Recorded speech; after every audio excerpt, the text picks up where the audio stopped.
Hello and welcome to jasonnewland.com. My name's Jason Newland. Hope you're well.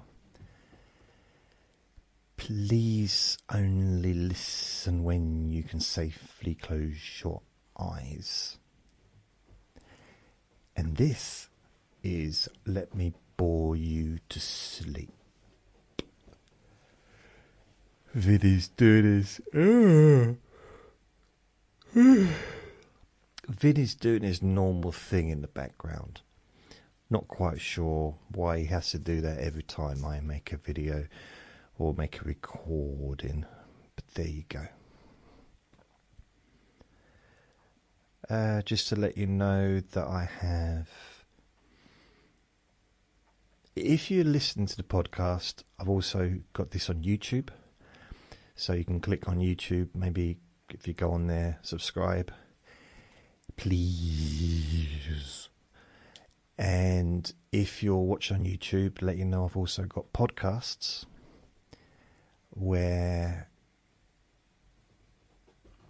you can listen to my recordings. I do 6 different versions, 1 with music, 1 without music, 5 and 10 hours with music, 5 and 10 hours without music. So it gives you a little bit of variety. Also got, and I'm on all the different apps, all the different podcast apps. If you struggling to find me, or maybe you can't find the latest recording, if you go to my website jasonnewland.com, all the latest stuff is on there. And if you want to find my podcasts on your particular chosen favourite podcast app, such as Apple Podcasts or Spotify or wherever, Deezer or wherever, Luminary, just go to my website, in the menu, click on whichever app is the one you want to listen to me on, click on that, and then the list of podcasts will be on there. Click on that and that'll take you there. Then you can just subscribe or follow or whatever. Also, I have a Facebook group called Jason Newland's Boring Group. That wasn't a very good jingle, was it? Ah, well. I've got 206 people. So please, I'd like, if possible, by the end of this year, to have at least 207. That's my target. Let you know tomorrow is Q&A Friday time again on Let Me Bore You to Sleep. So if you've got any questions between now and tomorrow, because it's now Thursday, please go to Jason Newland's Boring Group on Facebook and you can post a question. Thank you. Oh, my stomach's gurgling. That's weird. It's kind of strange how the camera, I've already started this recording, but the camera, I can't see myself. It gets a little bit fuzzy at times, and the lighting, I've not changed the lights. I don't think just looked right into that one. Now with my eyes closed, I can still see the ring. I'm talking about the light, not Vinny. That's weird. So today, I suppose I did do some.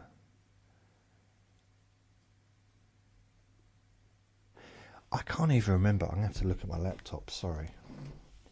It's very amateurish, is it, of me? So I don't know what I did today. What did I do today? I know partially what I did. 13th.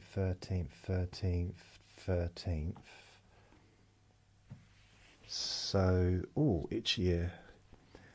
I uploaded yesterday's... What? That's weird. 13th.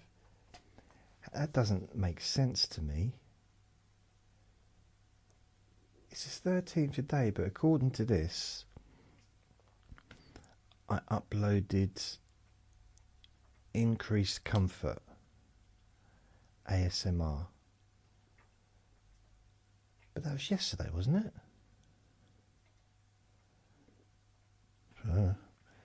And then there is the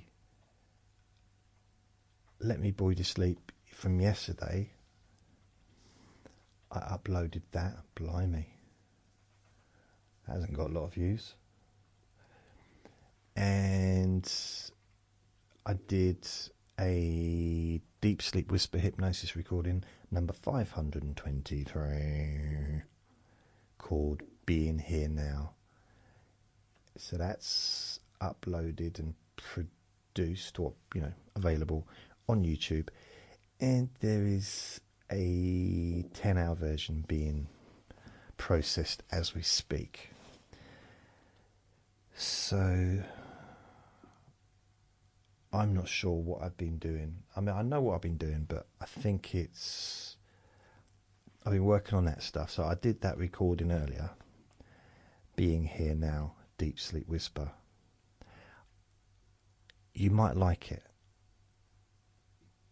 That's all I'm saying. You might like it. You might enjoy it. It's worth a go. Of course, I say of course, but as I always do, they are also released on my podcasts. Now, the Let Me Bore You to Sleep don't get a lot of traction on YouTube, but on my podcasts they do. But the Deep Sleep Whisper Hypnosis recordings get busy on both YouTube and my podcasts, because this week, so I just say the last 7 days,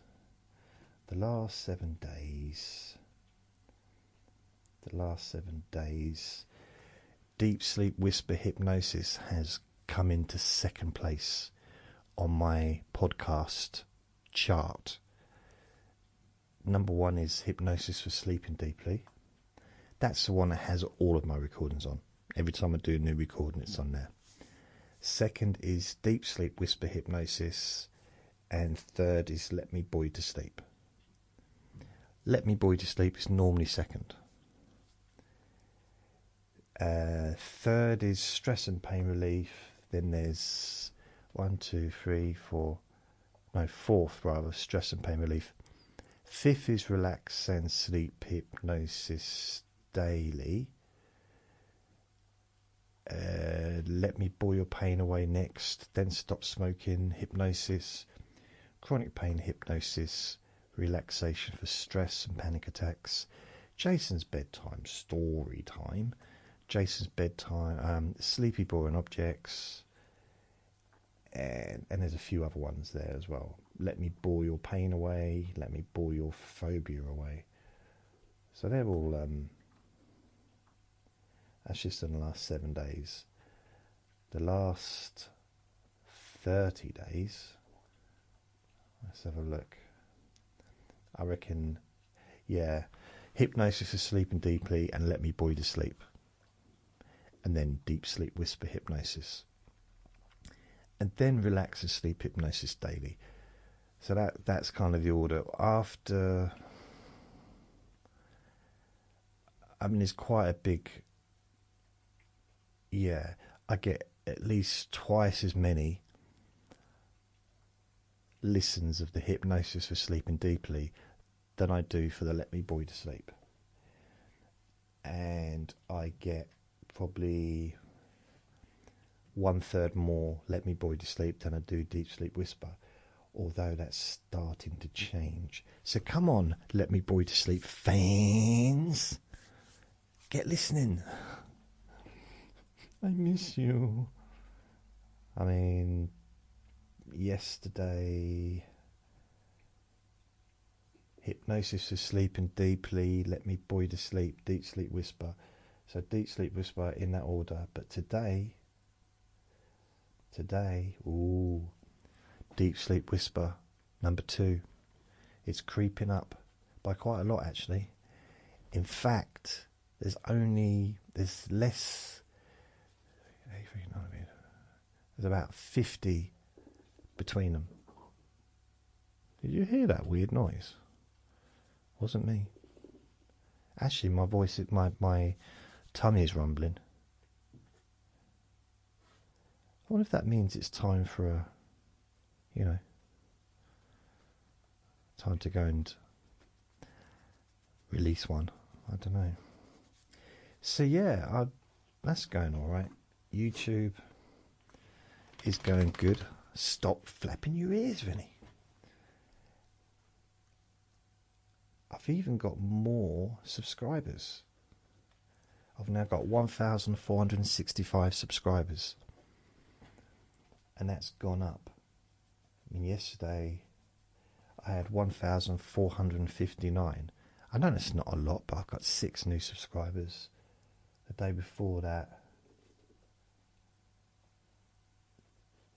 1,455, 1,459, and 1,465.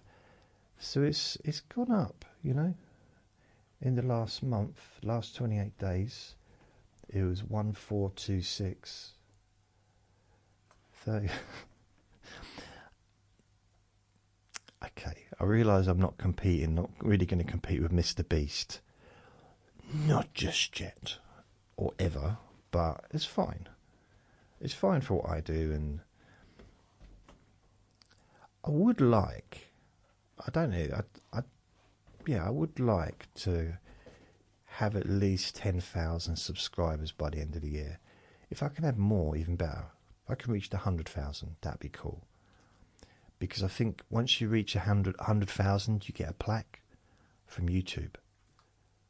Would just be so cool, groovy, and all that stuff. And I mean, if I'd have continued, if I'd have spent the last... Oh no, he's talking about YouTube again. I think we'll have to give this one a miss and listen to tomorrow's one. Hopefully he won't talk about YouTube. No, I'm not going to talk about YouTube all the way through it. I'm just mentioning it. But you talk about it too much. You get too stuck on subjects. So, sorry. Blimey. Well, let me just finish what I was saying. And, when I got out, when I stopped doing YouTube back in 2014, 13, 14, if I'd have carried on until now, I very much likely would have had possibly hundreds of thousands of subscribers. But I didn't, so that's the way it goes. But it would have been cool to have a plaque. Does he have to make so much noise, though? So the thing is, it's probably time for him to have some din-dins. But I'm going to try and hopefully he'll just... If I just keep talking, he'll be distracted by something. And then I can just carry on with this. If he jumps onto the chair, maybe goes to sleep. No, he's looking on the table for something to steal. What's he found? Where is it? He's always up to something. You see him there? He's just like, what's he looking for?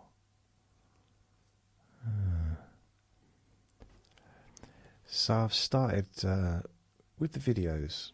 Oh, back on YouTube? No, I'm just talking about the videos themselves. I've started to try and add a few little bits and bobs, like a subscribe button and just little bits, little flashes up and down at the beginning, and just a few little bits and bobs. He's staring at me. Can you please make Vinny stop staring at me? I don't know what to do when he stares at me. Just like, I feel like I've got to do my Vinny cam again. I can't be bothered though, because the camera's over there. When did I do that? Was it the day before yesterday, or was it last night? Might have been last night. I can't remember. I do so many recordings at the moment. But it's Vinny, stop staring at me.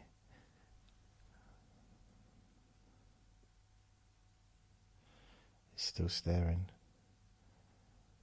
Stop it, Vin. What? What? Like kangaroo.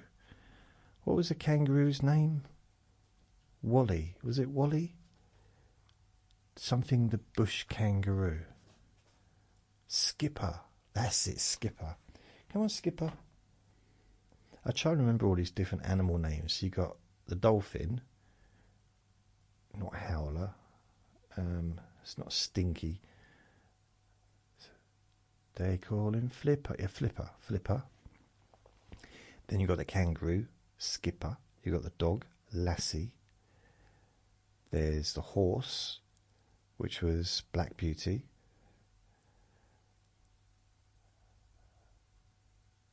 Was there any others? A horse, a dog, a kangaroo, and a dolphin. I mean, that's a lot. Was there any other helpful animals? Genuinely can't remember. There might have been. I watched all those programs. I used to love Flipper. I think it's because it was set on a... Wasn't it set in... Was it set in Australia? But it was like really lovely ocean and beaches, and it was kind of really... I think I just whistled then when I spoke. But yeah, I liked it. I used to watch that in about 1986. I was working in a chip shop. Vinny, what are you doing? Stop it, please.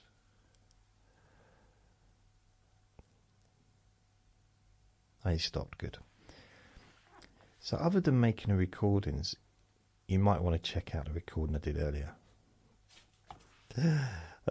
You might.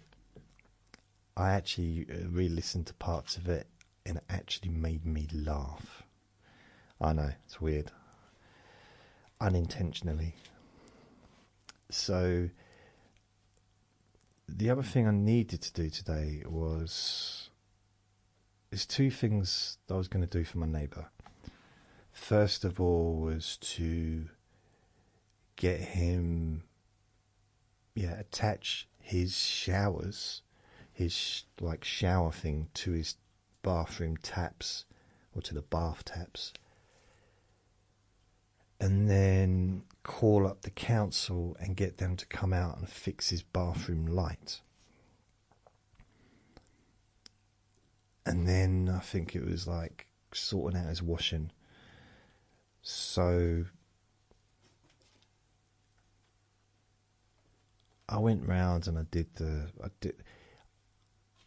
See, I'm not really a DIY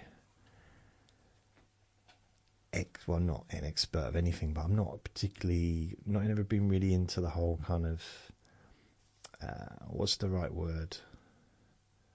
Tinkling with things and putting up shelves and stuff like that. It's just not what I've been. It's not my thing, really. Home improvements, I think that's what I was looking for, that word, or those two words.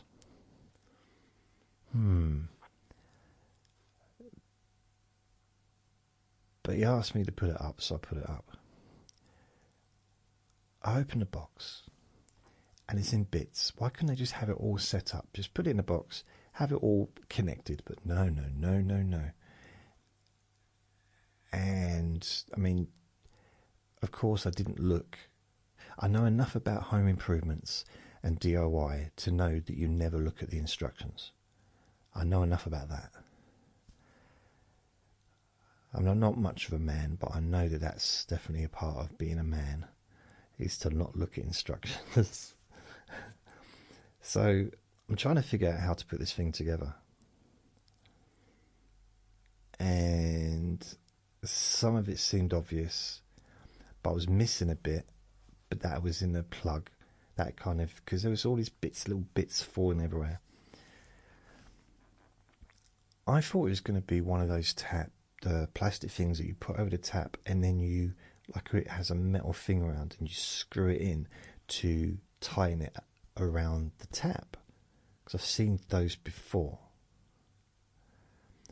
My tap, I've got a shower connected to my tap in the bath, but mine is one of those that's all set up, and you pull it up and pull it down, and it's not a power shower, it's not an electric shower, but it is connected to the bath taps properly. So it's not separate, it's all connected. I imagine it wasn't connected, someone put it in themselves. I could have had a power shower, I suppose. I just never really got around to it. Maybe I'll wait until I'm 90. Only 4 years to go.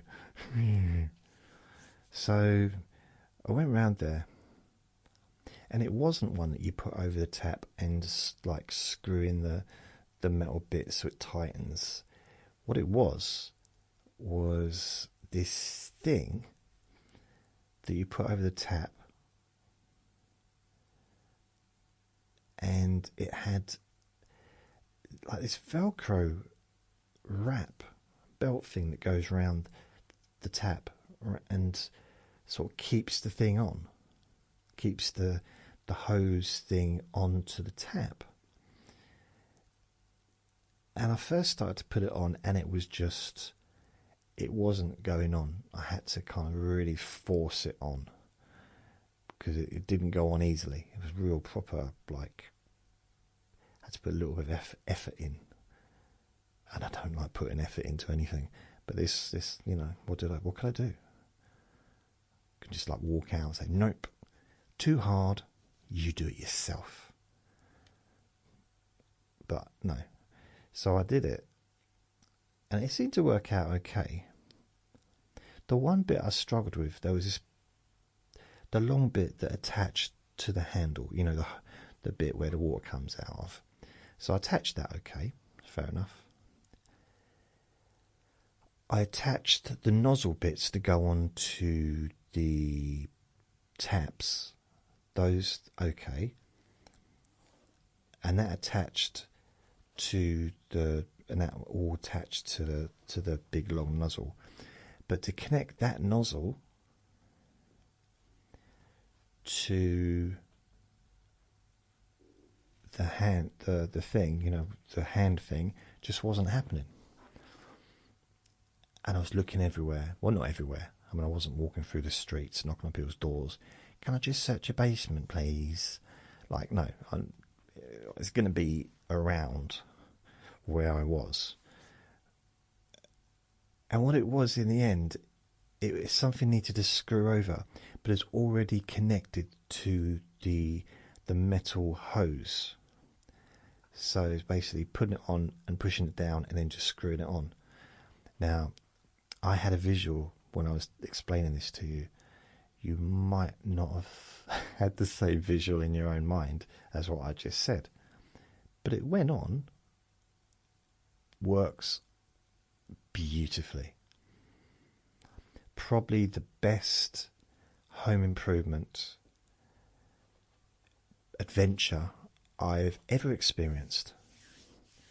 Got it done. And while I was kind of doing that, I was on hold to speak to the council to get his light fixed, his bathroom light fixed. And they came round. They said, well, we're going to come round. We'll have to come round during the day because we won't be able to do it at night. And they came round this afternoon and they fixed that as well. Yay! It's good, isn't it? So that's another 2 things sorted. Other than that, that's it. That was I took him out a couple of times. I had a weird one actually, because I woke up about 5. It's about normal for me. I'm sure I already uploaded the video, or maybe I just processed the video, but I hadn't uploaded it until this morning. Yeah, that's probably what happened. I was processing it after editing it last night. Then this morning, I needed to... I started to upload this is yesterday's Let Me Bore You to Sleep. Started to upload those onto the podcasts.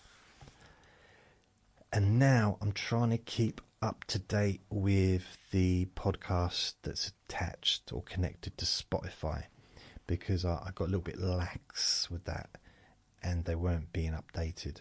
Well, I wasn't updating them, I don't think. Well, I know I wasn't, but I just don't want to take responsibility for it. It's not my fault that I didn't do what I was supposed to.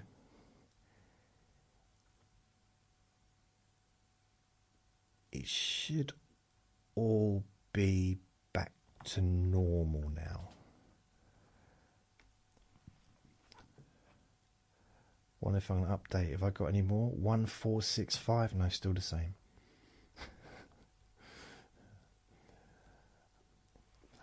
I think what it is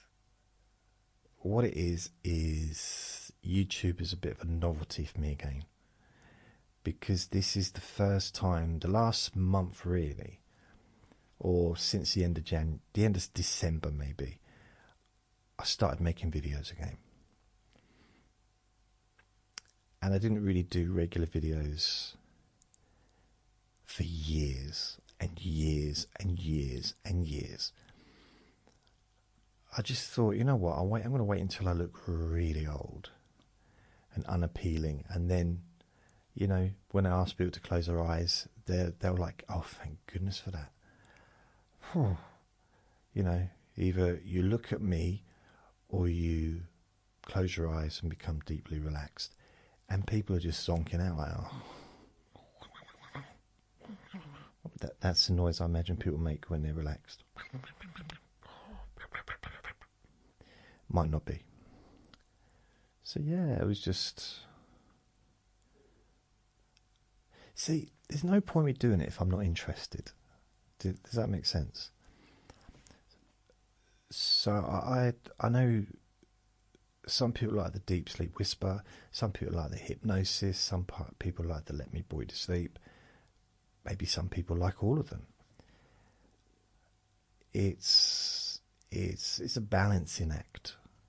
Well, you know, I kind of figure if I do one of each maybe not every day, but, you know, roughly every day, it should kind of cover what needs to be done. And I'm sorry, darling. Just trod on him. Well, I didn't tread on him, I just moved my foot. So that's kind of where I am with this. I'm trying to up my game a little bit. And I think it's an age thing for me. It's looking back, because I'm coming up to 10 years of living in this flat. And I look back over those 10 years and, you know, what have I achieved? I mean, technically I've done all right as far as the podcasts have definitely grown over that time, and I've been doing a Let Me Bore You to Sleep since 2018, 19, 20, 21, 22, 23, 24, 25. So that's 7 years.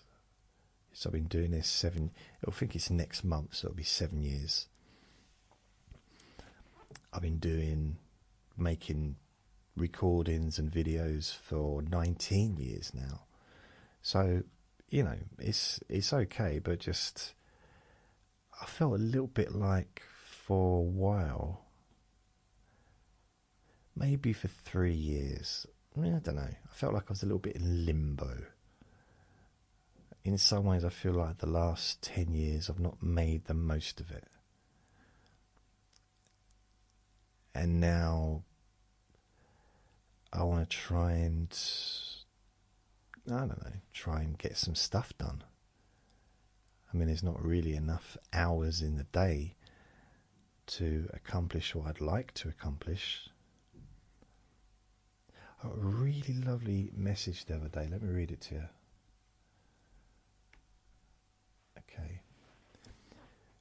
Okay, dear Jason. It doesn't say dear Jason, but it just says, I don't think I ever told you how grateful I was for the self-harm video, and I wanted to come by and tell you that I still haven't harmed after watching the video for a week every day. I've replied, this was on Monday, just gone. It's like, it's a sort of lovely message just out of the blue. I'm not 100% sure what the recording was. So I had a little look. But I will say hello to Aska as well, if you're around. And also to Cara and Kathleen and Emil and Ben and Ken and Megan and Jackie and Jove and Molly, Boston, Ashley, Brooke, Paul, Caroline, Jody, Jen, Alex, Kissy, Heidi, Gemma, Christine, Tammy, Georgie, Hillary, Ash, Diana, Brittany, Leslie, Kerry, Matthew, Nancy, William, Emma, Barry, Beth, Ella, Belinda, Ines, Samantha, Joel, Joanne, Rebecca, Minky, Mike, Julie, Lindsay. I'm just going through lots of different people who just sent me messages over the years. I don't get many Facebook messages really, although I have been getting messages on YouTube. Yeah, he mentioned it again. I got messages on YouTube, so where are they? These are the latest messages on YouTube. Let me read them out to you.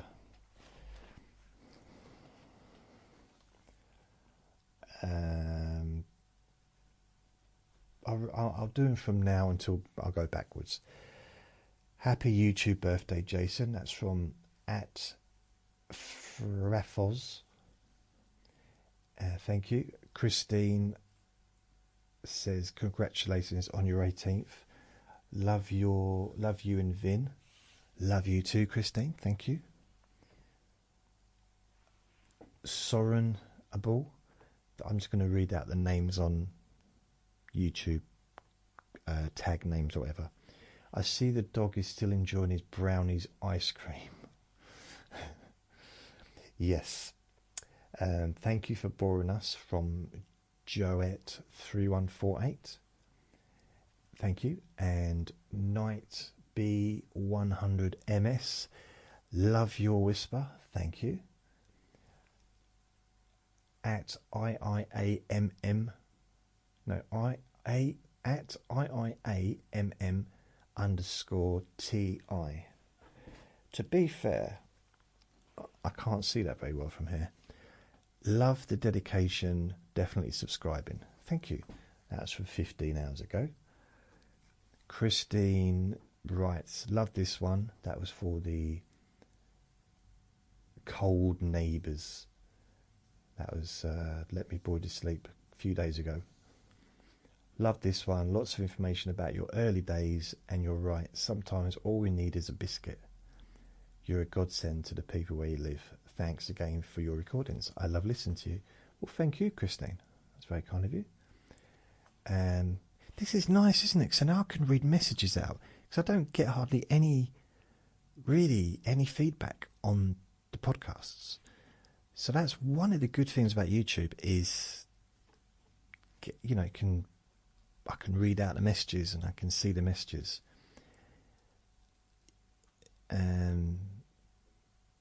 yeah, so if you want to send me a message, go to YouTube. You can just post a message. I mean, you know, it's just nice just to get a little bit of comments and stuff. Here we go, Mobile Salon 2872. I love it. And that was for the Try and Keep Your Eyes Open challenge. Thank you. Dimitri, let me think of a job I've ever wanted to be at.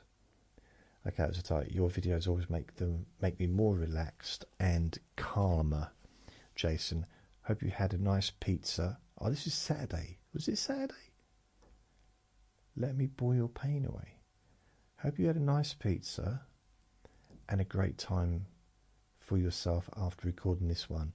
Lots of love and a nice week to you and Vinny, who's recently decided to start singing too. Yes, he has, hasn't he? Yeah. That must have been from Saturday. It says 3 days ago. Maybe I released it on Sunday. Maybe you posted it on Sunday. I did make a recording and then I watched boxing. And I will be doing the same on this Saturday.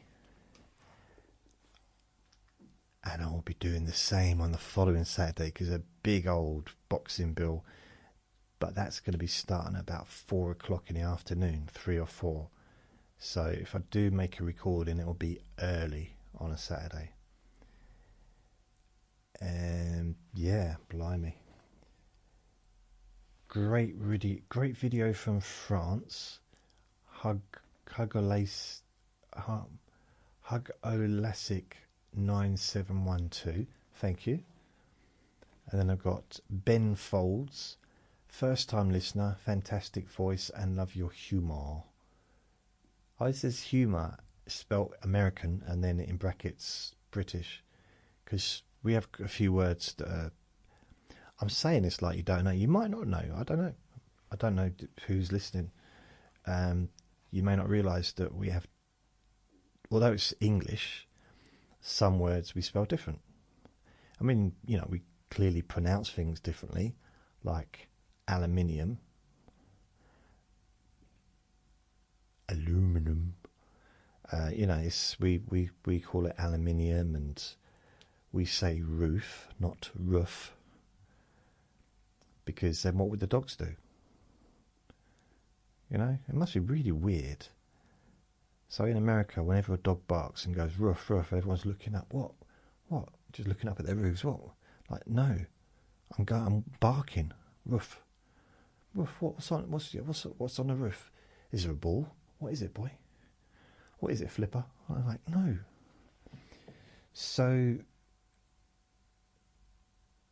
things like humour, Humor in America, Humour. I had to check this the other day because for neighbour, I was like, I know it's Neighbour,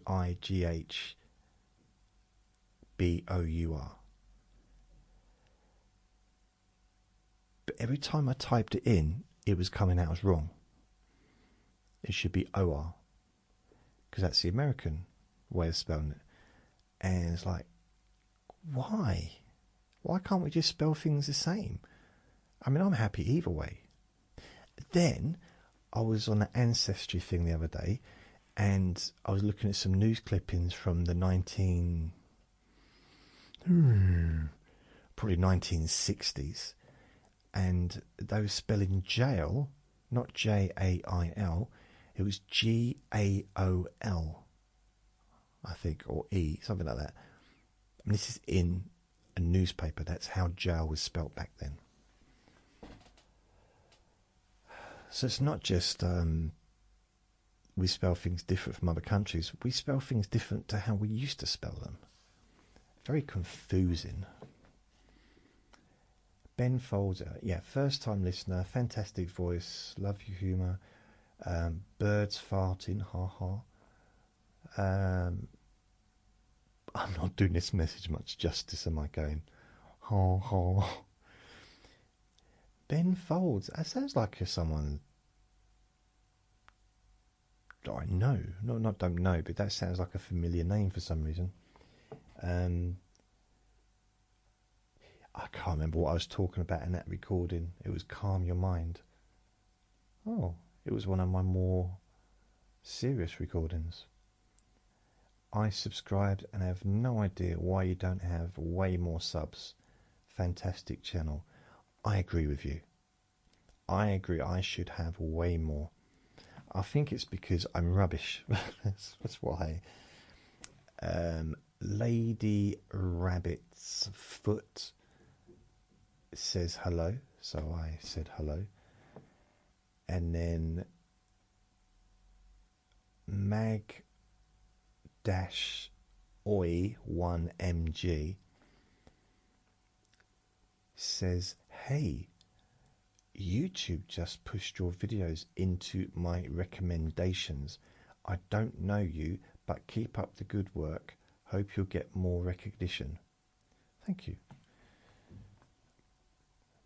So I don't know if YouTube is letting other people know that I exist. I've always wanted to be known that I existed. Always wanted to exist. That's nice. Lady Rabbit's Foot says thank you. You're welcome. Mary Smith -Q5Y. That's catchy. Says thank you. I said you're so welcome. Thank you. These are on different videos. Dimitri says hold infinity in the palm of your hand and eternity in an hour. What a fancy shirt you're wearing. Thanks, Jason, for another extremely relaxing sleep hypnosis session. Best regards to your co-star Vinster. Thank you. And that was for Focus on Your Ears. No, hands. David Marchant -H5UZM92645 Amane Wowo. Another catchy one. Hi Jason, this might sound strange, like a strange question, but did you work in Stratford around 91, 92? I answered, not sure, I think I was a male model back then, or in a boy band. My memory is a bit foggy. I thought it was funny, but I didn't get a response. I actually remember him. I remember David. I remember you, David. I do. You had quite long hair. Not as long as mine, though. Mine was longer. But yours just had nicer hair. Mine was just really... bleh. But you used to go like that a lot with your hair. It was funny, I remember. It was tall, blondish hair, if I remember rightly. Friends of Andre as well, like I was. I don't know what happened to you. Did you leave? I can't remember. Anyway, glad to be a new subscriber from GetGully889. Thanks for subbing.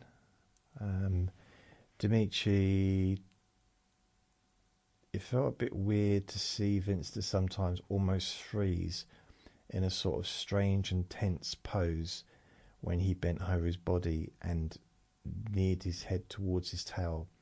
Maybe it's one of the asanas Vinny used to meditate.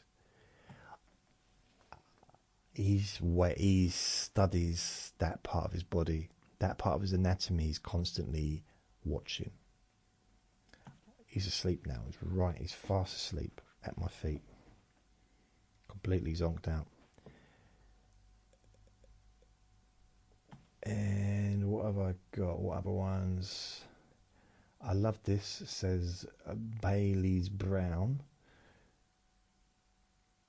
Christine, 13 days ago, says, can I see you looking trimmer? I just realised I said thank you, but that might have been a question. I'm like, can we please start to see you looking slimmer? Can you lose some weight? That might have been what... I didn't think about it like that before.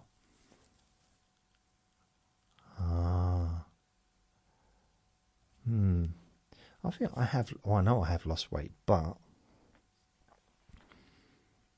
You know, it's... I'm down I'm kind of between 14.5 and 15. Probably more towards 15 stone. But I'm definitely not 16 stone anymore. So I've lost that. It's like I've kept that stone off, which is a few pound. £14, £13, 9, 8. I'll buy it at 3. I don't know. It's a stone. It's 1.2 kilos? It's something like that, isn't it? Can you see? Okay. Loving seeing Vinny. This is user -DR6RI J3I. Loving seeing Vinny. I've tried everything and nothing puts me to sleep but listening to your Apple Podcasts and your boring stories don't even bore me. I owe you so much. Thank you, Jason. Well, thank you. I got no idea who you are though. Are you on my Facebook group? Jason Newland's boring group? It sounds like if you're not, you should be. Stop flapping your ears, Vinny. He was fast asleep, and now the chip van's just arrived outside. It's so loud. It's like grinding metal. You might have heard it in the background. And it's kind of like to me, it looks like an ice cream van that's been converted with some frying material. But I'm not going out there.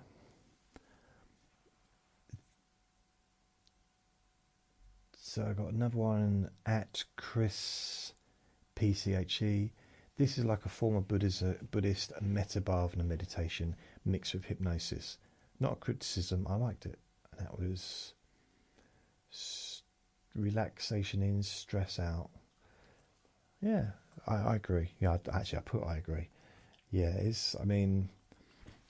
I have been affected by stuff that I've done in the past, whether it's NLP, whether neuro-linguistic programming, whether it's the hypnosis that I studied, whether it's books on philosophy that I've read, psychology books I've read, Buddhist books I've read, Buddhist practice, meditation, as well as counselling, doing a counselling degree, being a counsellor for a few years, and reading counselling books, as well as like nearly 20 years of experience of doing this stuff, and 54 years experience of being on the planet.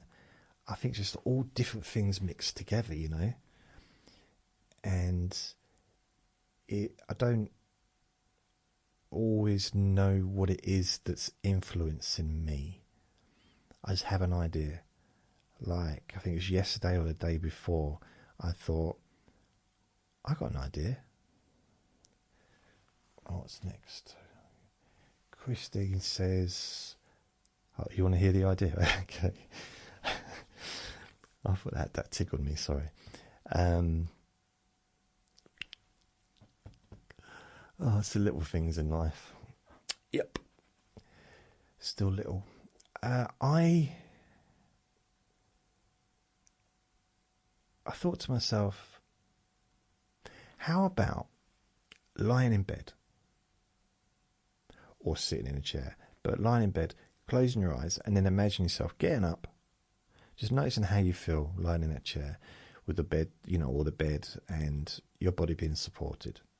Maybe, your limbs becoming heavy and you're feeling more relaxed and your mind slows down. And imagine in your mind getting up and walking over to or floating over to another bed or another chair, and then relaxing there, and you become even more relaxed. And then imagine getting up, walking or floating over to another chair or another bed, and just over and over again. And I thought that'd be quite a good idea. I don't know where the idea came from. It might have just blatantly been copied. I didn't mean to copy it, but it might have just been something that someone else has done before. But it just seemed like a good idea, so I did it.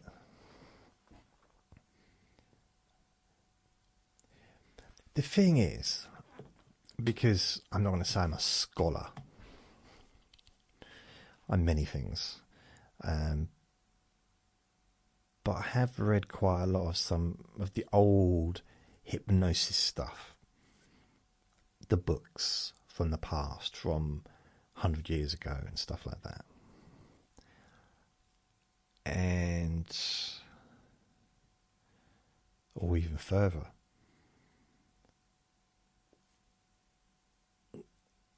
And some of those techniques that are kind of supposed to be cutting edge of the last 30 years maybe are maybe just adaptations of old techniques that have been used for maybe centuries.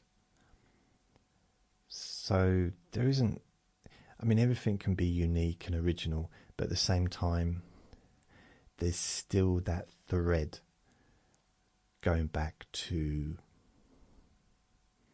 what's already been done before. I mean, I've probably never come up with an original idea in my life. Possibly. I hope I have, but maybe I haven't. Because, I mean, even some of the most creative people have just mixed things together to come out with something original. I mean, planes, look at planes. They've copied birds, haven't they? I mean, if it wasn't for birds, I'm sure planes wouldn't have wings. The wings weren't just like, you know, they looked at birds and thought, oh, well, they've got wings. We've just got to find something that flaps. And eventually they thought, well, wait a minute, some of the birds don't flap. They glide. We can find a way of gliding. Make something out of balsa wood or plastic. I'm simplifying the process, but you know. And I'm thinking of helicopters. Do you know those things? I don't know what they're called, but you just let them drop and they flip round and they turn around. That's the closest thing I can think of to like a helicopter. But they never go up though, do they? So to me, that if I saw that, you know, 100 years ago or whatever, and I probably would have thought, well, it's good for landing, but I don't know about taking off. But then if it lands that way, maybe if you reverse it, it will take off. There's a degree of logic in that, I suppose. The amount of things that we've just, not us, but have been copied from nature is phenomenal.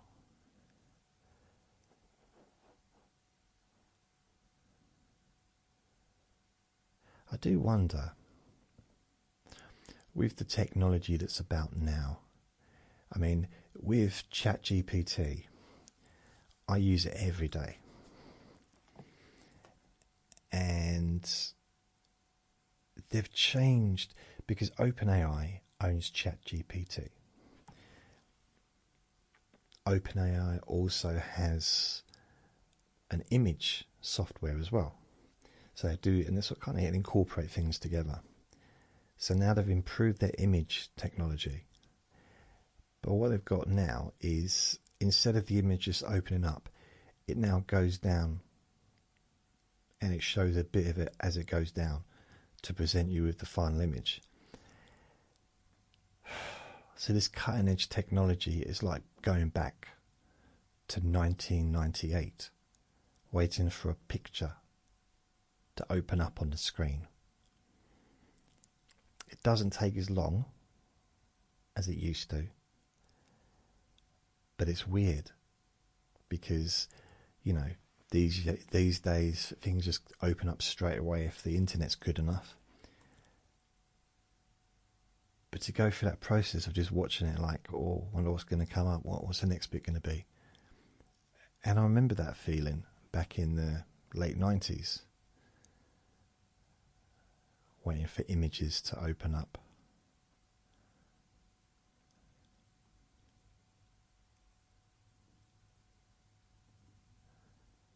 Yep.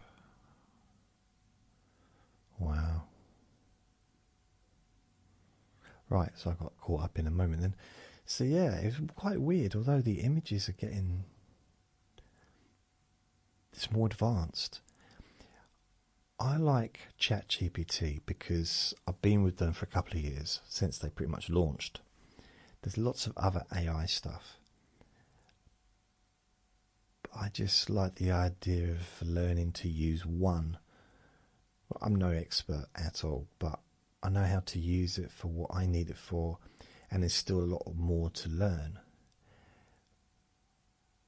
But it's going to be difficult to learn all the different ones.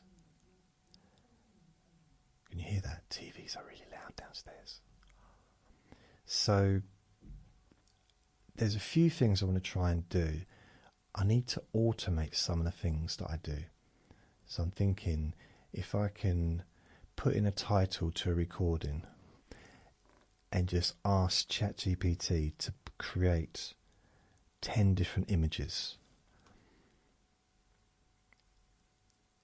and then I can choose one out of the 10. Just save me some time. Create the image in a format and also create it as for a podcast and also for a YouTube video.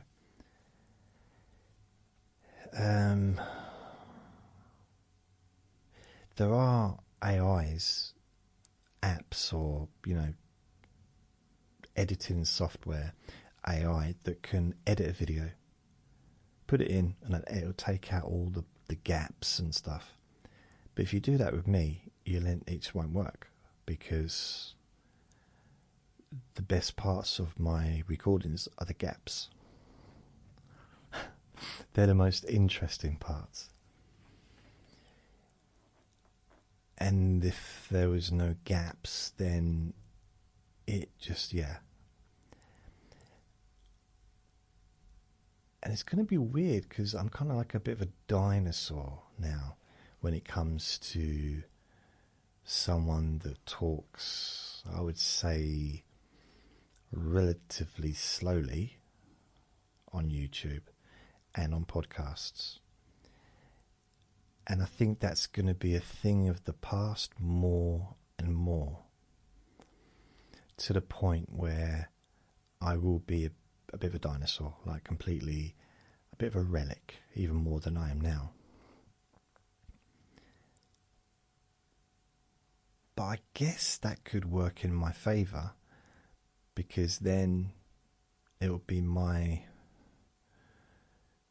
URL, unique USP, unique selling penis. No,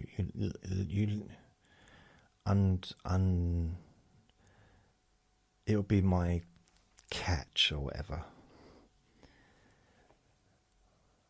My uniqueness.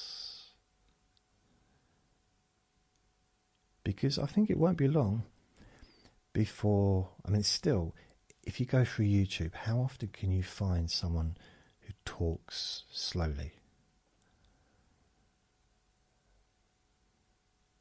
The amount of if I put this through the editor, one of those editors that takes out the gaps, it would be...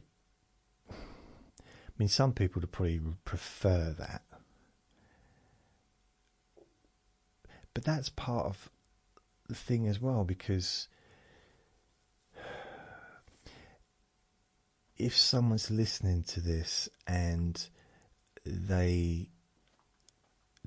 struggling to follow what I'm saying because I'm talking too slowly and I'm not getting to the point, that's part of the process, where that person may drift off because they're just bored, because I'm not keeping their interest in a way that perhaps they would have if I was talking really quickly with no gaps, and the next sentence starting just as the last sentence finished. Sometimes it's at the same time. So, and that's the end of the sentence. Now this is, and literally sentence and now are kind of at the same time. It's not for me. And it's a shame because some videos, I like YouTube a lot. And it's not just YouTube, I mean Instagram, wherever. And there's a lot of useful stuff on there which are helpful for just, I guess, tutorials, instructional videos. But it's hard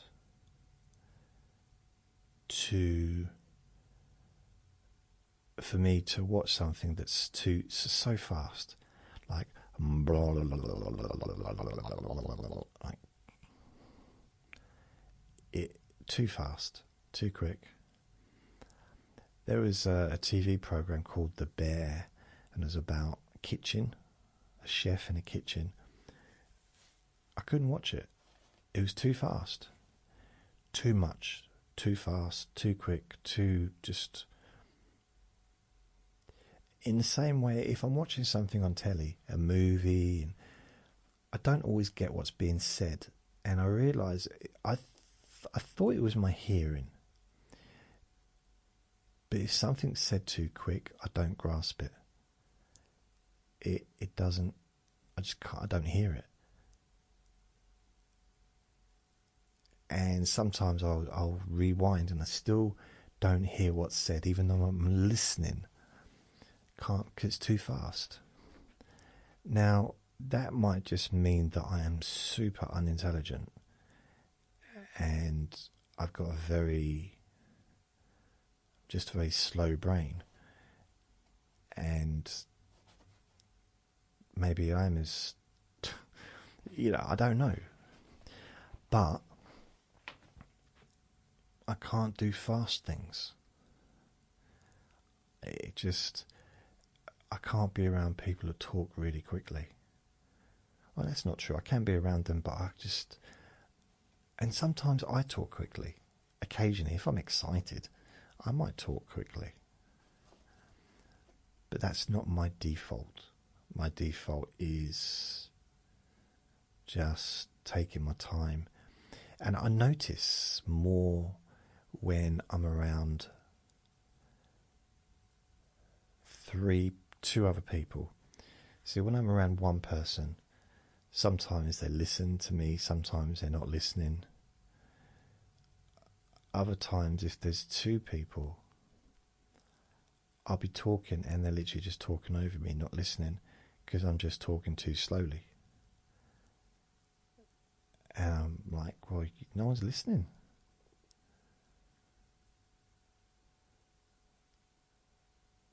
I'll actually say that out loud. Why is no one listening? Arrgh. I mean, there was this part in the park. My friend, the neighbours, she picked her daughter up, and one of her friends, who I say hello to, was in the park as well. So we just sat at the benches, and there was another parent was sitting with us, and he was talking, and he was like, just telling jokes and talking. I couldn't get a word in, so I just kept quiet. I said a few things and she's ignored me. As soon as he went away, she gave all her attention to me. I had to have a little break then. Vinny was barking at the door. I think someone might have knocked on the door, but I can't see. I can't see through the door, obviously, but I don't know. He was barking at something. So, I got no idea what I was talking about. Being super intelligent and super quick. That's it. Yeah. It's 8 o'clock now. 4 minutes past 8. I think I'm going to have an early night. I might go to bed about 8:30, 9. I'm normally in bed by 10. Normally. Maybe I'll go to bed 8:30. Perhaps listen to the radio or something. I don't do that. I only listen to the radio at night on a Friday and Saturday and maybe Sunday night. The rest of the week I don't. But occasionally it can be quite cool to do that. So maybe I will. So tomorrow's Friday. I didn't go to jiu-jitsu tonight. I haven't actually felt particularly well the last few days. I had a bit of a weird night last night. Didn't feel particularly great. So I got up, had my breakfast, watched TV for a little bit, did a bit of internet stuff, a bit of podcast stuff, and then I went back to bed till about 10:30. So that was a late one for me. And got up, and before I know it, the day's done. But then technically I've only been up for 10 hours. Apart from the fact that I woke up at 5. But yeah. So Friday tomorrow. Saturday's boxing. Got boxing at the weekend. Got more than one thing going on in boxing. So that's good. Hopefully I will have a pizza while I watch my boxing on Saturday. And then next Saturday, so next week is just, well, not just, it's a week, it's another week. I'll make more recordings, but what I might try and do, tomorrow I've got the Q&A Friday, so I'll do that. I've only got about 3 questions to answer, so please go to Jason Newland's Boring Group on Facebook. Ask me some questions, or you could just post on YouTube question for Q&A Friday and post that, and I'll add that. I'll ask those questions, answer those questions rather, tomorrow. So, and I'll mention your name as well. So if you've got a YouTube logo is Bobby Dobby La Bobby 7596543456, maybe just put your name. It's like Haley, or whatever your name is, and I can say, hey Haley, and well, I suppose I could just read out the name on YouTube. That's fine as well. Yeah, that's it. So I'm going to go and check to see if someone was at the door, because it might be important. So thank you for listening. Remember to be kind to yourself, because you do deserve to be happy. And check out the video I did earlier. You might like it. There's a couple of quite interesting bits, I think. So see you later. Lots of love. Bye.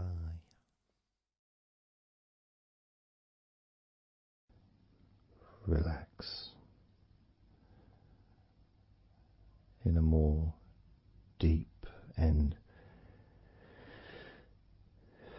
meaningful way, maybe in a way that can not just allow you to feel calmer now and throughout the time we spend together here, not just relaxed at the end of the recording when it's finished and you can enjoy that sense of comfort and peace, but also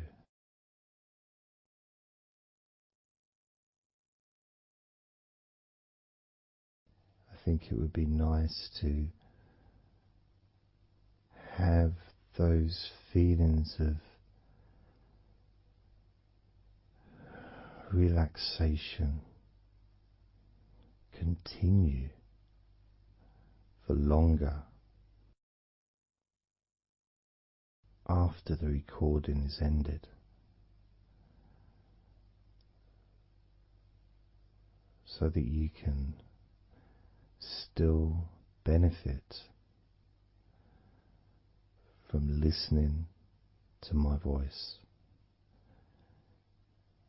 maybe in a few hours' time, perhaps tomorrow.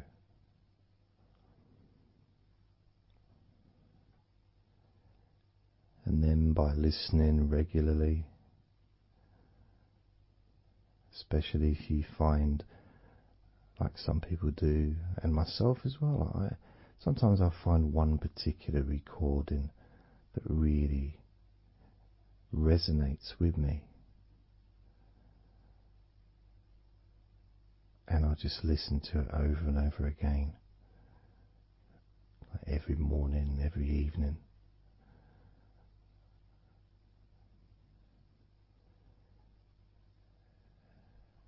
There was this recording from, we're going back to about 1999. It wasn't hypnosis, but it was a guided visualization, so it kind of was hypnosis really. And I managed to find it again, and it still has the same effect on me. And part of it was the person's voice relaxed me. Just felt so peaceful, and I'd look forward to listening to her in the morning and in the evening.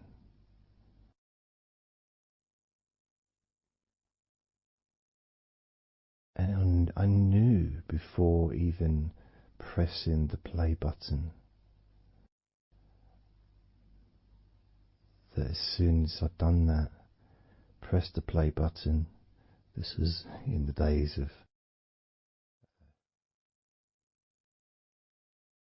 CD players, pressed the play button. In fact, it might have even been a tape recorder. I'd lie down on the bed, and then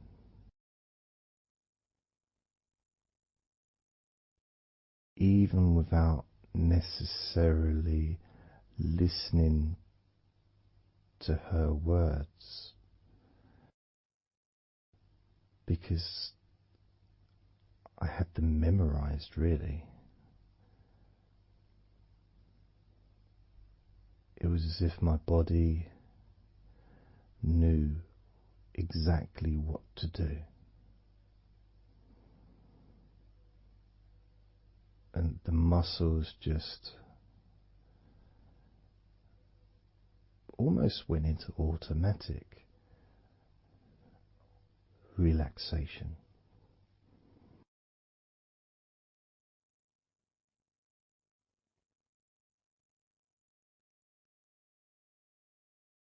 And I remember my mind would slow down.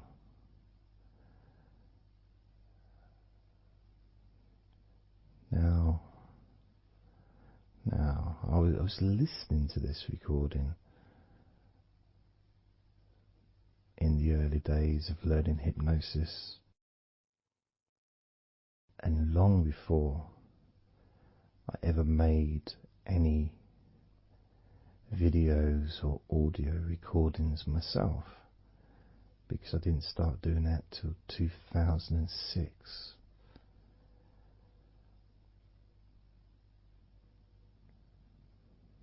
But I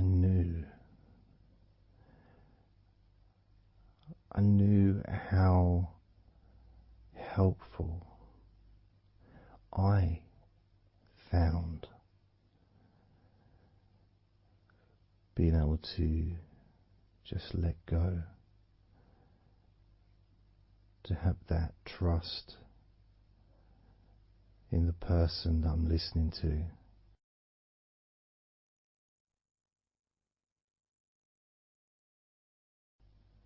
Knowing that it's going to be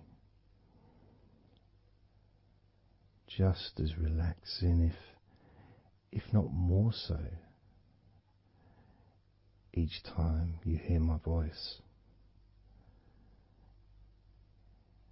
You may feel the same.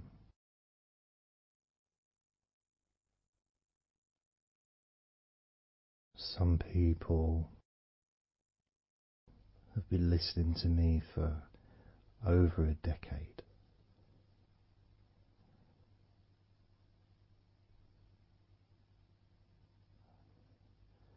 Maybe not solidly, obviously not 24 hours a day, but maybe people come back. Some people maybe listen every day.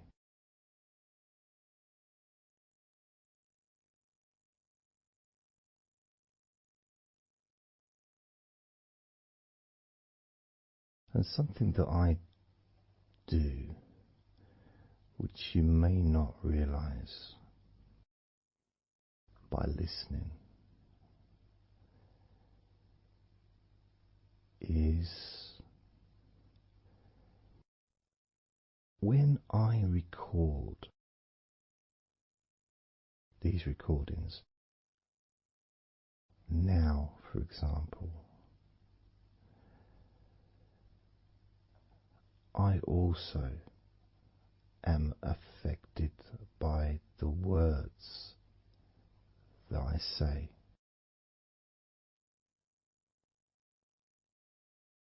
So if I said to you, focus on your feet, notice your feet relaxing, I will be focusing on my feet. I will be noticing my feet relaxing.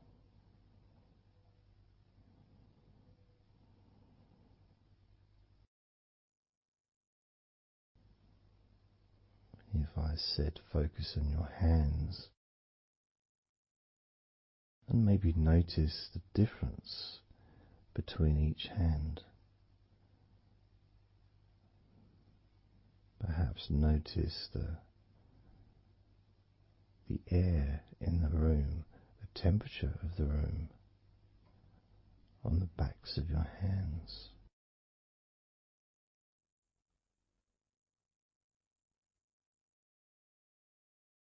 You may start to notice what almost feels like a very light breeze, even though there may not be any type of breeze at all where you are right now.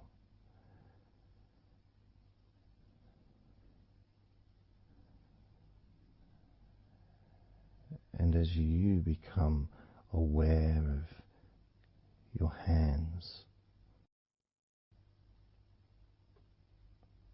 I'm also aware of how relaxed my hands are feeling now.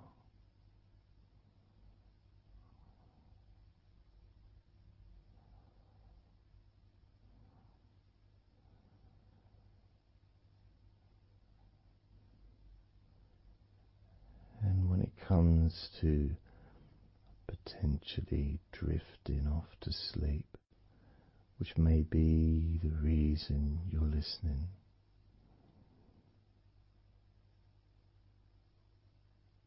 I also feel drowsy when I make these recordings.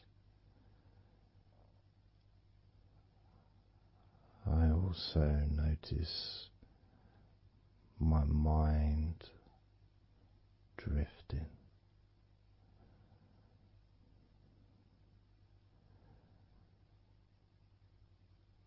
In fact, at times I've actually fallen asleep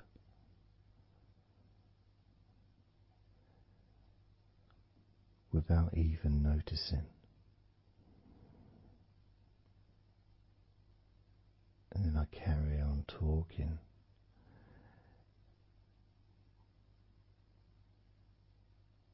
And it's only when I listen back to do the editing, I hear snoring, and I think, I don't remember snoring. I remember talking. Is it snoring, or is a pig turned up? That's what I sound like when I snore.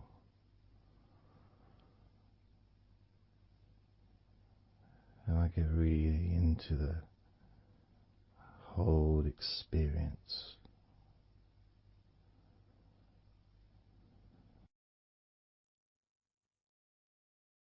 I don't know how you feel.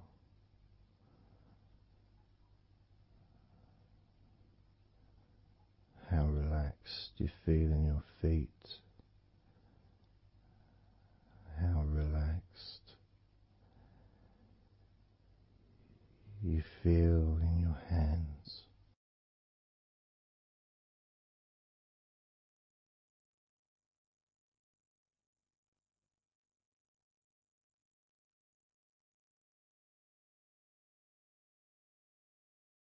I have noticed more and more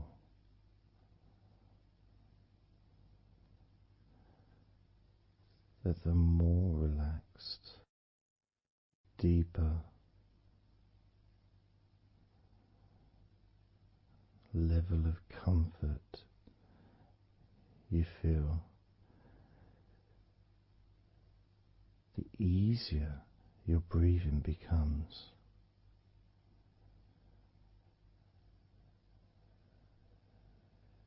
It's almost like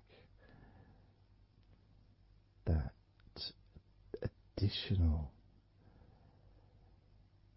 muscle relaxation. So this allows you to breathe easier.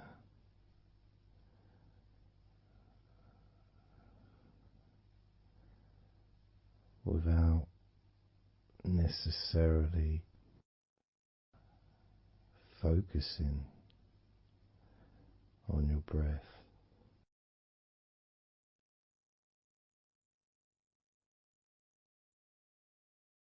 However, being able to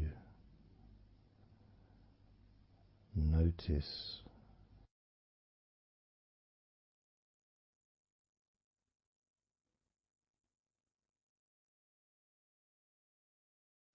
the ease in which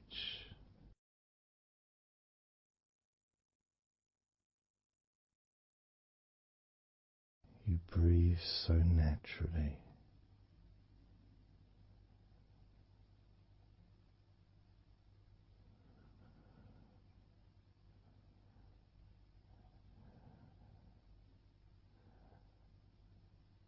You breathe so very easily and smoothly.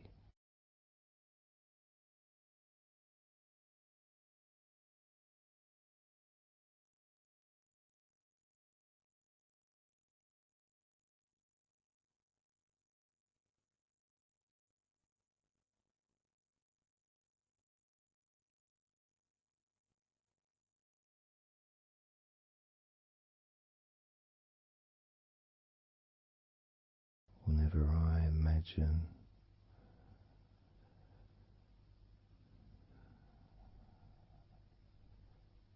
my breathing improving,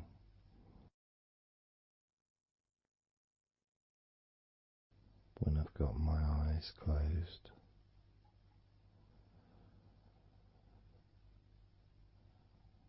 I tend to visualize a beautiful field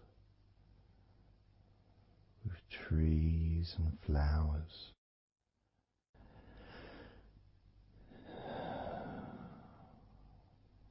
producing all that life-giving oxygen.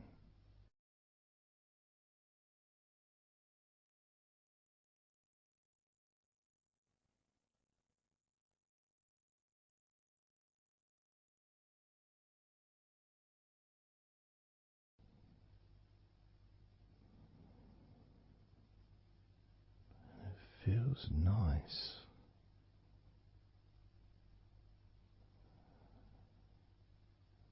To, if nothing else, just taking some time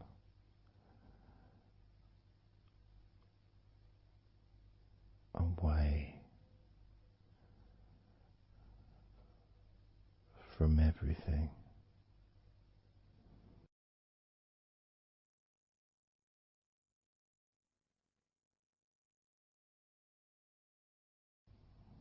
Enjoying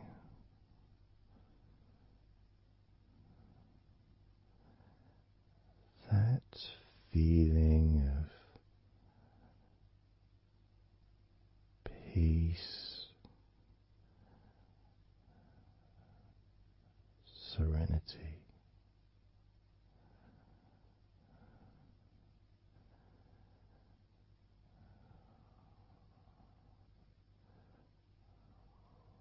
with a joyful heart.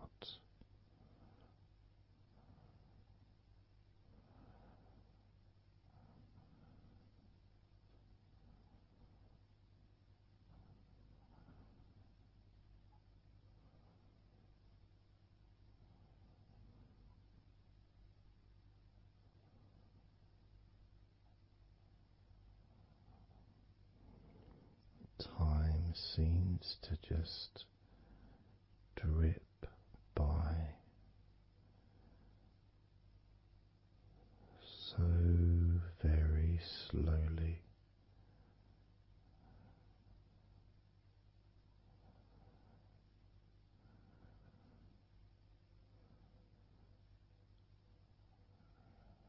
Relaxed,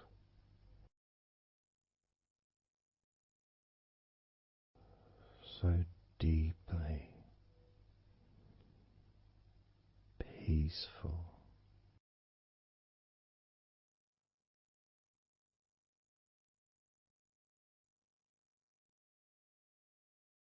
completely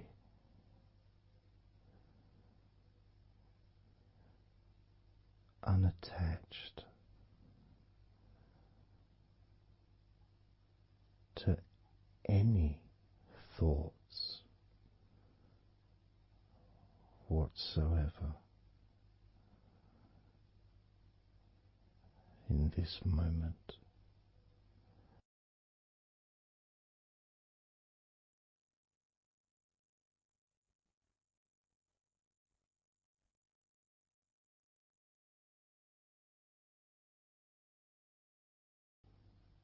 Completely free.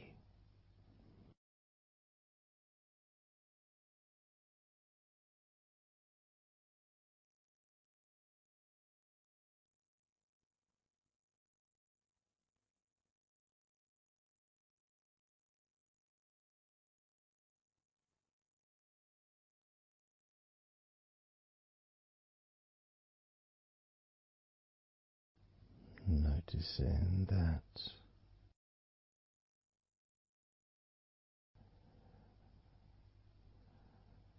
your mind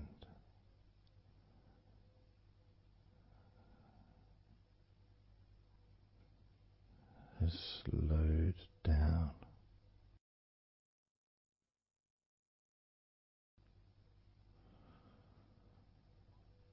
slowed down,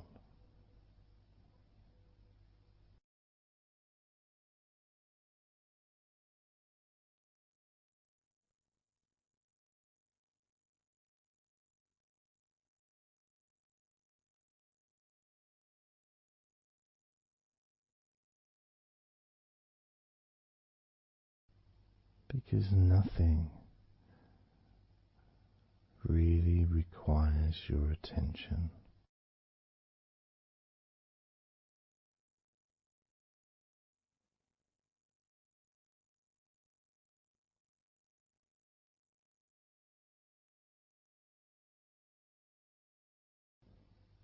You can enjoy the physical sensations of allowing the stress to drip out of your body.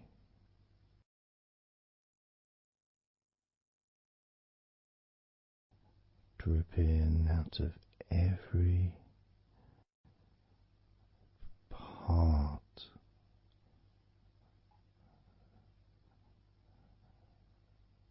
of your body.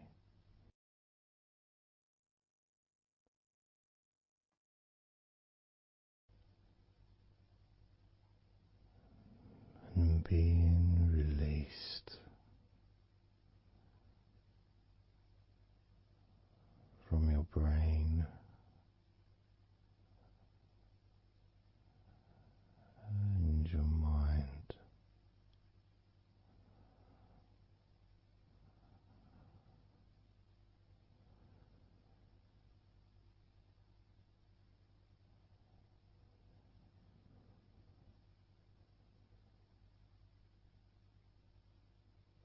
Slowly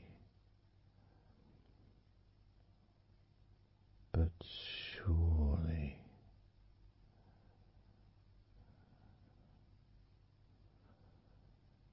the muscles in your legs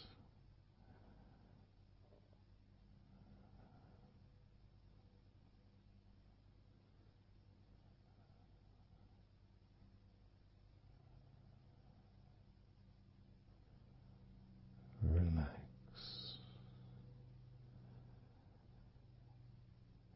Relax.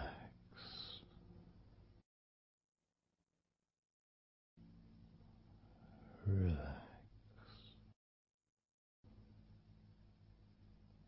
So very deeply.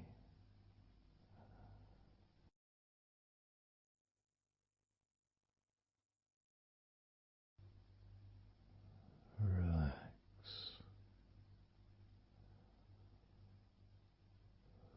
So deeply.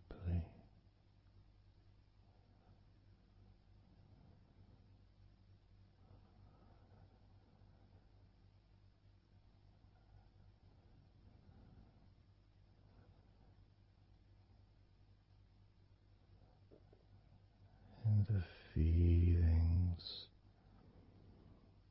the pleasant feelings in your arms and shoulders,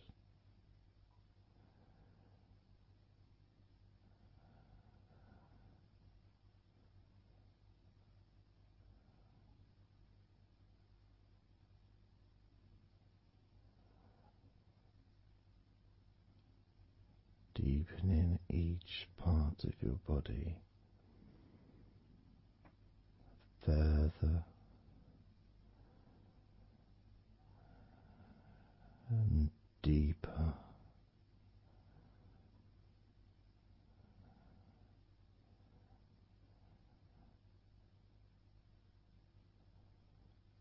and deeper.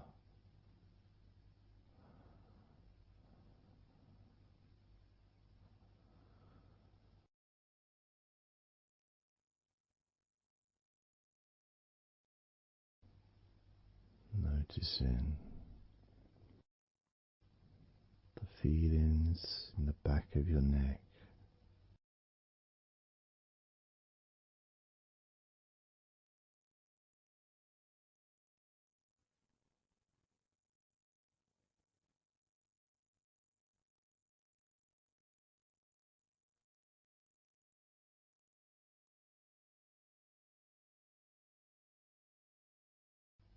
the feelings in your wrists,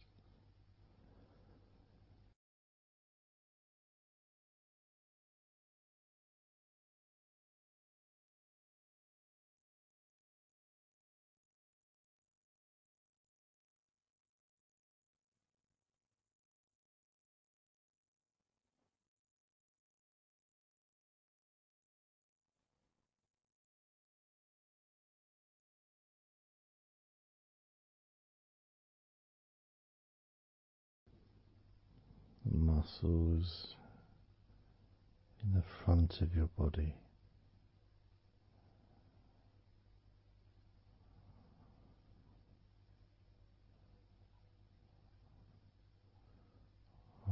also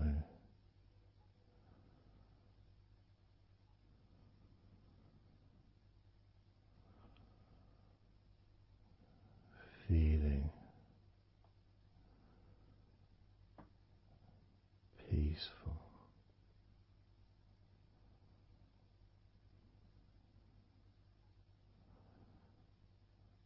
Deeply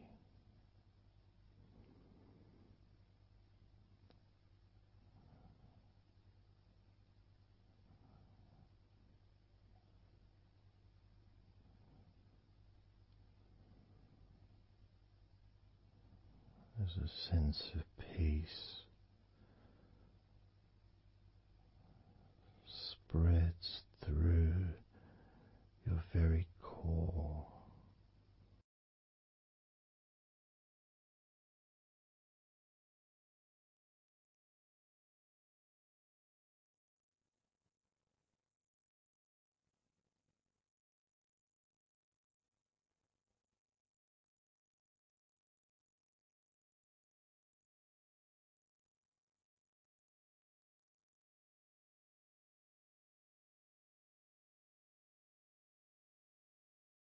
Even when you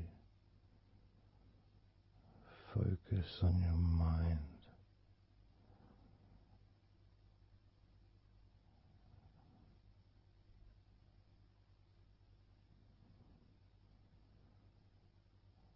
your mind becomes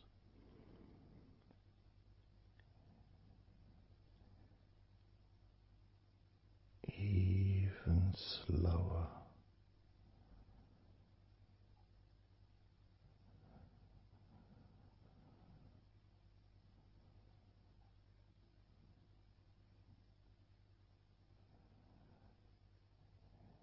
Even deeper.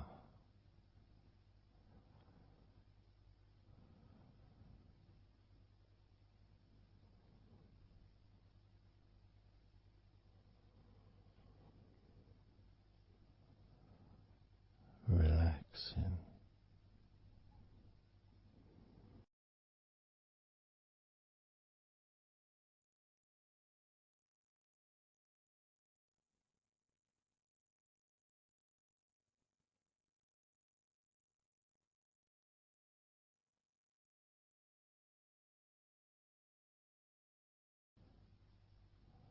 So very slow.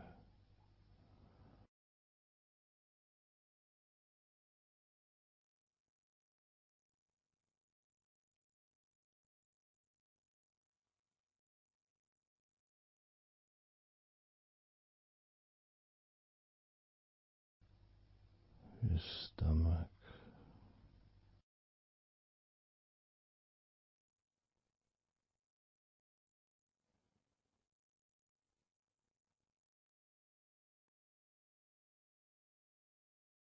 Peaceful in your stomach.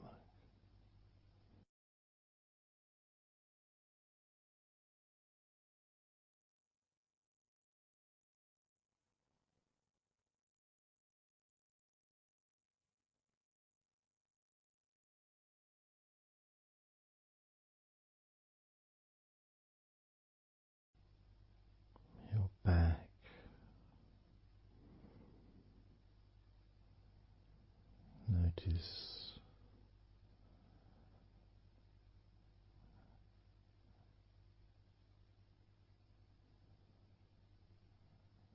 Notice how relaxed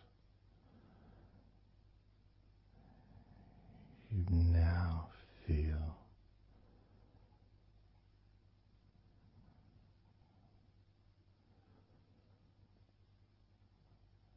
In the whole of your back.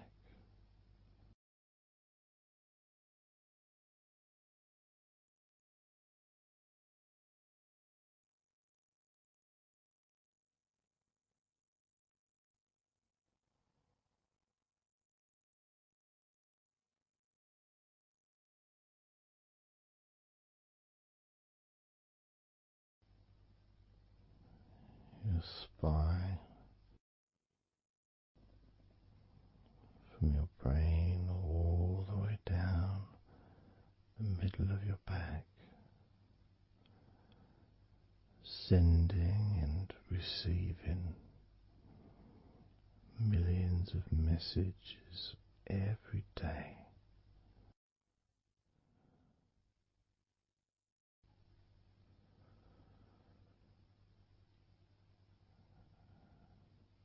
Deep comfort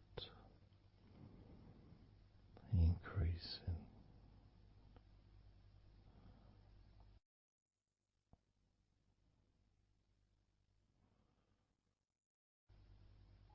Deeply relaxed.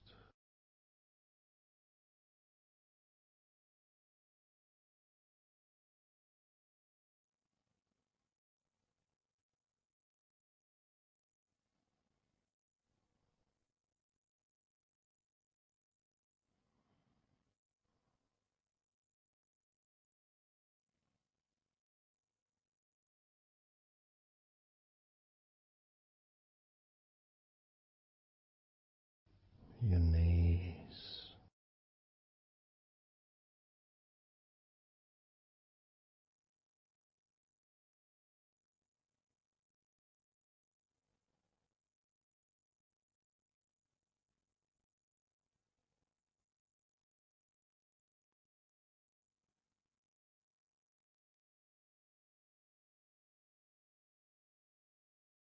relax, spreading those signals down your spinal cord into every part of your body.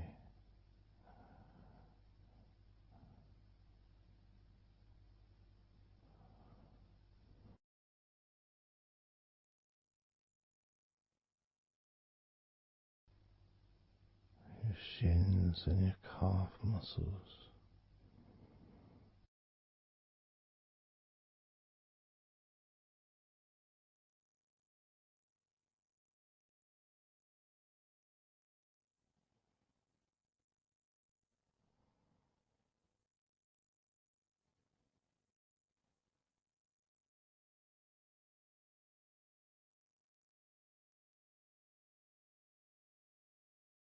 your elbows,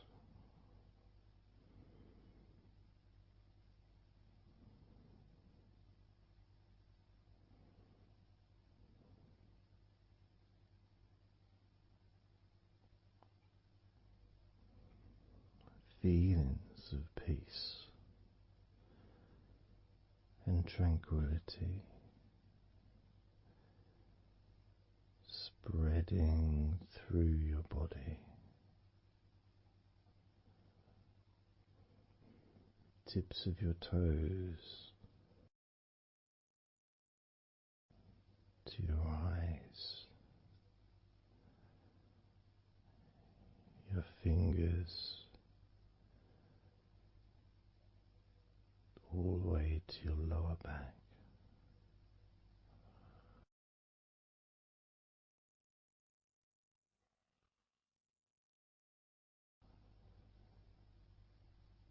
And letting go,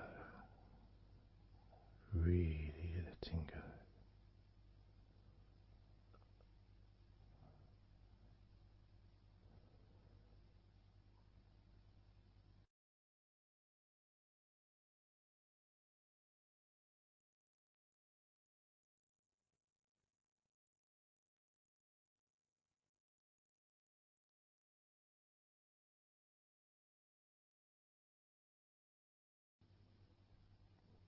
Peace.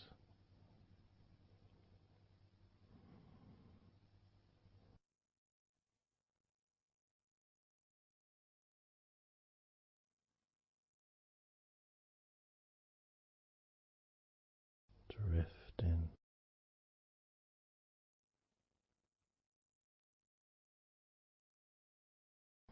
Mind just wandering away.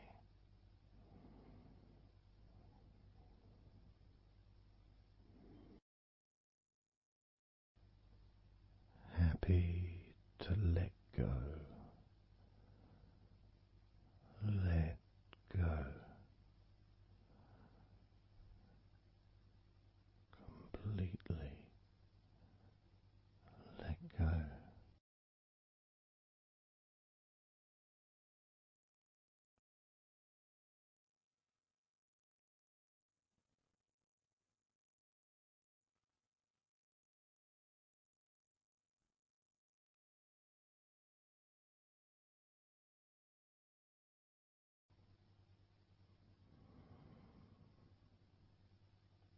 so tranquil.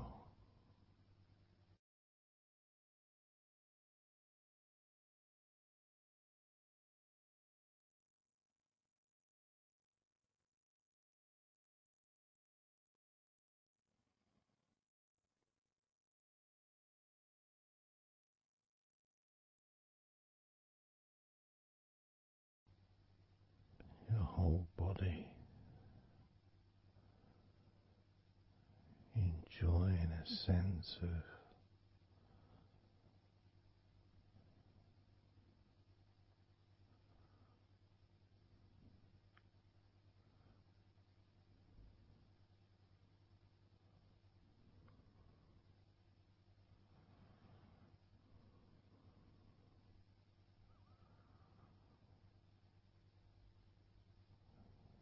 letting go even more.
Peaceful.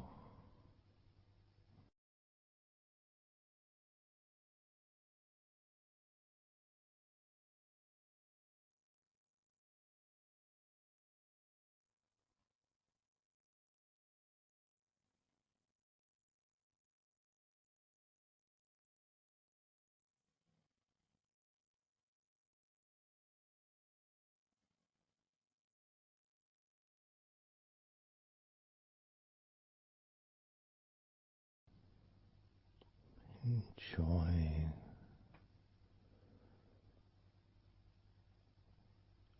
the space, this space of peace and safety.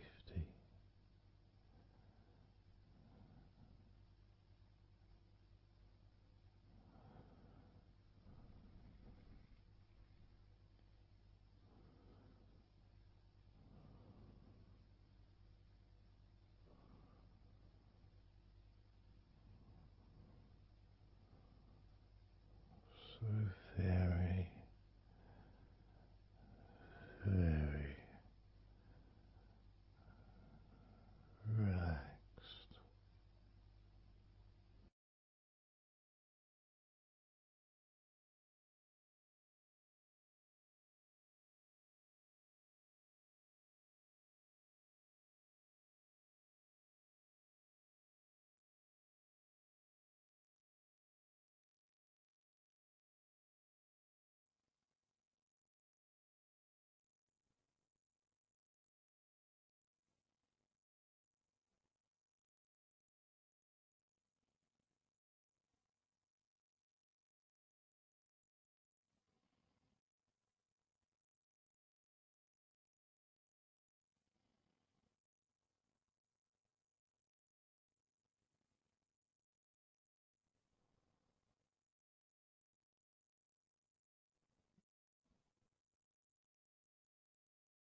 letting go.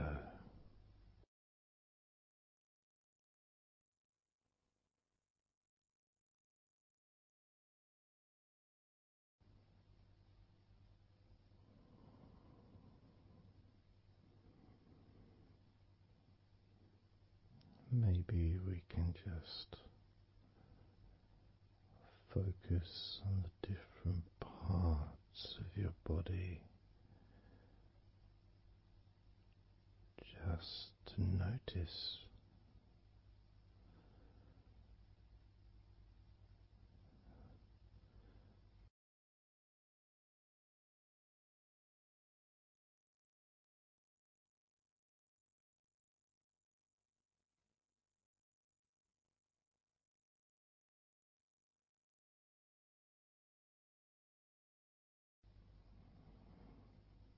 your forehead and your eyes.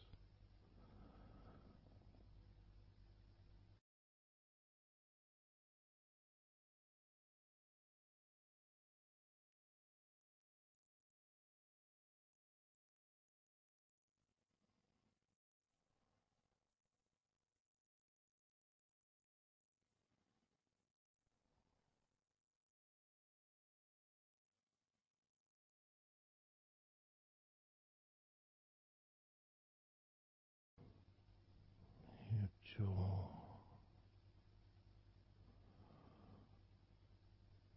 so loose.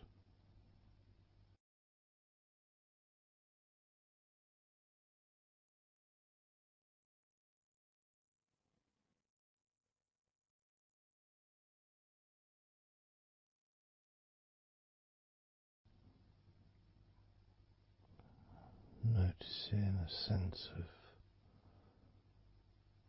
complete freedom.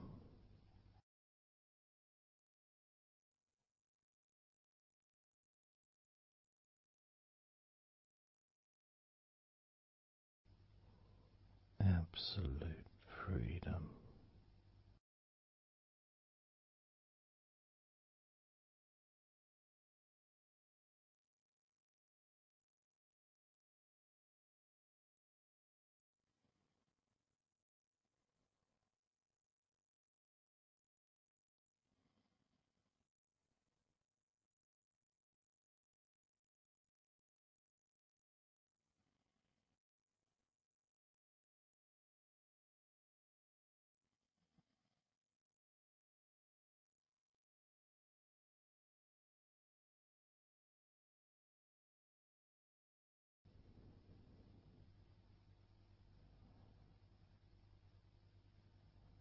Drifting.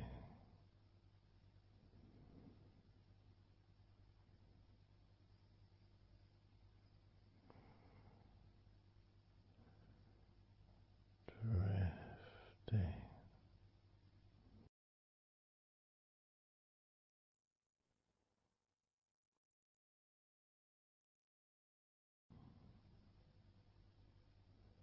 Peaceful energy.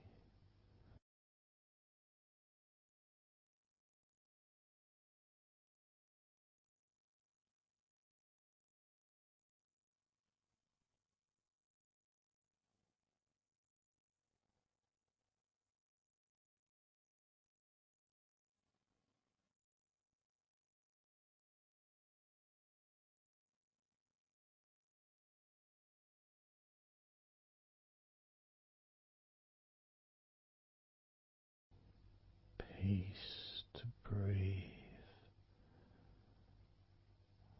So much easier.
have noticed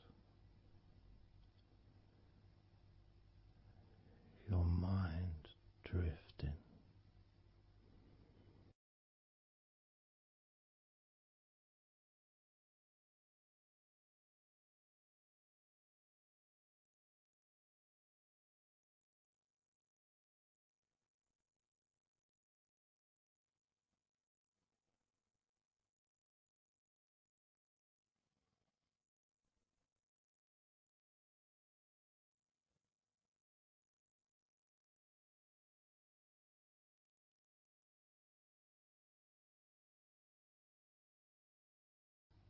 Peaceful.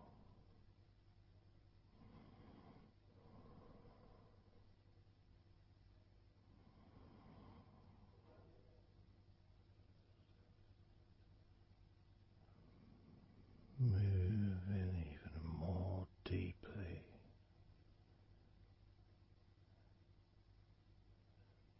in the direction of total blissful peace. Blissful peace.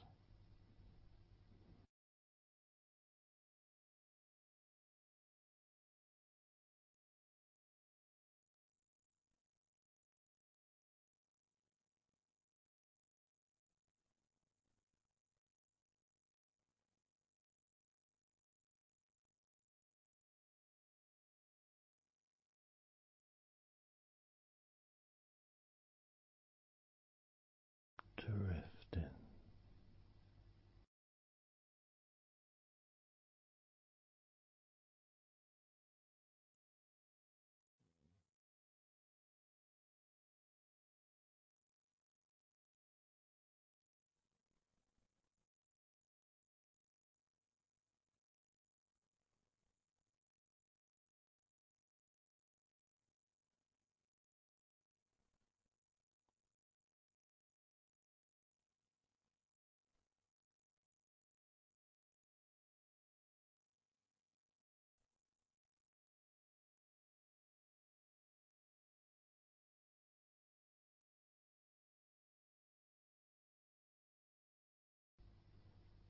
Total peace.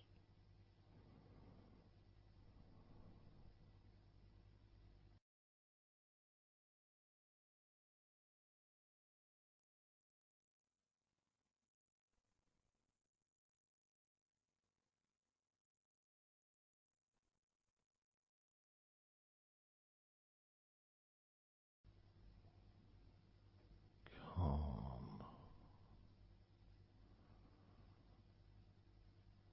So calm.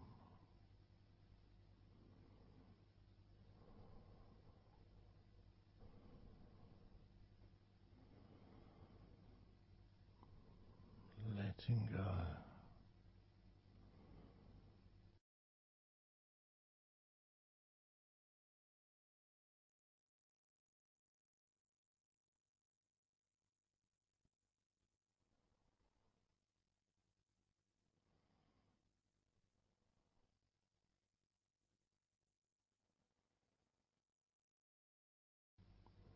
Peace of mind.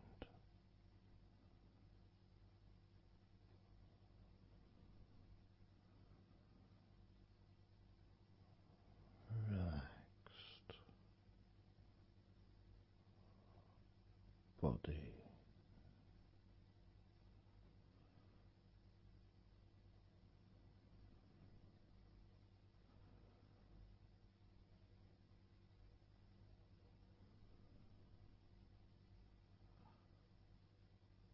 So relaxed.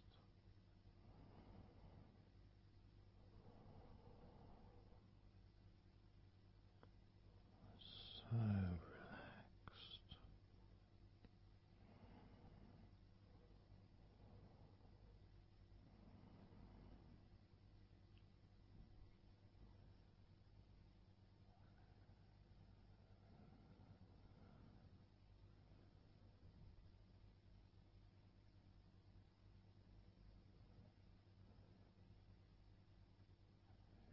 body feels almost invisible.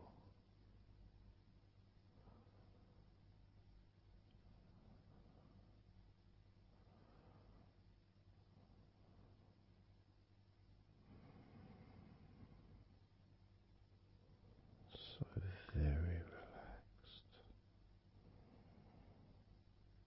and peaceful.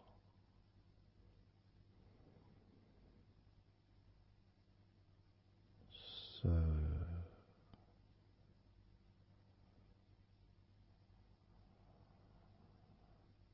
peaceful.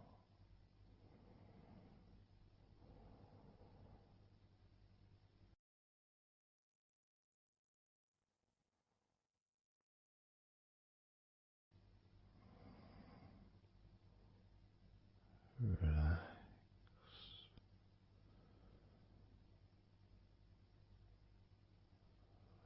Let go.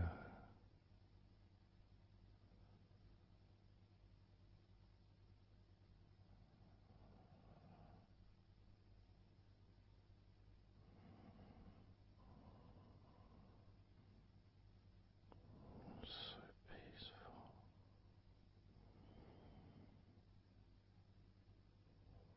So very,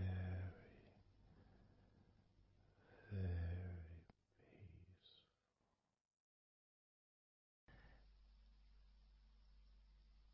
And you could start to notice that you are feeling more relaxed.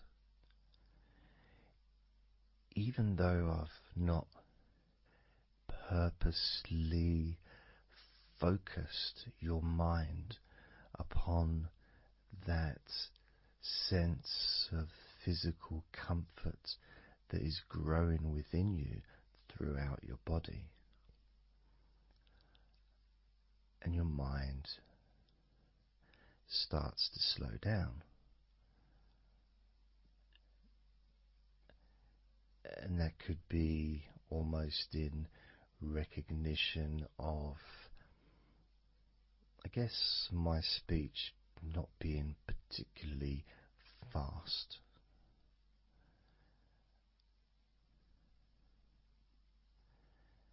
And things just generally feel calmer just by listening to my voice.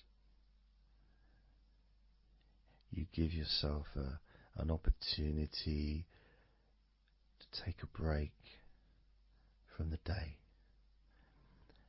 Take a break from your life as it is.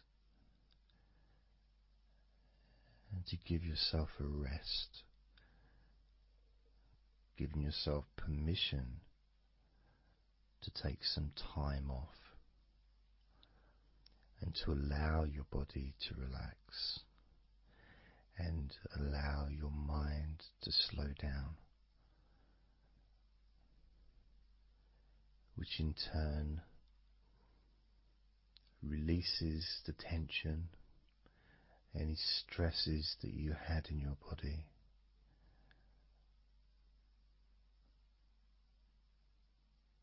It's almost as if the parts of your body just open up, allowing the negativity out.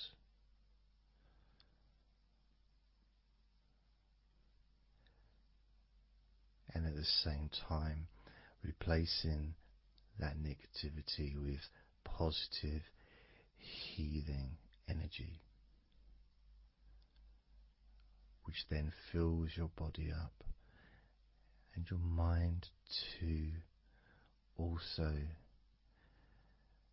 starts to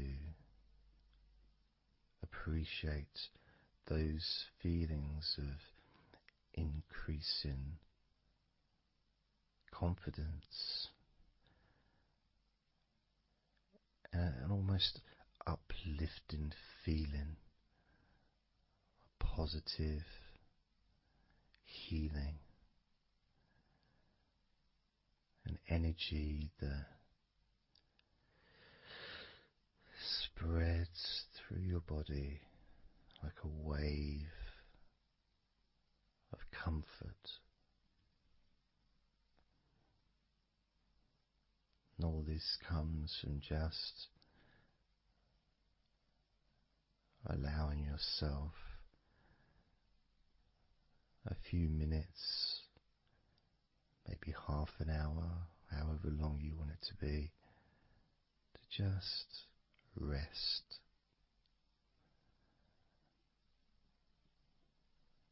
And allow your mind and your body to almost reset itself to the settings of comfort and relaxation, calmness, which allows more room for feelings of pleasure and happiness to move around your body and into your mind, almost as if your mind and your body are sinking together, almost mirroring each other with that growing positivity and calmness. And it feels nice. It really does feel nice to know that you are the one that has allowed yourself to feel more comfort and to experience more of this deep relaxation spreading throughout your body.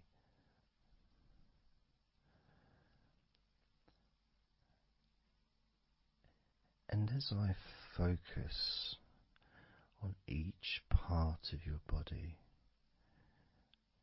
you can notice that that part becomes even more relaxed just by focusing on it. It becomes even more calm and comfortable just by focusing. And as I move down your body, starting at your head, the parts that you've already focused on will continue to relax deeply. And those parts that we've not yet focused on will just automatically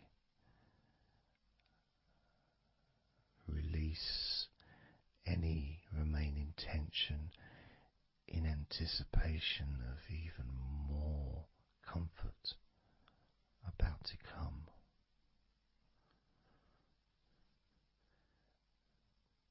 Now, I'm going to start by focusing on your forehead. Just being aware of the feelings of your forehead. And any background sounds, like Mr. Herbert the Pigeon, can just allow you to feel even more relaxed.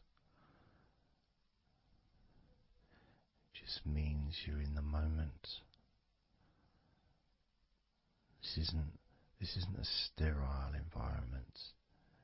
This is the world. I live in the countryside, so there's lots of nature sounds around.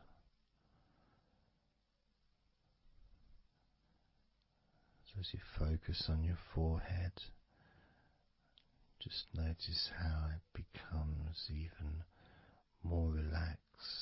you focus only on my voice and that part of your body.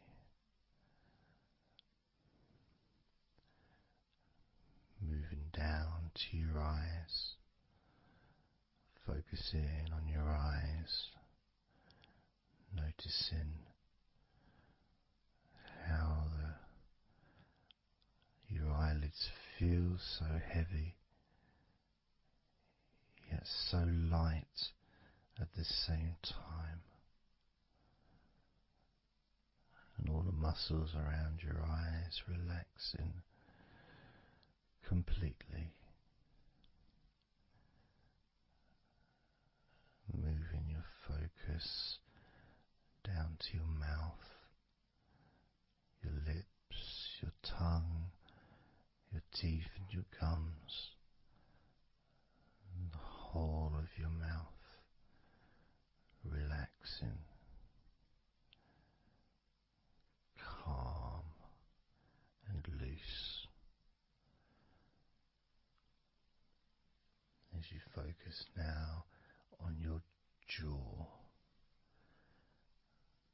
not just the part of your jaw near your mouth and your chin, but all the way up the sides of your face to your ears, that whole of your jaw,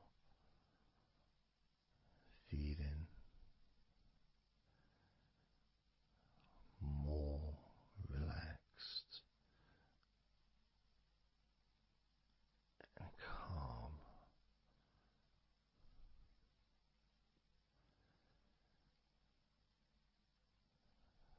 Focusing on your neck, the front of your neck and your throat, relaxing and loose and calm. The sides of your neck, the right and left side of your neck, relaxed and loose and calm.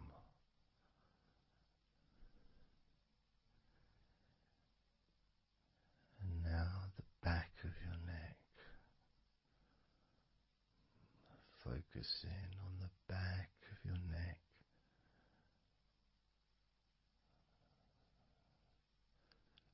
letting go of any tension that may have been there before, and enjoying that sense of increasing comfort and release that you can experience in the back of your neck.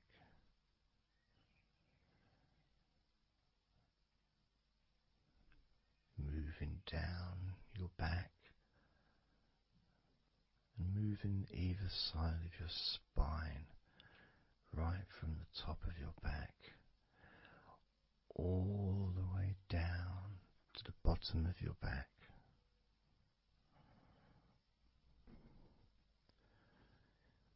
Down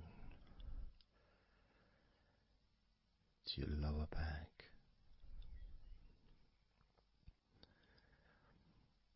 As you move up and down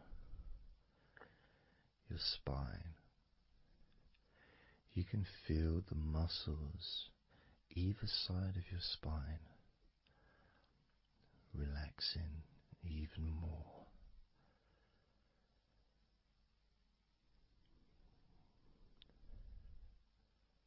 And as those muscles relax, that sense of comfort starts to spread outwards from your spine into both sides of your back, the top of your back, the middle and your lower back. And as you scan gently and slowly up and down your back as the muscles in the top of your back relax and become looser. The muscles in the middle of your back also seem to just almost divide from each other, separating and almost melting.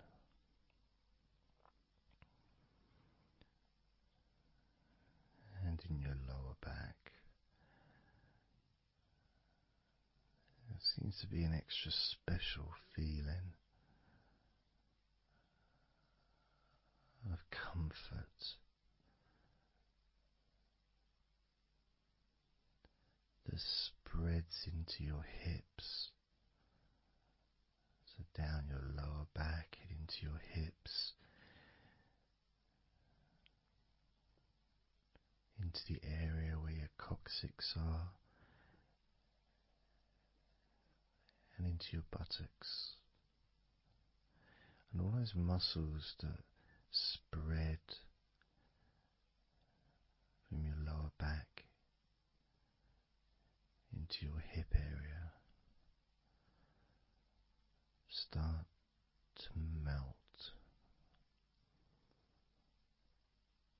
start to really let go.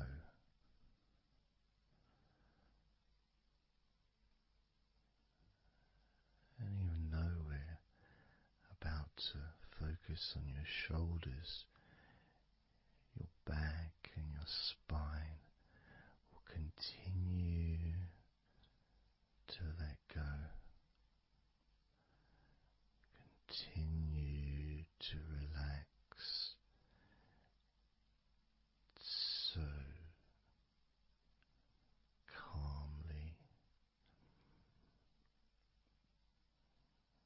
And as you focus on your shoulders, you may notice that they're already feeling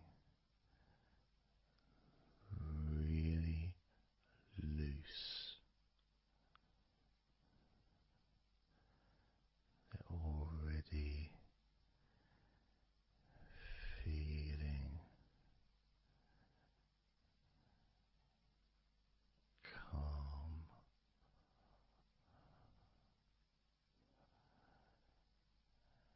And that feeling of those muscles that move from your neck into your shoulders.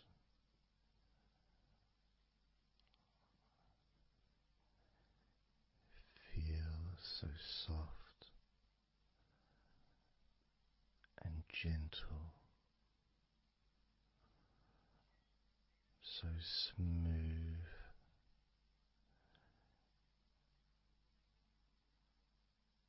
and calm.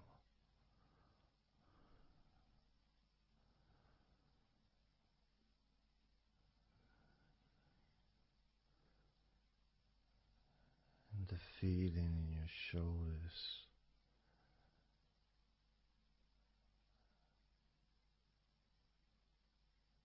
seems to spread deep into your shoulders. That sense of relaxation, not just traveling deeply into your muscles, but also relaxing the bones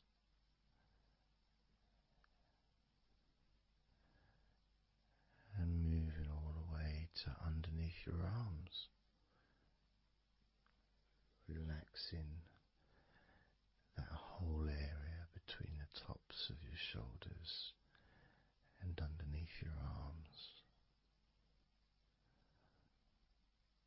healing.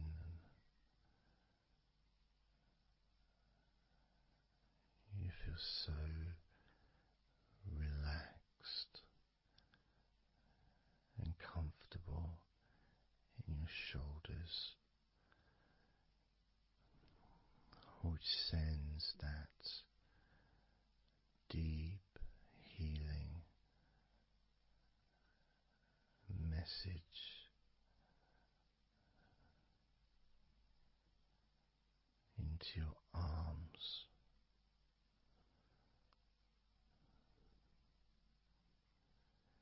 And you may feel almost as if your arms are not even there because they're so relaxed, so deeply relaxed.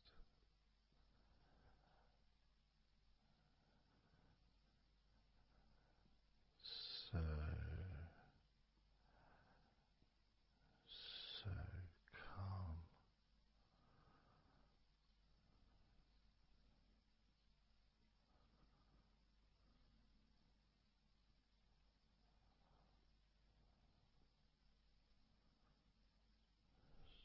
So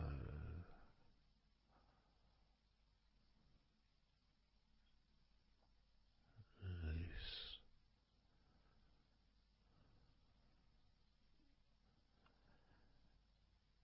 That feeling spreading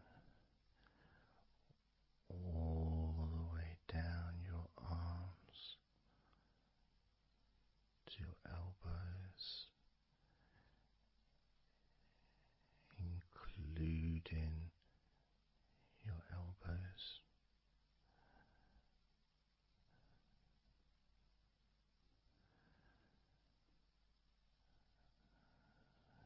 Circumference spreads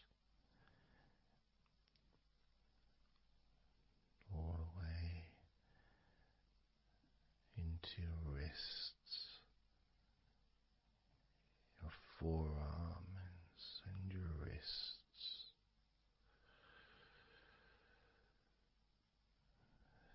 feeling so heavy, yet at the same time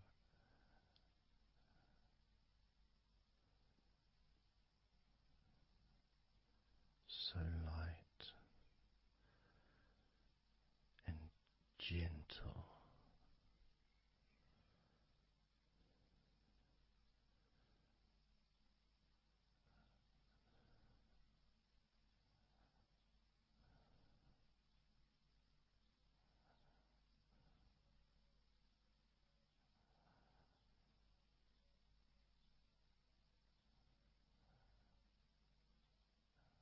Focusing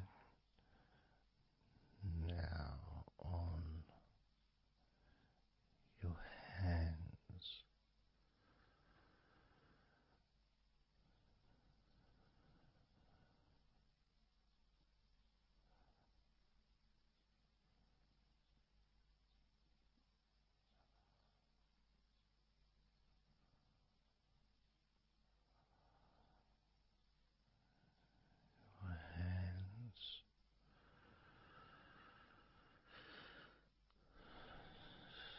so peaceful in your hands.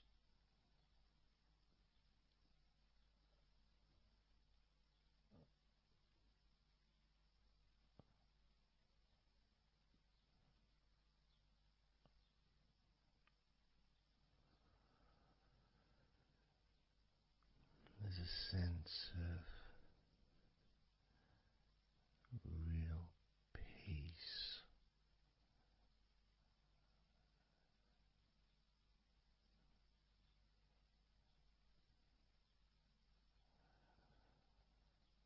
that just seems to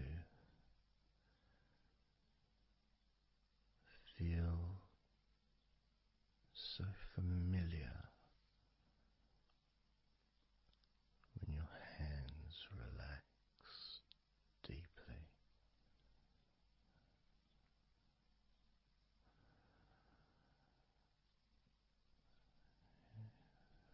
Feels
fingertips.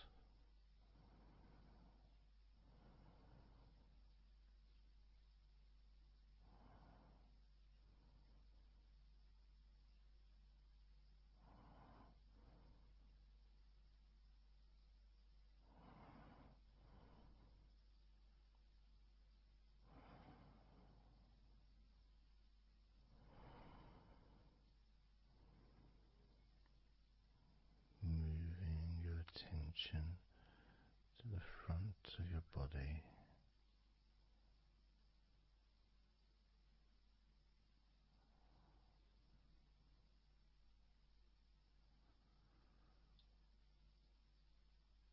so comfortable.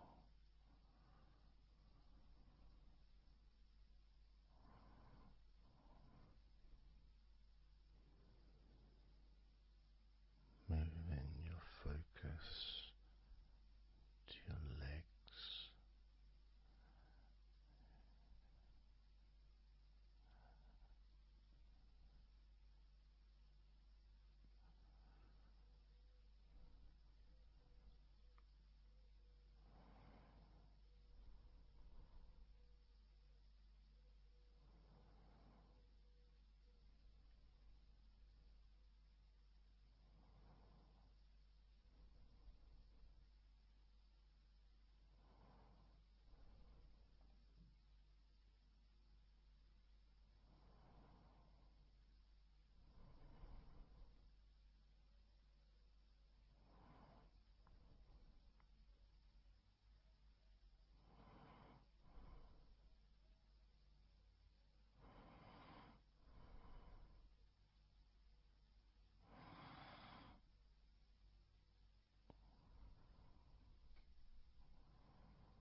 all those muscles in your thighs,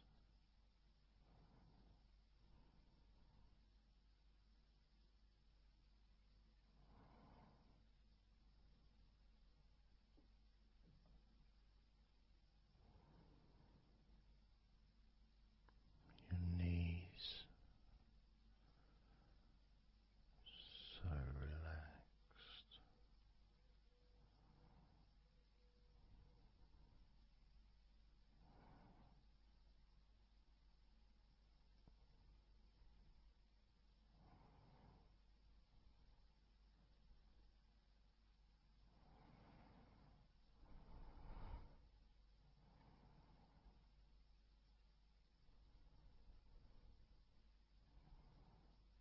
Your calf muscles and your shins completely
letting go of everything.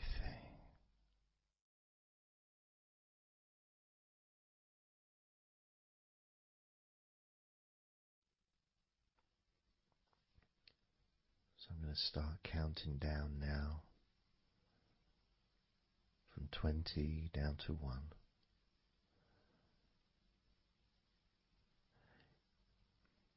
You can imagine, in a way, it's like just walking down some steps. And each step, all 20 steps, and each step represents a level of comfort.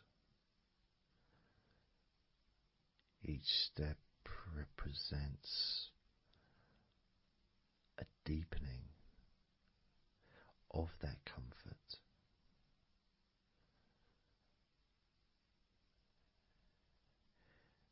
And the further you walk down those steps, the deeper and more relaxed you feel.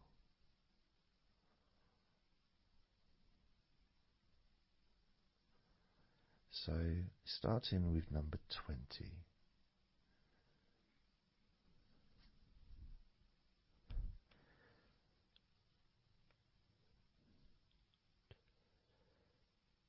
Twenty.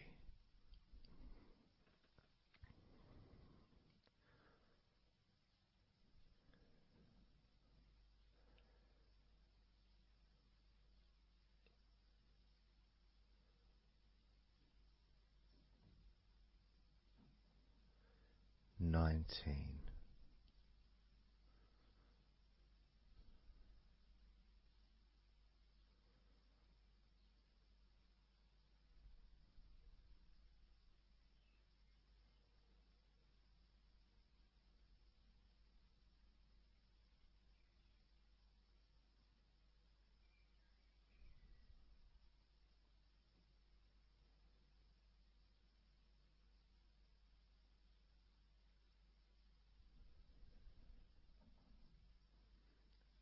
18.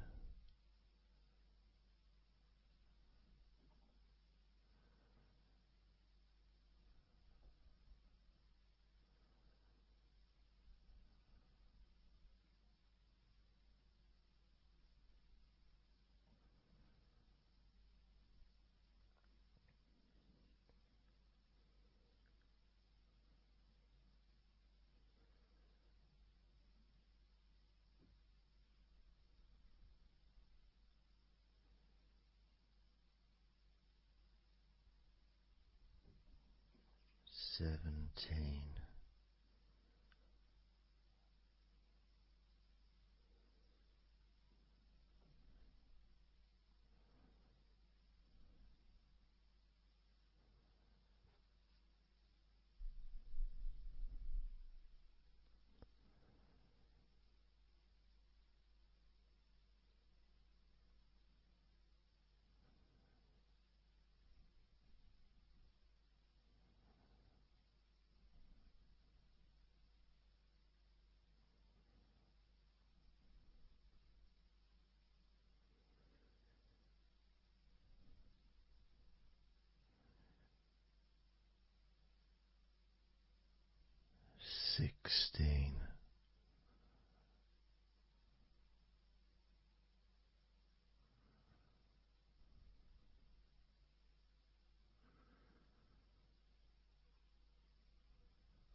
15.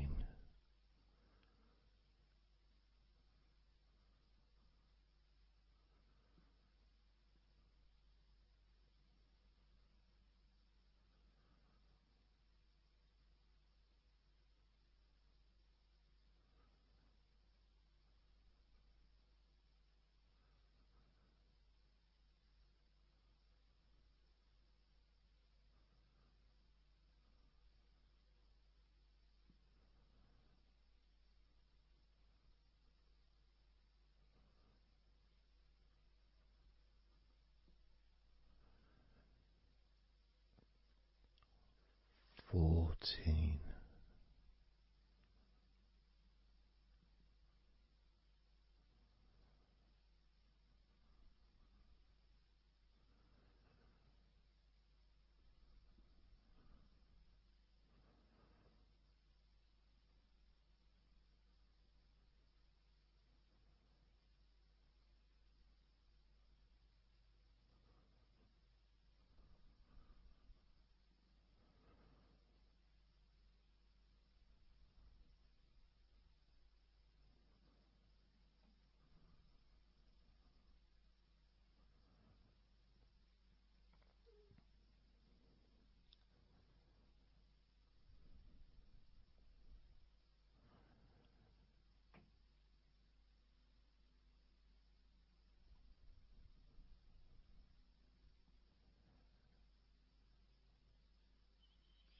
13.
12. 11.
7.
6. 5.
2.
As you focus on your eyes,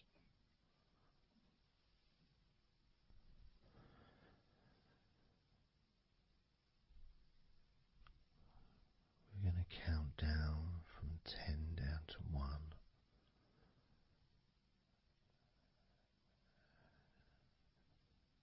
Focus in just on your eyes, your eyelids, the muscles around your eyes, your eyeballs themselves, that whole area that makes up your eye.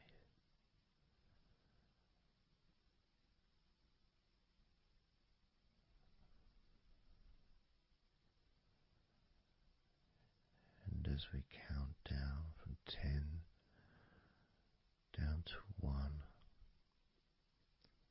whilst focusing on your eyes,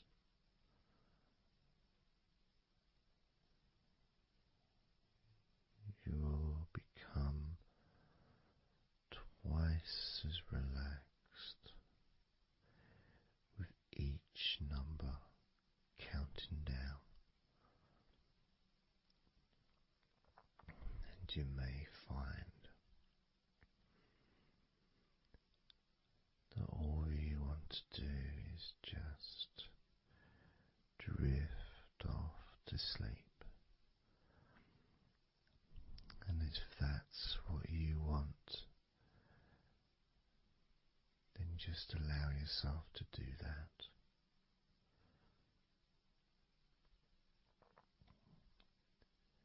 Now, focusing on your eyes, I'm going to begin counting down from 10 down to 1 right now.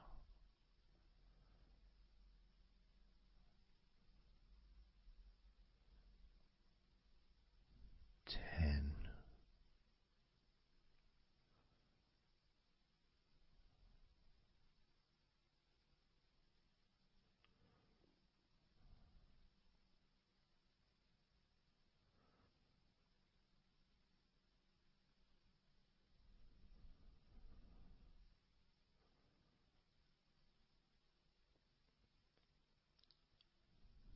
9.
4.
3.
One.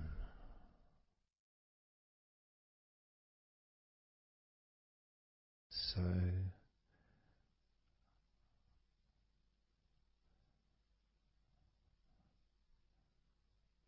counting down from 10 to 1. 10, 9, 8, 7, 6, 5, 4, 3, 2, 1.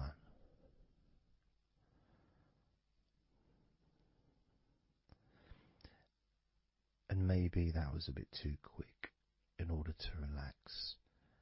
Maybe it's a bit too fast for you to notice the calming of your body. Maybe even a little bit of pressure there, like You're counting down from 10 to 1. What do you expect me to do, man?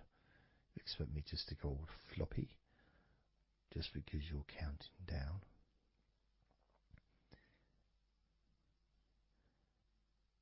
We could try again, but this time I'll go a bit slower. This time, as you focus on the whole of your body before we focus on your legs, just notice how your body does start to feel more relaxed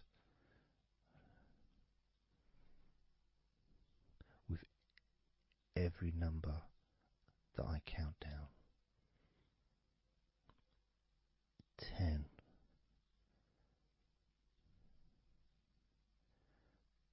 9,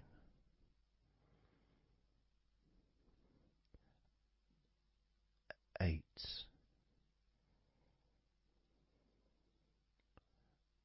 7,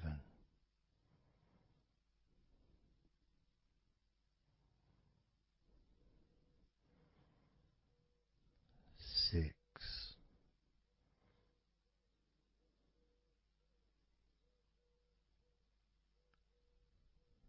5,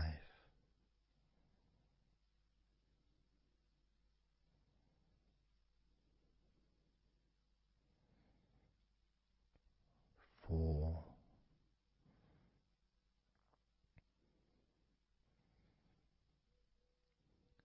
3,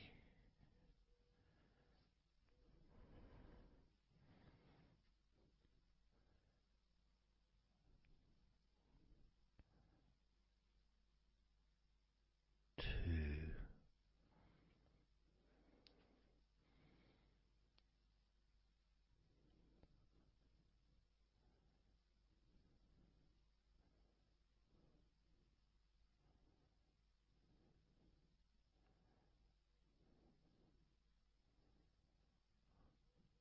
1.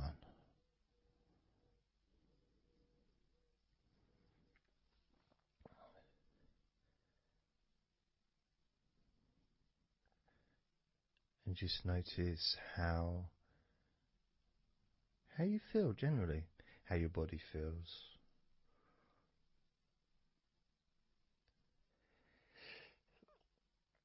It's not necessarily even about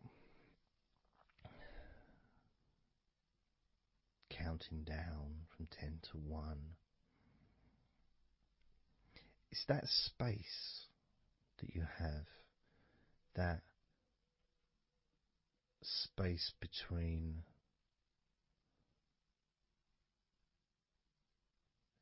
being active physically or mentally to just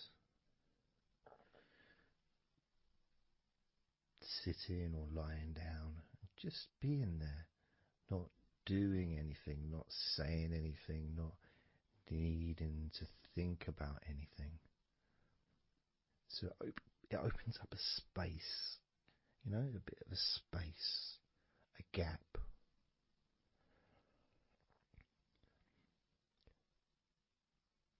And the more I count down from 10 to 1, the bigger that gap becomes. So there's that gap of calmness, of comfort, relaxation.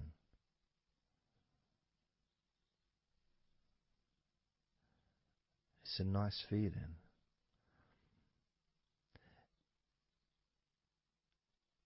And it moves those stresses or discomforts physically or emotionally, moves them away.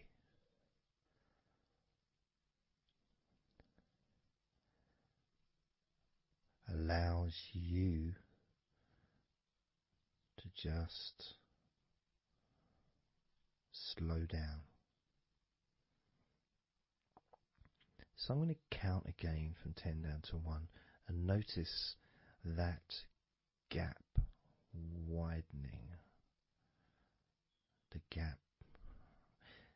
And as it widens, it's almost like the stress and attention falls into the gap.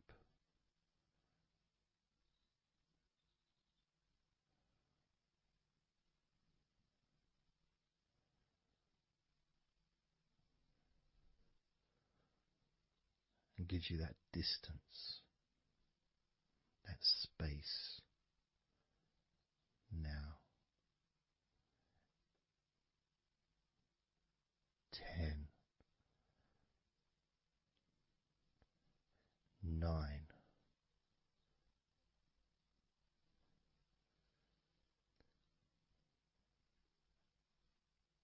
8,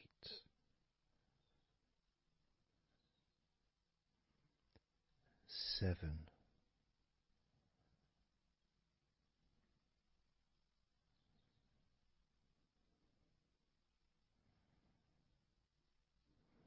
6,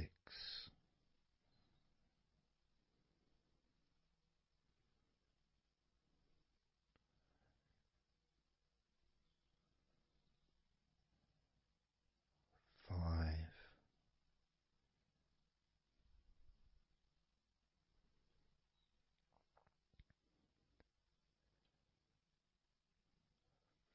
4,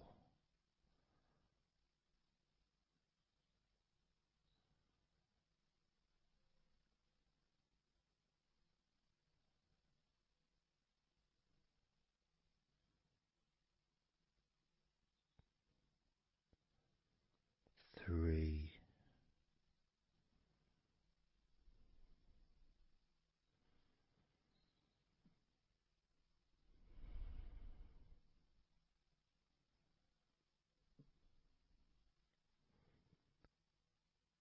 2,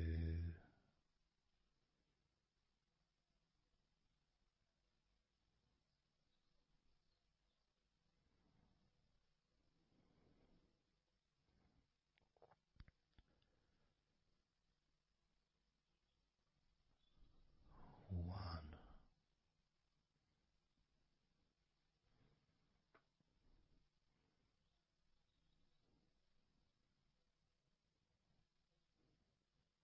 How does your body feel now?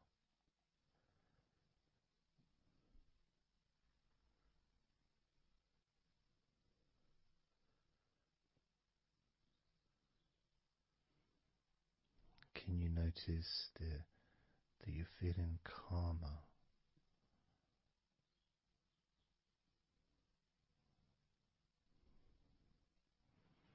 That you're feeling more relaxed?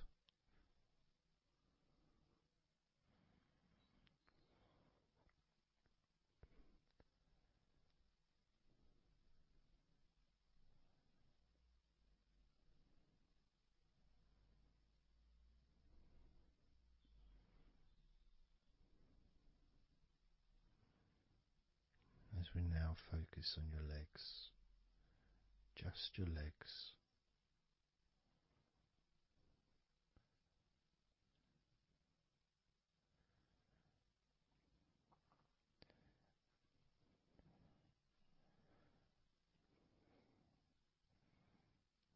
We're just going to start with focusing on your thighs.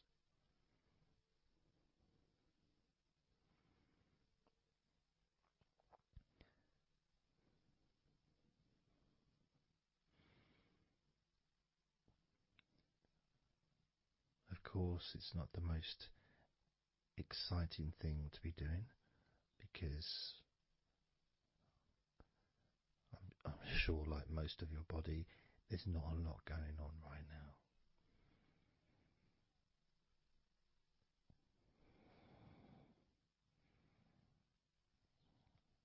Just focusing on the whole of your thighs, the tops of your thighs, the sides of your thighs, the bottoms of your thighs, your outer thighs and your inner thighs. Basically the whole of your thigh that leads into your hip. then goes down to your knee joint.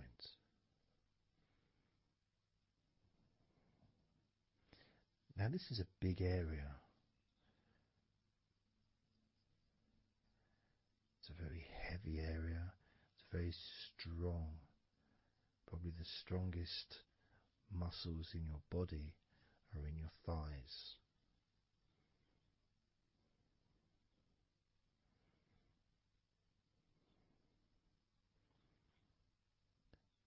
But I don't think we perhaps give enough attention to our thighs.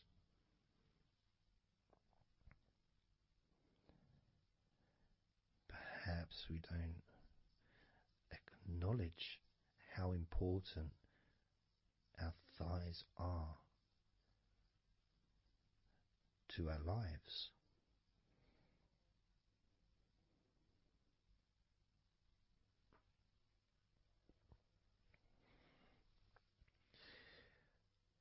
How much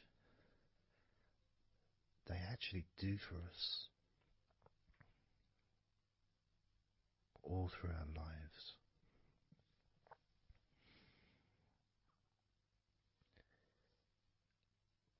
And it may sound really weird, but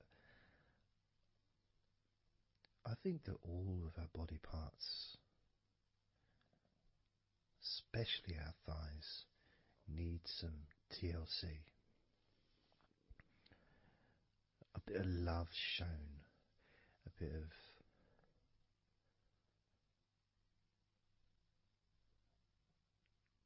acknowledgement, a thank you, gratitude for what our thighs do for us.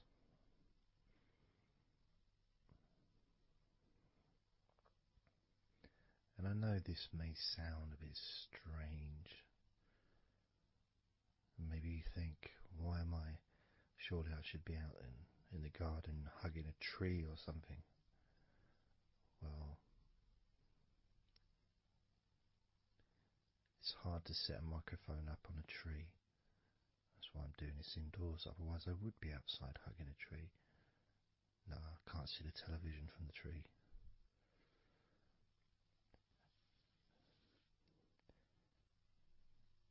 If you move down to your knees, again, such an important part. And I think we don't necessarily, I'll speak for myself here, I don't necessarily appreciate all that my knees do for me until I have a problem with my knee. So occasionally if I have maybe I bash it or it's aching for some reason, it's then that I realise how much it does. You know, the benefit of being able to use my legs without any kind of physical discomfort is a beautiful thing that's possibly not appreciated until it's temporarily removed, you know, that comfort.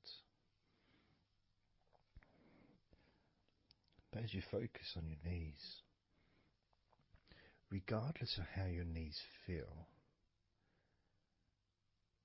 you can add that sense of gratitude and love to your knees for all that they do for you.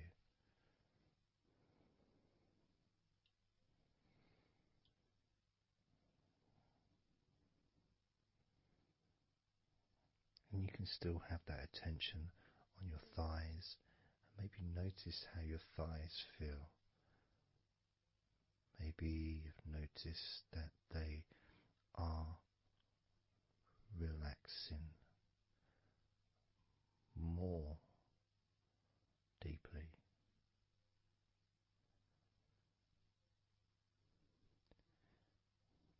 As you focus now on the bottoms of your legs, your shins,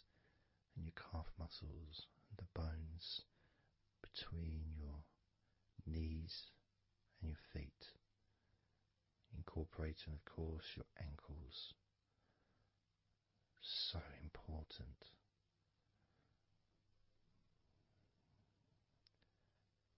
Anyone that's had even like the slightest sprain of an ankle knows how much we take our ankles for granted.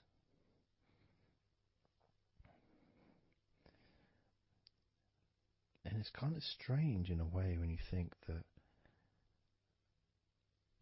logically our wrists are a lot thinner than the rest of our arms, which is okay, can't see any problem with that because we're just picking stuff up.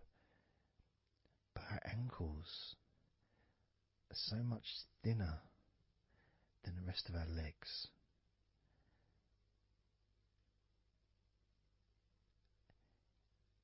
And from a physics perspective, or logical even, it doesn't really make sense that all this weight would ultimately be resting on your ankles, then leading to your feet.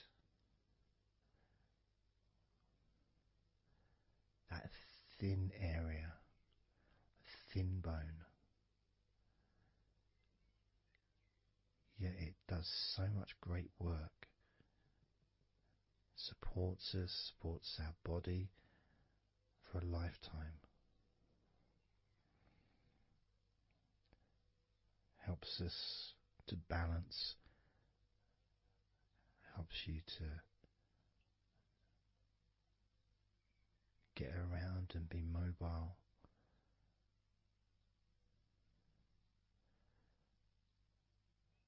And there's the calf muscles, of course. When I was younger, I couldn't see the point in calf muscles. It didn't seem to do anything. Okay, if I walked around on tiptoes, then my calf muscles get some work.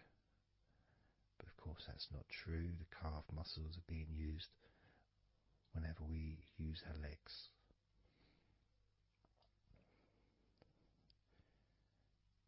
And your shins,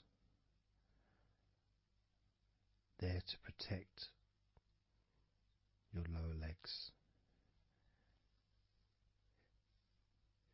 Shaped in a way almost as a protector for the bone.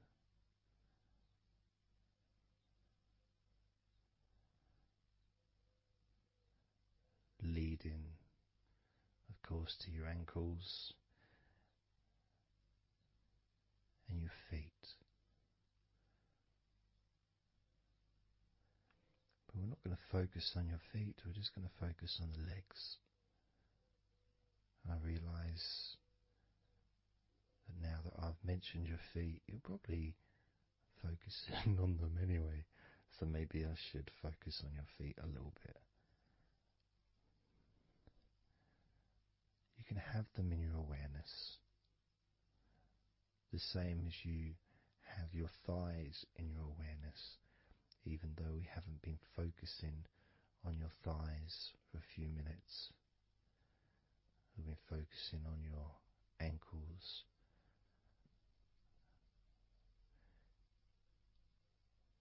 there's still that sensation of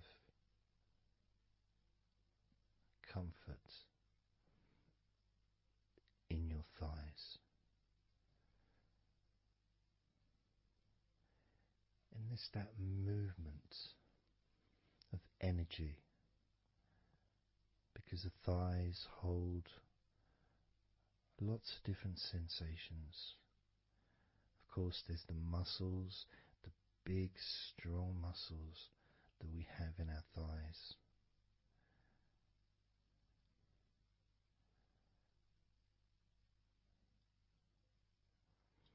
But the skin on the outside of the thighs, as in the outside of all of our body, can be very sensitive.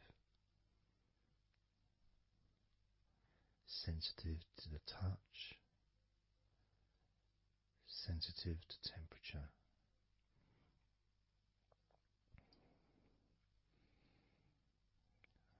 and inside your thighs. The bones, there's the muscle, there's the blood vessels, the arteries. So all this stuff is inside your thighs. And I guess sometimes it'd be nice if you could actually put your fingers inside your thighs and massage. So you can massage on the outside, of course, but to be able to get deep into the muscles, and to be able to just massage inside your thighs, massaging the bones of your leg, massaging all the veins, and just gently healing your thighs.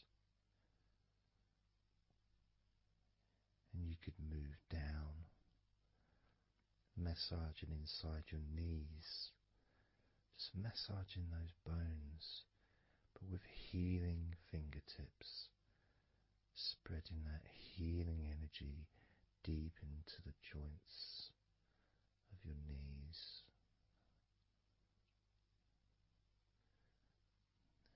Of course, there's the back of your knee, you know, the inside crease where your knee is. It's a very sensitive area. Feels very nice when you stroke it. That might be because it's an area that's not really touched very often. It's almost like a hidden part, that crease in your legs. It's almost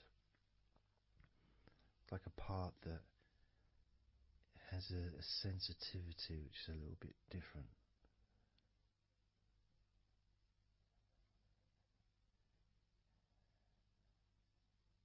Of course, it's protected by your legs.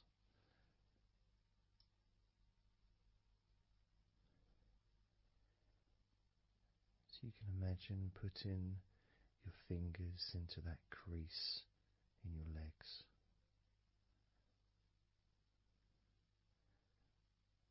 That fold in between your legs, you can just massage with your fingertips. Imagine your fingertips going inside, massaging the muscle tissue. You can of course feel the bones of your knees healing through your fingertips.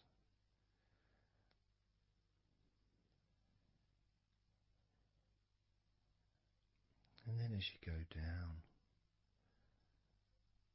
to your calf muscles, now that's a part I'd like to be able to really put my fingertips deep inside my calf muscles, massaging every single tissue of that muscle, healing every part.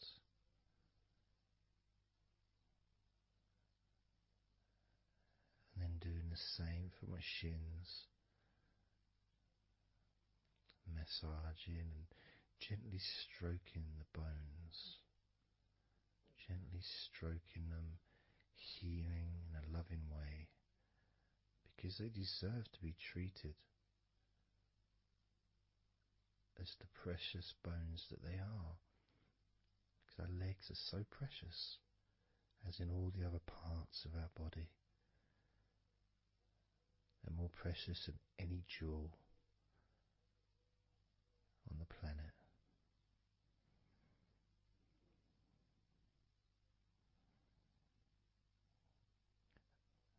And when you start to think about your legs in this way,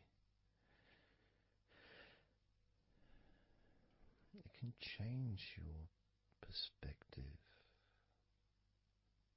It might sound a bit silly to start with, the idea of having love for your legs, showing appreciation for your thighs, wanting to be able to Put your hands in your thighs and massage the muscles and the bones, and to get your fingers deep in there, releasing all tension, just to show how much you care about your legs, how much you care for what your legs do for you regularly. Your knees, your calves, your ankles, the strength of your ankles, considering how thin they are compared to the rest of your legs, especially your thighs. Yet they're so strong, so flexible. Absolutely amazing things your ankles are. Truly a gift because of what they do for you.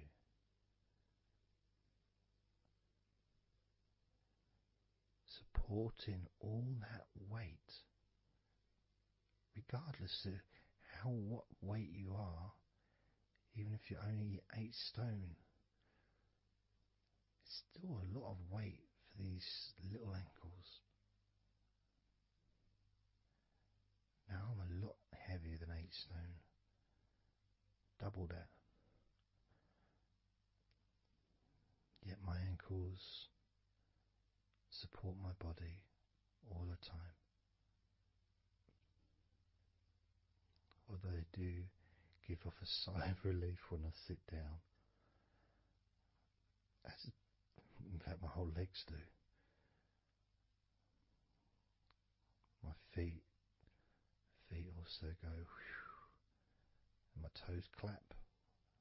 They're so happy.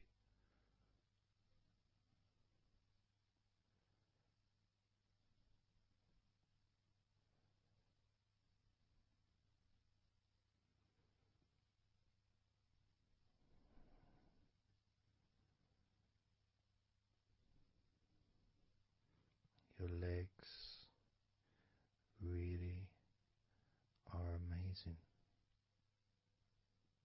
And I know that talking about your legs is possibly among the most boring things you've ever heard anyone say, possibly. But boring or not, everything I said is true. Your legs are amazing.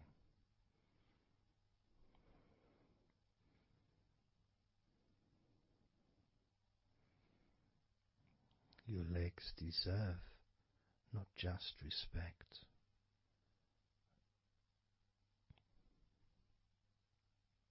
they deserve to relax deeply.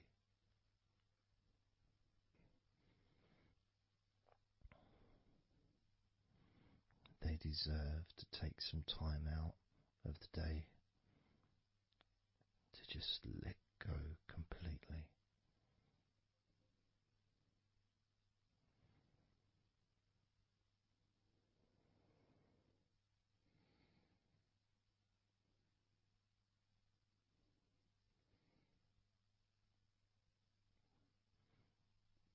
Your legs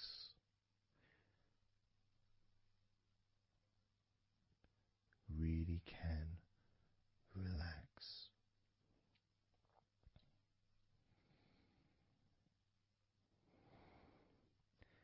And because the legs are such a very important part of your body, when you relax your legs, the rest of your body also naturally follows in that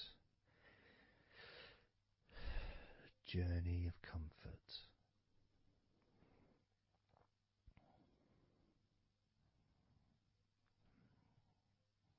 I can feel it in my hips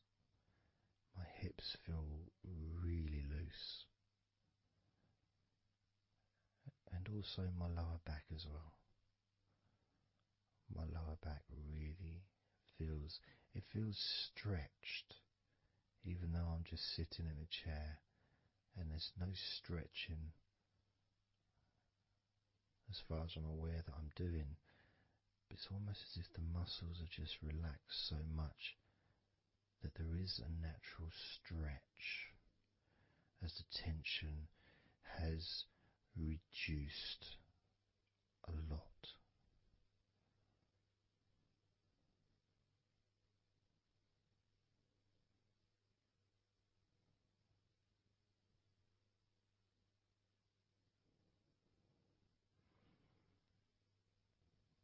And I'm now going to count down from 10 down to 1.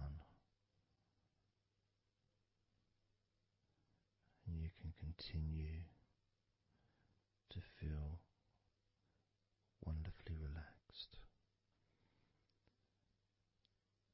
10, 9, 8,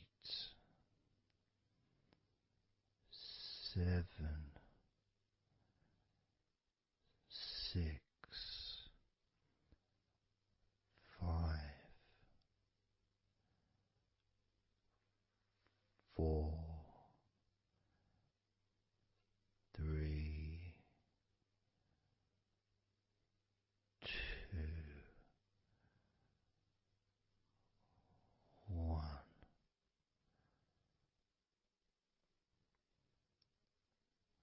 Relax.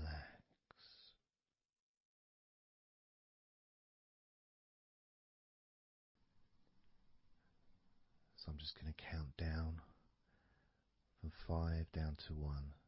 And as I count down, if you just focus on the numbers, just the numbers, counting down, and notice how you feel in this moment as you hear the numbers counting down, knowing that those numbers counting down represent you feeling calmer, not just in your body but also relaxing your mind. And just notice how you feel. There's nothing to do, there's nothing to say, there's nothing to think about. Starting with number 5.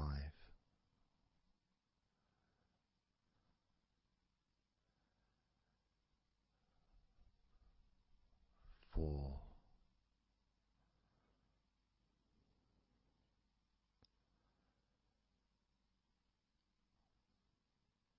3.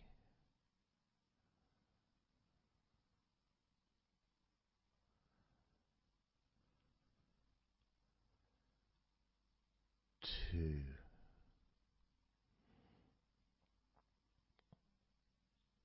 1.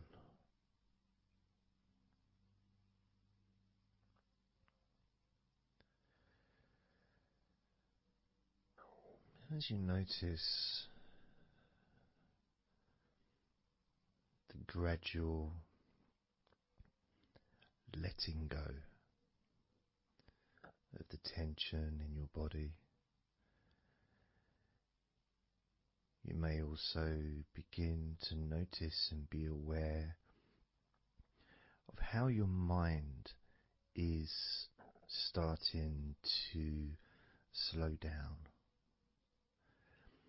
This is just a natural thing that happens. It's not really a special procedure. It's just natural because as your body relaxes, your mind also starts to relax. And the more your mind relaxes, the more your body relaxes. It's just a continuous circle of relaxation.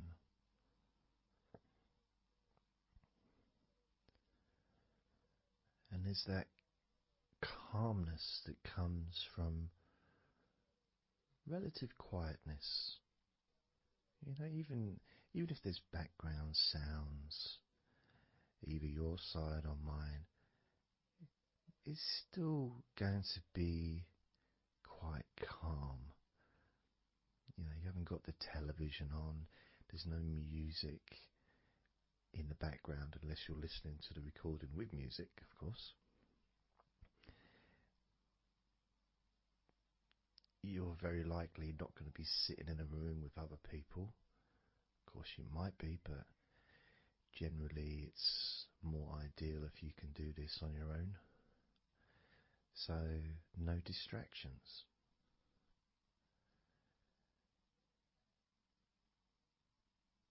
And when you stop thinking about stuff,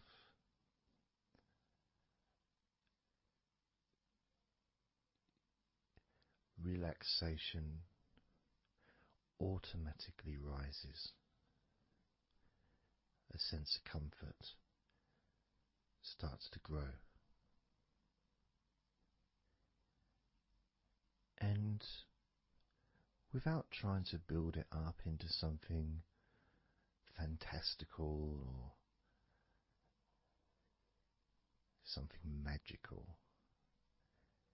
this is just a natural process, something that's easy to accomplish. In fact, it's almost, the sense of relaxing completely happens really when you put no effort into it.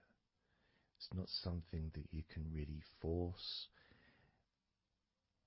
It's something that happens naturally. And part of the process of this recording and others is simply to allow you to take advantage of this space, this time, to just let go, to just be here, to be in tune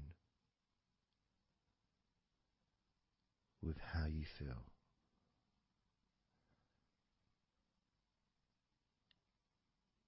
Yet with the intention of wanting to relax deeply. And maybe even to fall asleep, depending on what it is that you wish for yourself in this moment.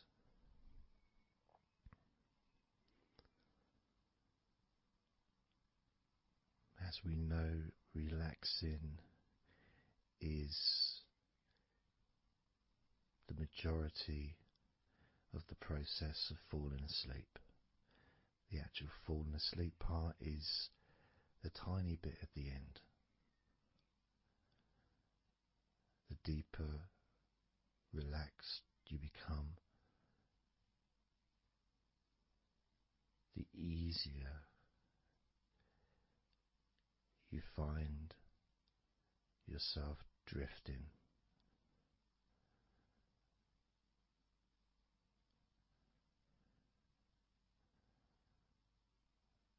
But you can also, if you choose, stay focused on my voice and really enjoy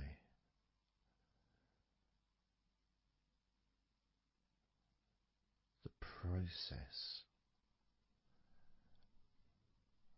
of gradually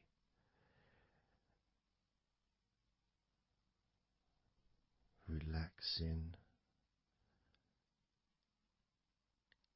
each muscle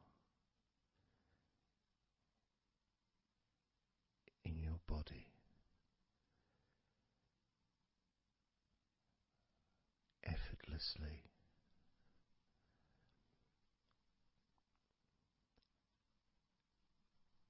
And just observing the sensation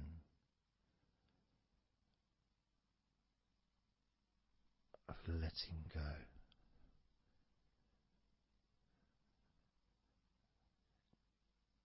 Completely.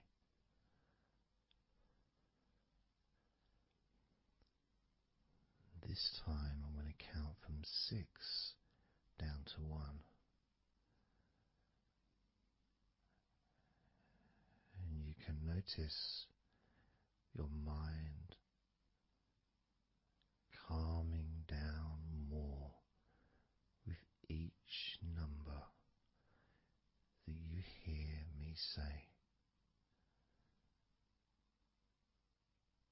Naturally feeling calm and slow and peaceful.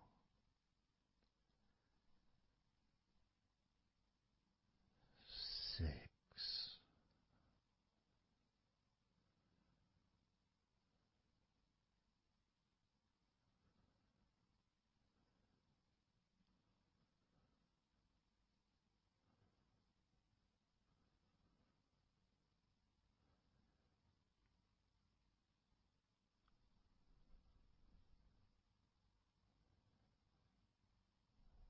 5.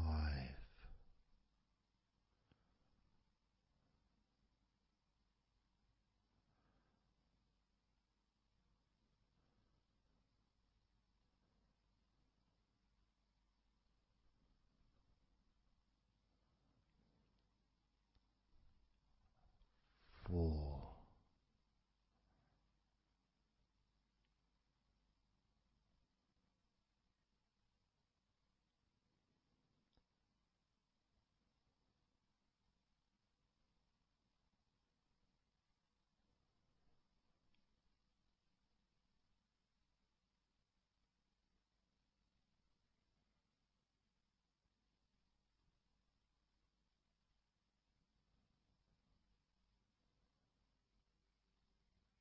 3.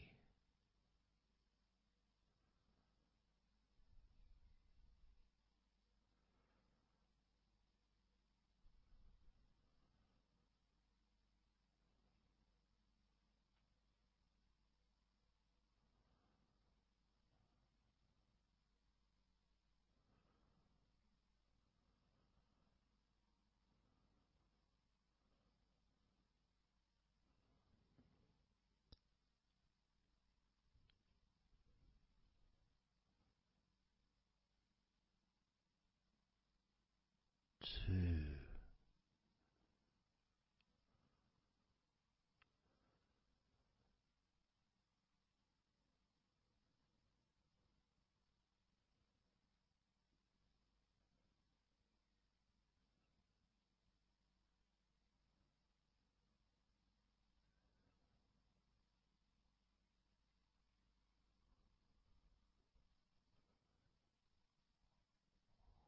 1.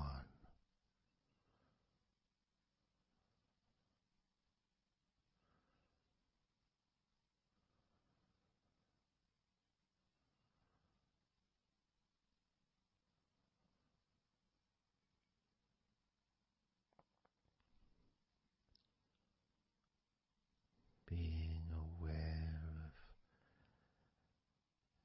how your mind has slowed right down,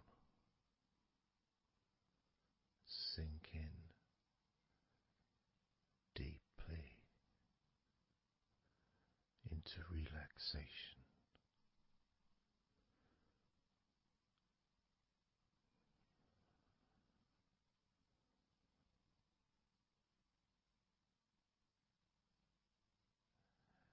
And as you focus on your mind, you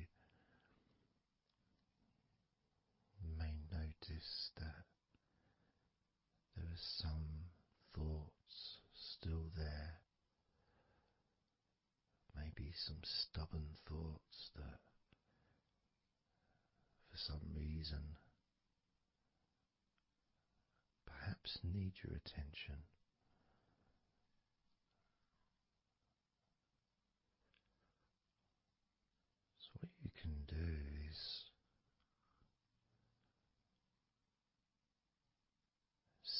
love to those thoughts. Sprinkle those thoughts with love, like little petals from a flower. Just sprinkle it over them. Petals filled with love towards those thoughts, to let those thoughts know that you're not abandoning them. You just need them. You require them to just calm down, slow down, quiet down for now.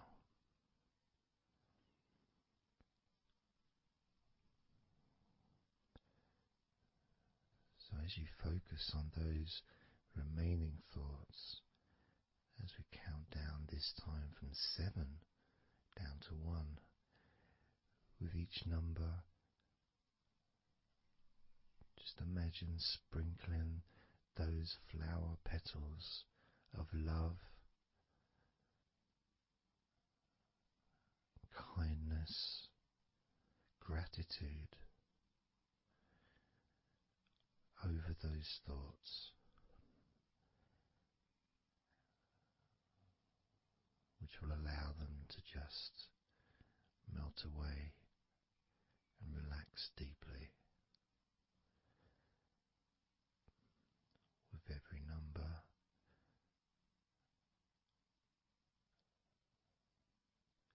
Those thoughts will become more and more relaxed.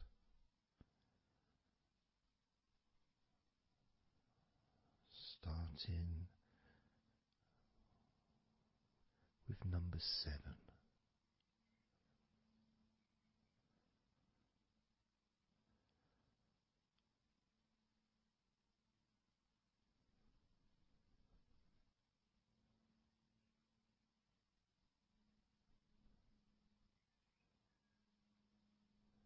6.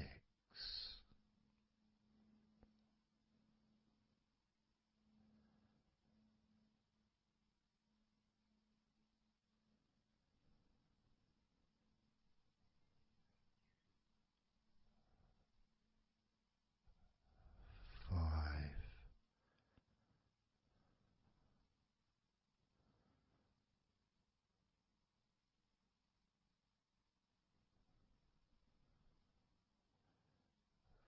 4.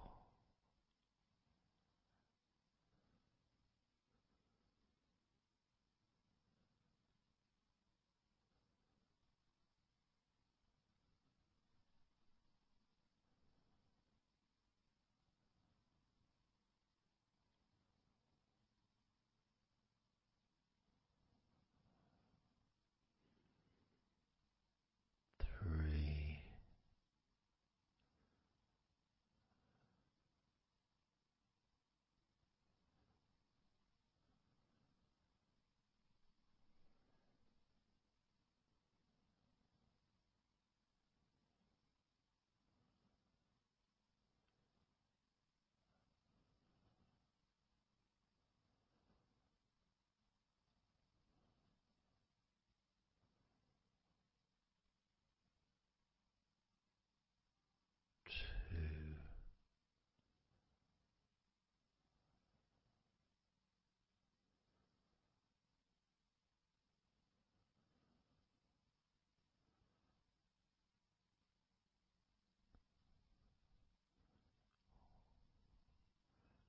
One.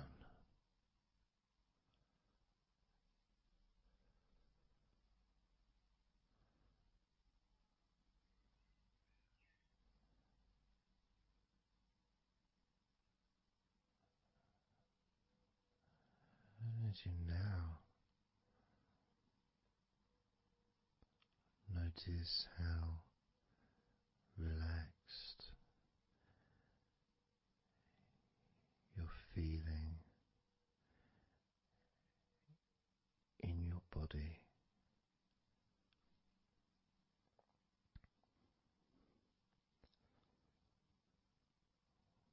going to focus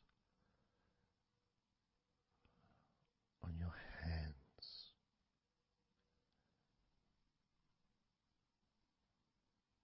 Because the more relaxed your hands are, the more relaxed your body and mind are.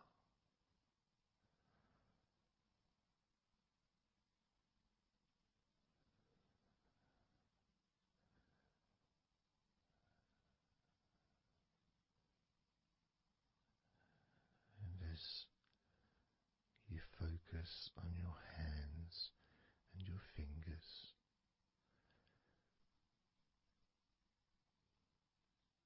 there's nothing needed to be done. There's no clenching of fists or tensing the fingers or anything like that.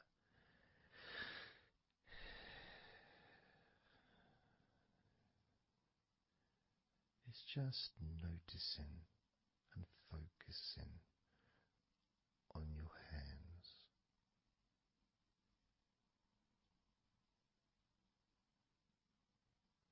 Noticing how they feel.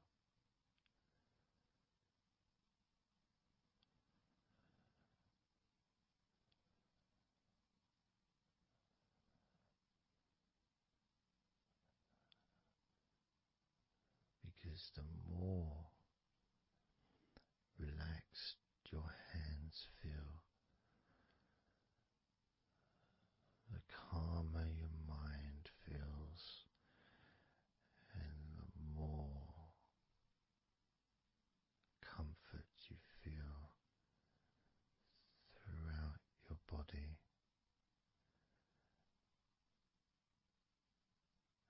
And you may have already noticed that your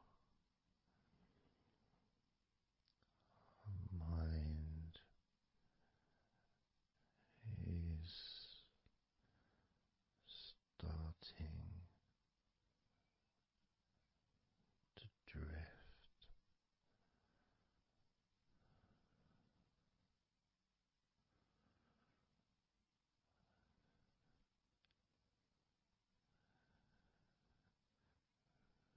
Focusing just on your hands and fingers, allowing them to experience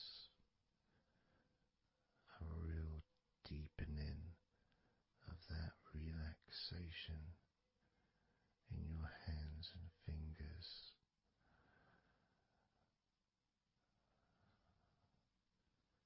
More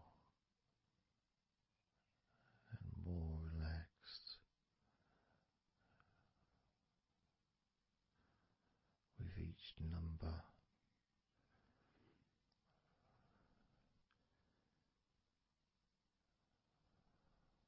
From 8 down to 1.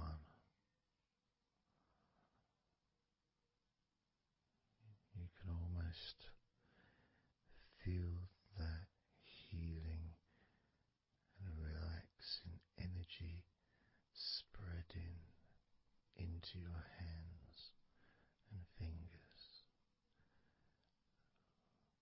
becoming even more relaxing with each number you hear, going down from 8 down to 1, drifting, drifting again,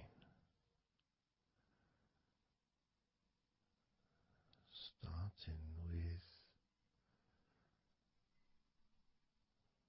number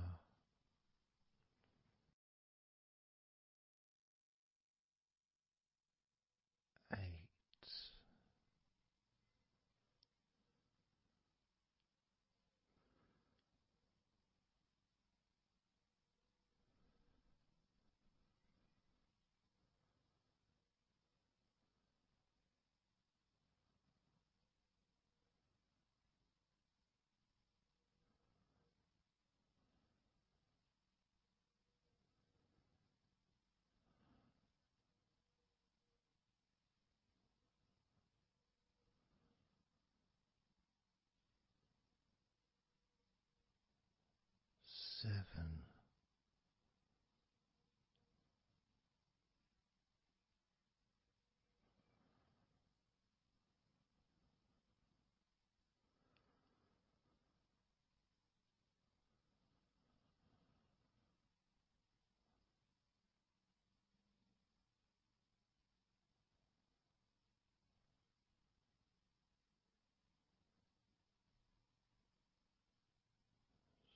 6.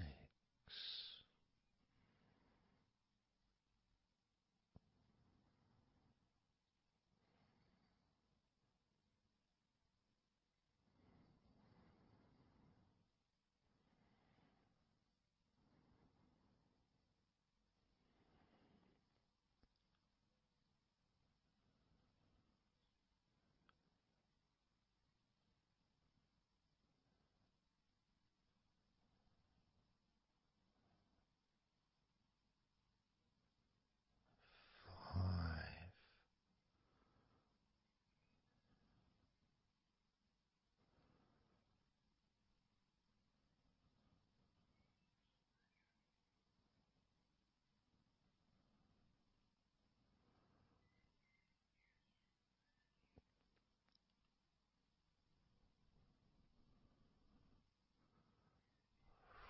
4.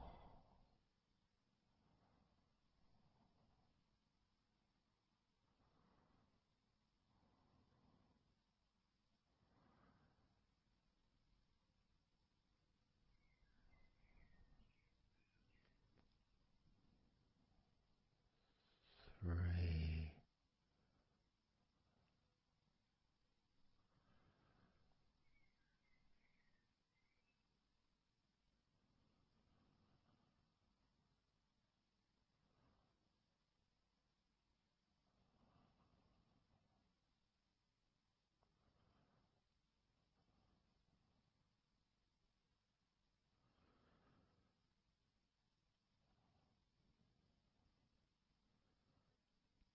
2.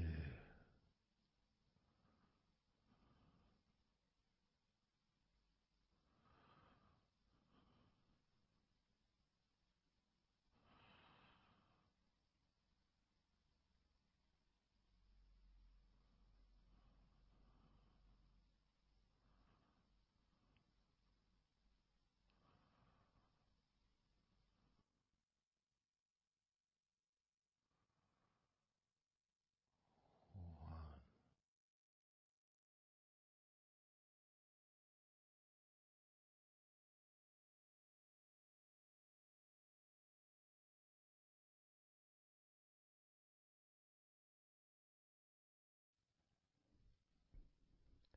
Just being here now.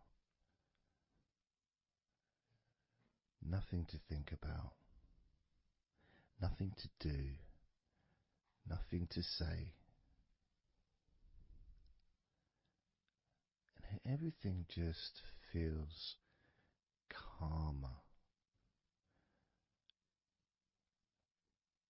And this is your natural state of being. This is how you just normally feel when you take away all of that other stuff that we add. Things like stress and worrying and overthinking and anxiety, tension, just generally thinking about stuff. When you take that away, which is what we're doing now,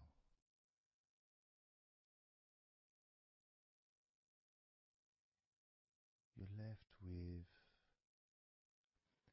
a real sense of peacefulness, which comes to you very quickly. Because ultimately, it's just a feeling. A feeling of comfort. It's almost almost as if you've gone inside yourself and you've found a special place where everything is peaceful, a place where you can feel relaxed and your natural sense of comfort, a place where you can be you, where you can accept yourself for who you are, a place where you're not trying to please anybody else ever, a place where you can actually not just love yourself, but in some ways, more importantly, you can like yourself, appreciate who you are.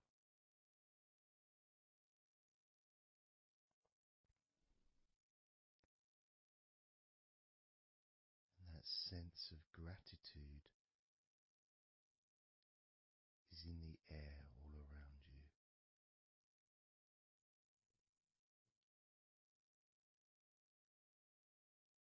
And that's also a place where you can actually feel the healing energy soaking into your body.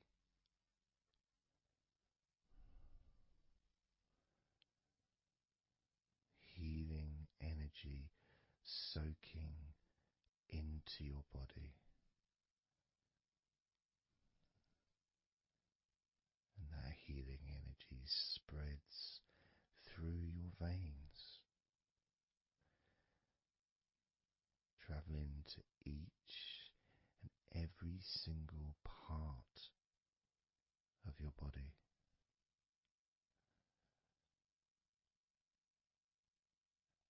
And you start to realize that actually that healing energy has not just entered into your brain, it's become part of your brain. And that spinal fluid is now mixed with healing energy.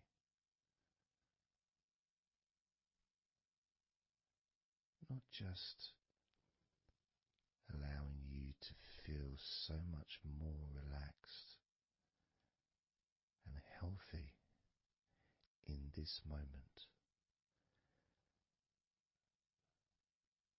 but also you start to realize that actually what's happening now with that healing, relaxing energy spreading through your body is actually changing your life.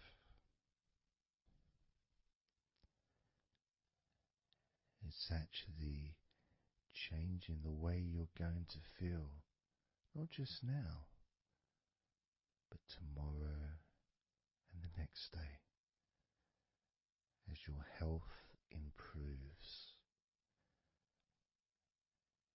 Not just your physical health, but your mental health.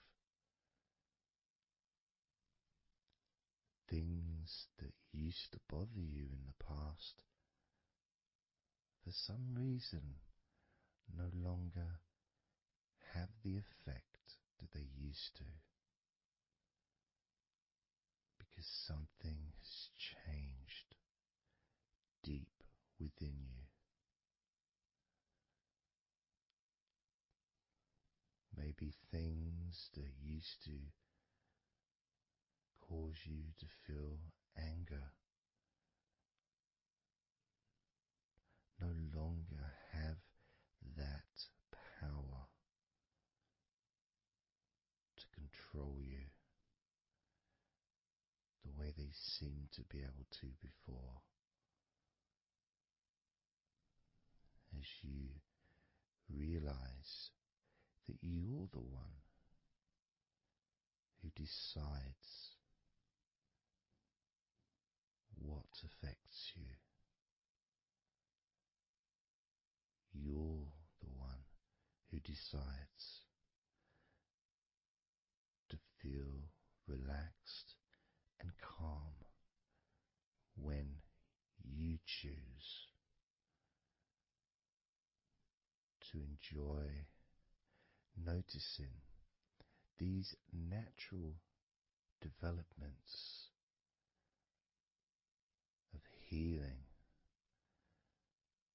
continuing to grow and improve your life day by day.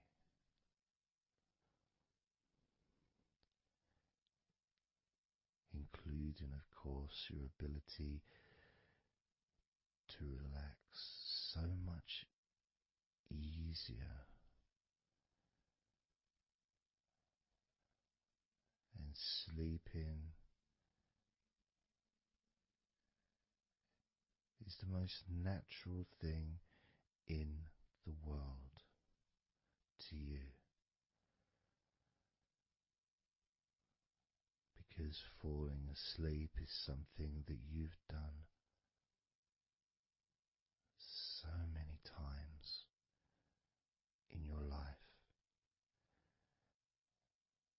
And you know that you were born, as we all were, with the ability to fall asleep naturally. We were born with that ability to just drift off into a deep, healing sleep.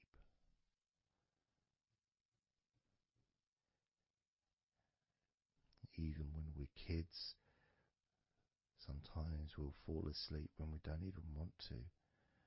We try to stay awake. Maybe it's a birthday in the morning, or it's Christmas, or holiday, or something we look forward to. We don't want to go to sleep. But the more we want to stay awake, the more we just start to drift. And the more you fight drifting, the more you try and stop yourself from drifting asleep, the deeper and stronger that drifting becomes.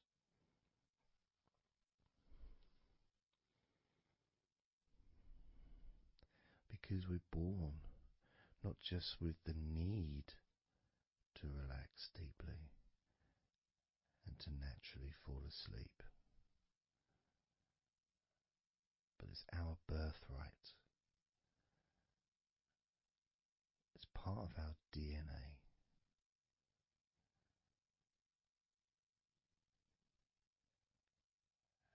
And sometimes as we get older in life, perhaps at times we have forgotten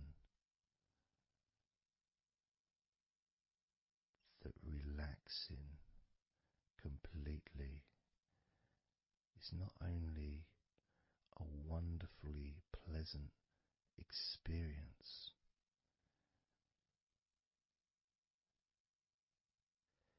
it's also really easy.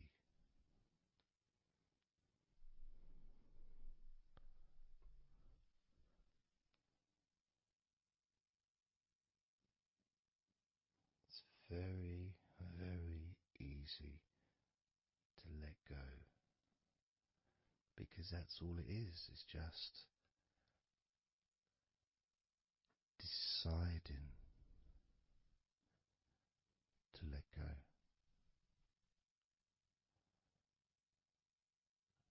And when you press the play button on my recordings, you have given permission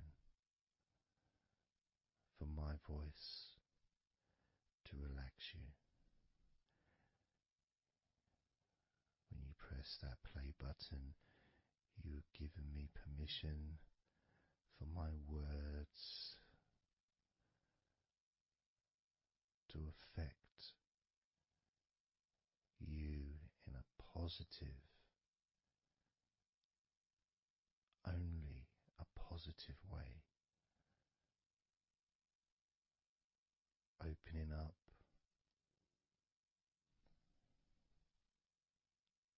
your mind to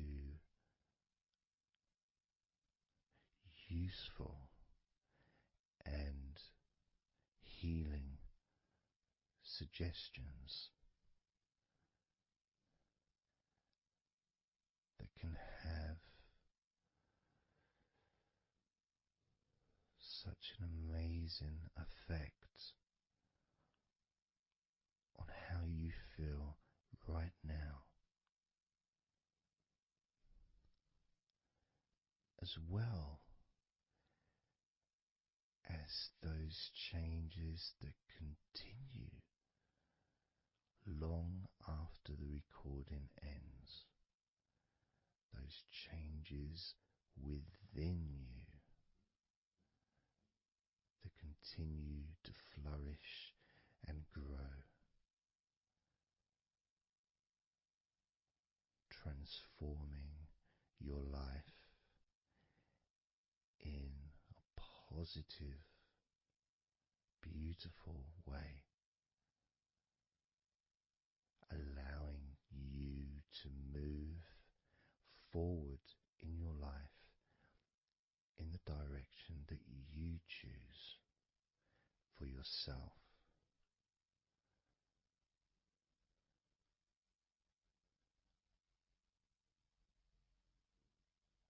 And this feeling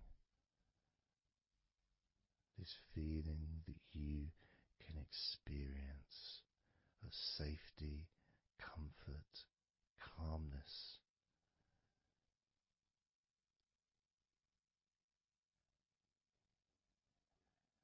just feels so nice.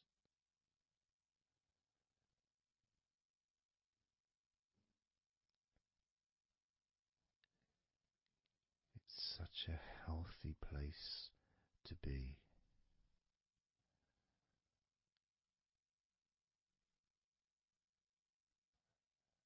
And that positivity grows within you.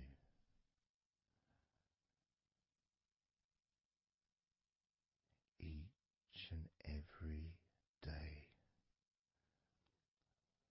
moving forward, you're going to find that you're more relaxed physically and in your mind is more relaxed. And it's not that you're thinking slower, it's just that your mind will be less clogged up with unnecessary negativity. Because from now on, your mind rejects negativity. From now on, you're going to start noticing when negativity arises, and you can just say stop. Stop. And that negativity will turn around and leave you alone.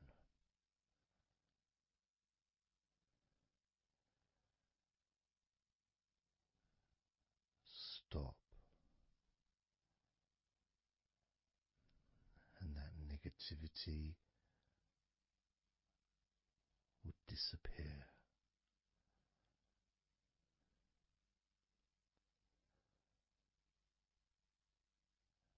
And as you notice that you feel way more relaxed than you probably expected,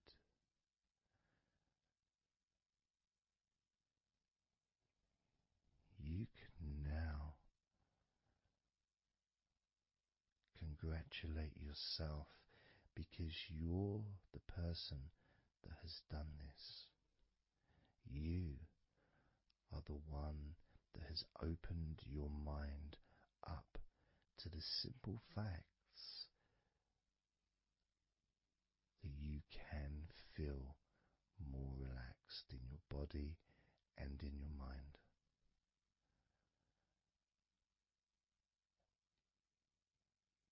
You've opened your mind up to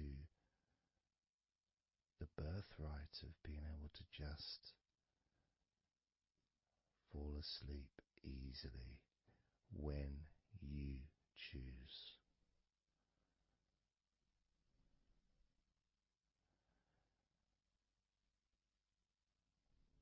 And that's a nice feeling, don't you think? It feels nice, doesn't it? To feel calm with all that healing energy spreading through your body and your mind.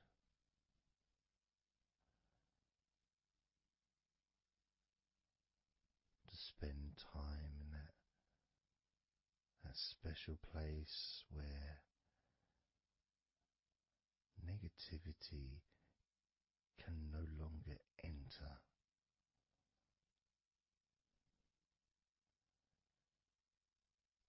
Negativity is banned, it's barred, it's not allowed entry. It doesn't deserve to be here, it doesn't belong here. Negativity has no place in your life.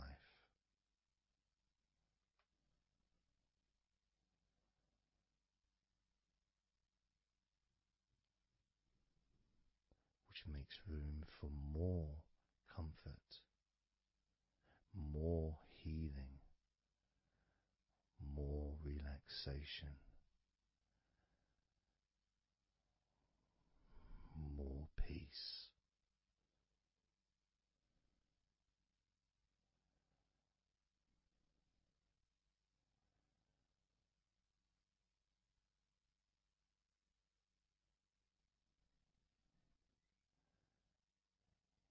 It feels nice, doesn't it? To just let go of everything.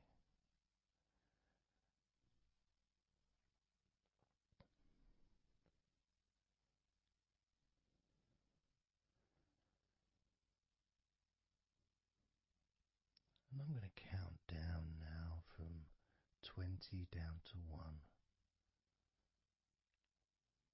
You can continue to relax. If you choose, you can drift to sleep. With every number you hear me say, you can feel twice as relaxed. Or if you choose, you can feel twice as sleepy.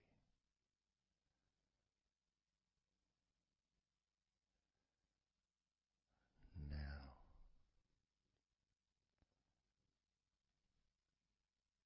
20.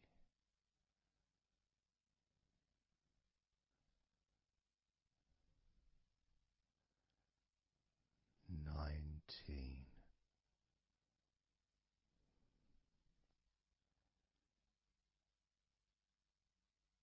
18.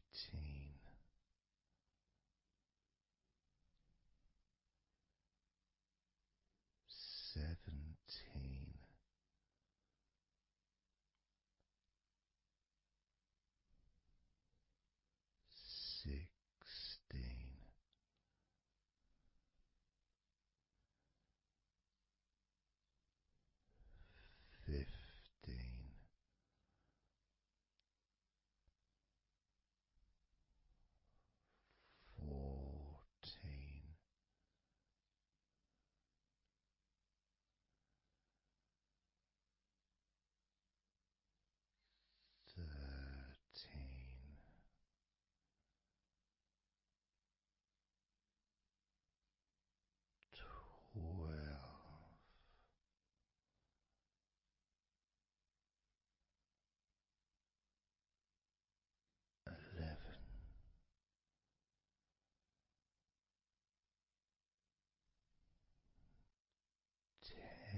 This is your time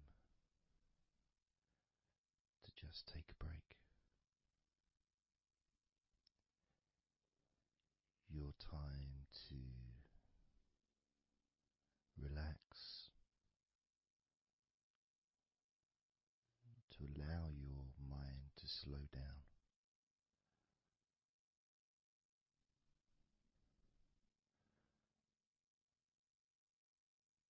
To give yourself permission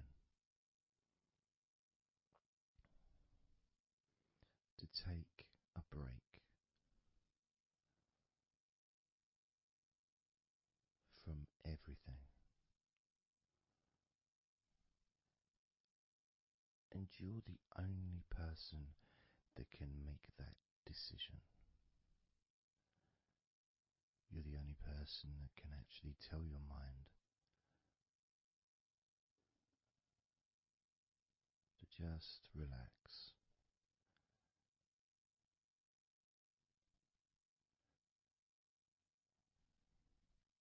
To just take some time off.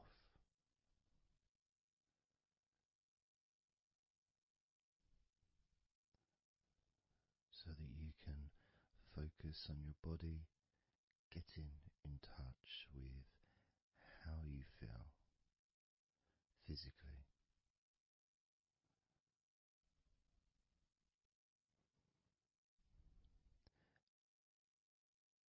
And in the process of this body scan where you focus on different parts of your body,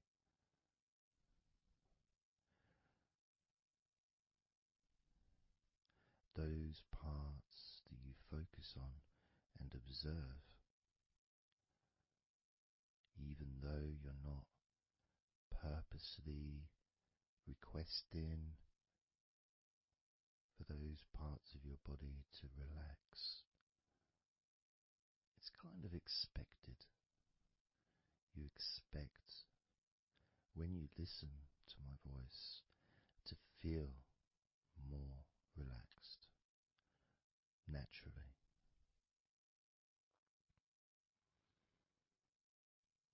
Because when you're listening to me, your attention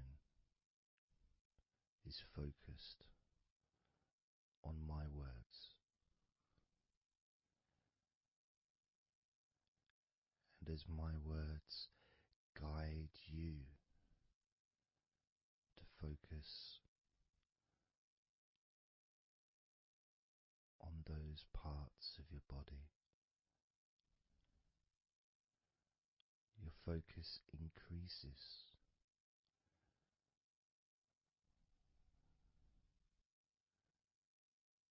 Which actually calms your mind.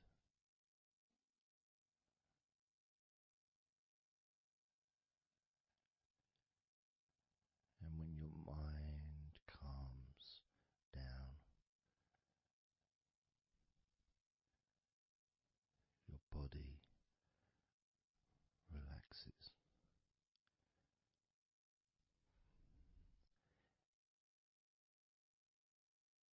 And when your body calms down,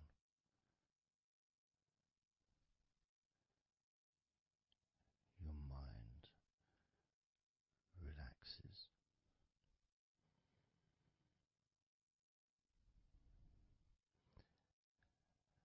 And even though we've not really started to focus on your body, you can already feel that healing energy spreading through your body, pushing out stress and tension, healing all the parts of your body, including your skin,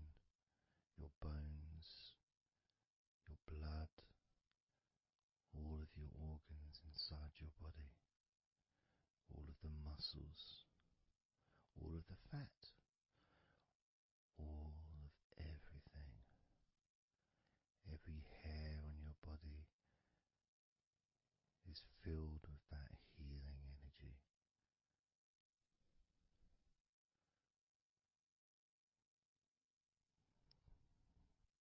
And when your brain fills with that healing energy,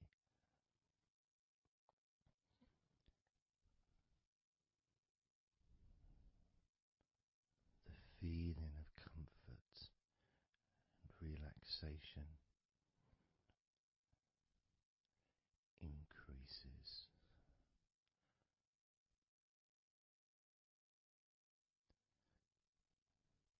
Deeply increases.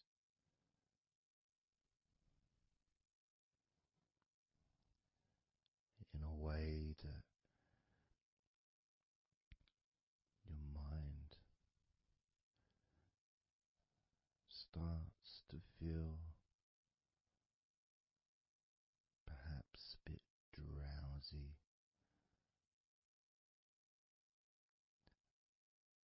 because it's not needed, and it may start to drift.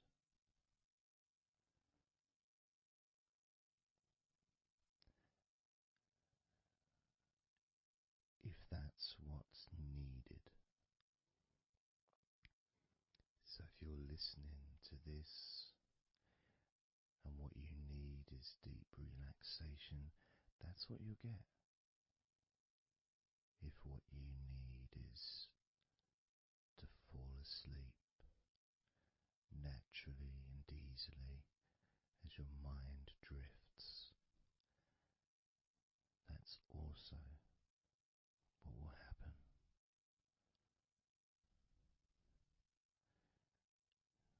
Because by pressing that play button on the podcast and listening to me, you give permission for your body and your mind. In fact, you give the command to your body and your mind to relax deeply and to drift off to sleep if that's what you want or need.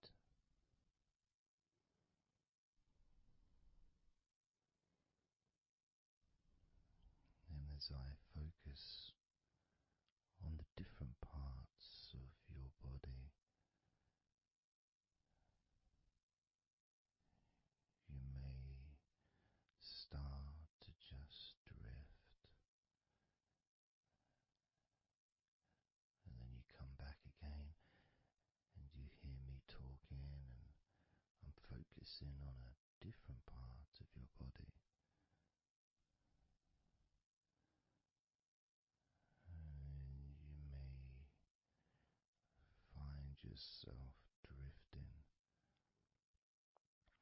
but you don't realize you're drifting until you stop drifting and you're alert again to my voice, focusing on a different part of your body starts to relax even deeper. Because that drifting is basically you already in the sleep zone.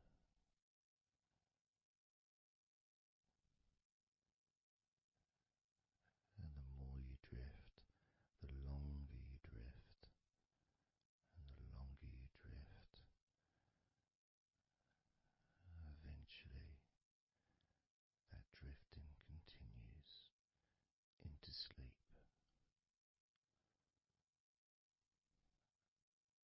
And that's the last you remember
let's focus again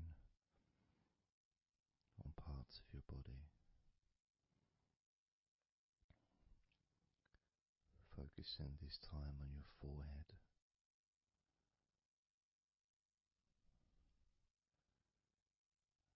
Now on your mouth, your lips, your tongue, the whole of your mouth.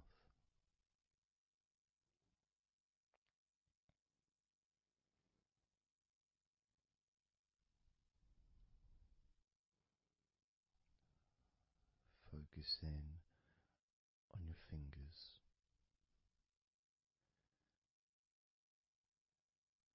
Maybe you could move your fingers a little bit so you can focus on each one individually.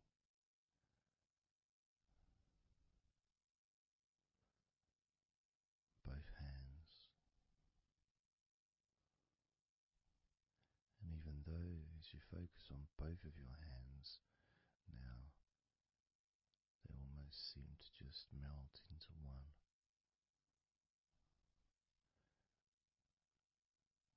Where does your right hand start and your left hand end?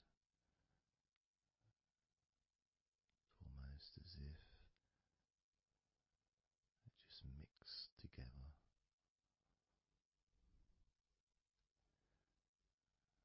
Now focusing on your knees.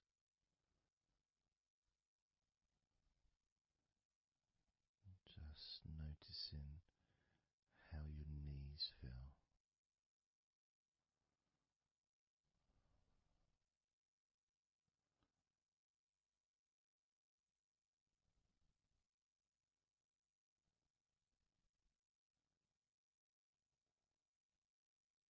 Now focusing on your elbows.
body feels.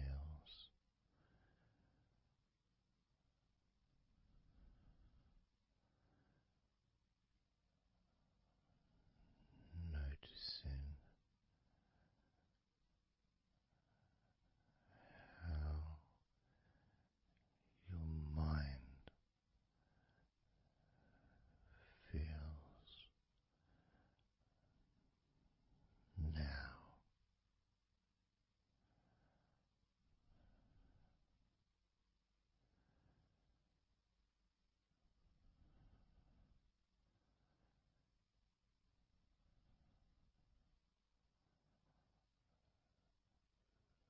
Letting go.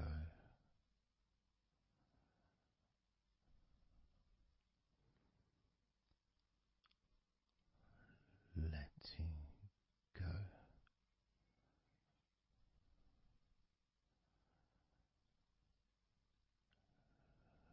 Letting go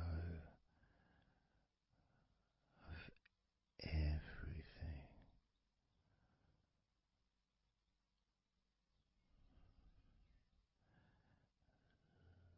Letting go.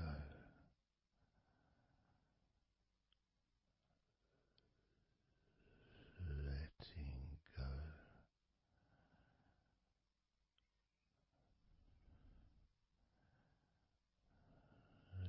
Letting go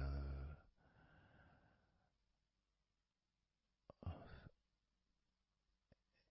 everything.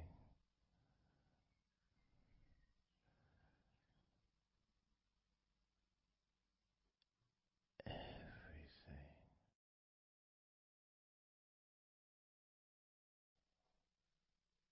I'm going to start now, and I'd like you just first of all just to see yourself lying down on that massage table, lying on your front, your head is supported, your arms are supported, and you feel comfortable, and breathing is really easy, and you feel confident in how you look as well. So there's none of that issue of body problems or shyness, because I'm a professional, and this is a therapy session. So none of that stuff matters whatsoever. This is about you. This is about how you feel and how you can enjoy that sense of comfort and relaxation that comes from letting go and allowing my hands and my fingers to relax you by massaging your body.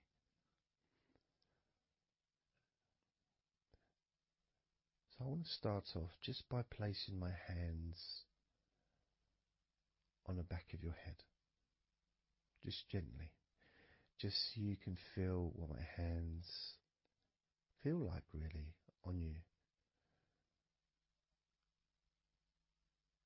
So you can maybe feel the warmth of my hands on the back of your head. And I'll move my hands to the side of your head, not pressing, but just holding them there very gently. Maybe over your ears and a little bit on your face, just so you can feel my hands, so you can become accustomed to them.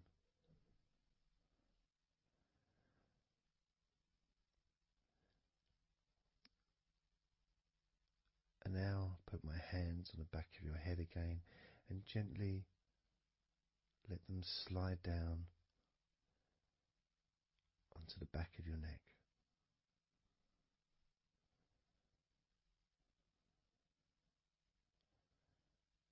You can feel my hands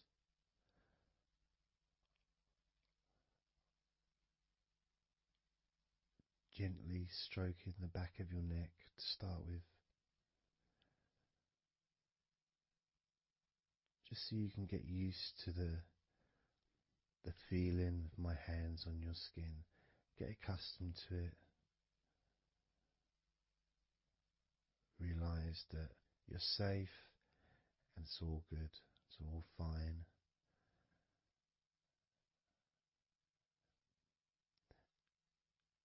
And I'm going to start gently massaging the muscles in the back of your neck.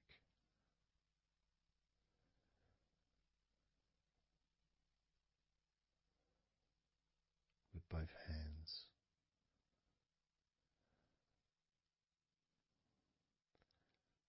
Now this is a very trusting situation really, because our necks are so fragile, and to have someone have their hands around your neck in that way can sometimes be problematic for people, which is why massages are quite good, because it allows you to relax and to get in touch with trust, to feel peaceful and calm.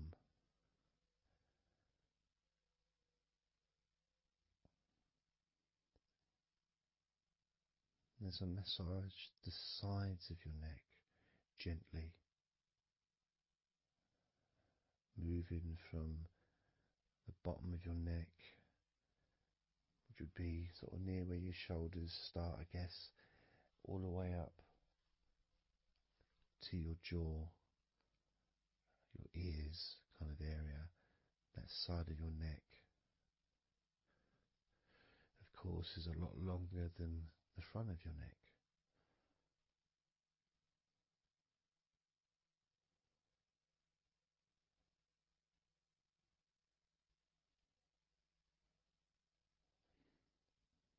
And massaging the back of your neck,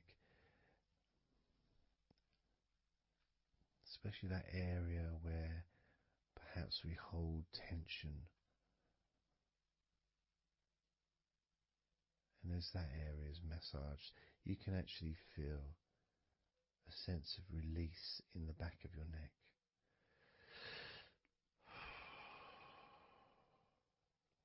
And maybe you can breathe it out as well.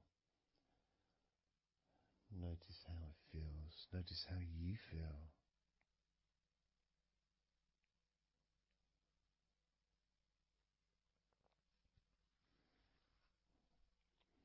Then moving down to that area between your neck and your shoulders, that muscly area,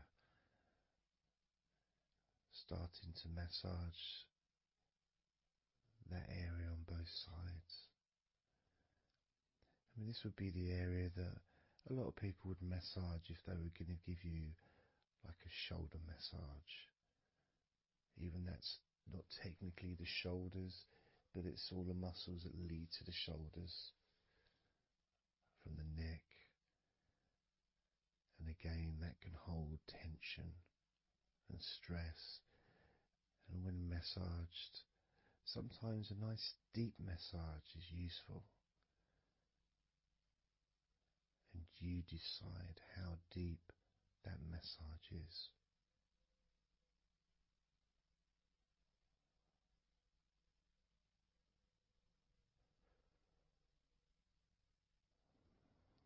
And just allow my knuckles just to dig in, to get to those muscles and to really relax them.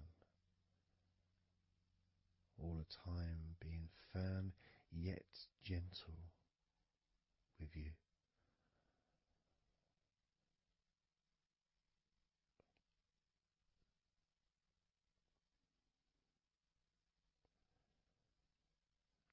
And just stroking down that area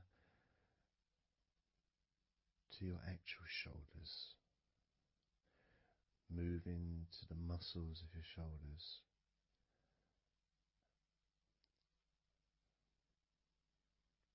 And maybe initially just pulling up the shoulders a little bit off the table, just to give you a little bit of a stretch, but very gently.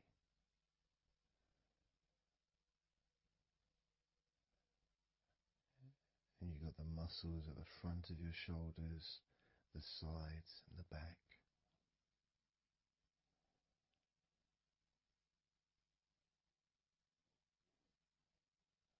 Again, this is a part that can really take quite a bit of pressure, quite a bit of kneading, if you wish, to really release the tension, to really get into those muscles, and you can let your fingers in there and it can feel really nice. Sometimes just being stroked gently or being massaged quite strongly can all be beneficial to the relaxation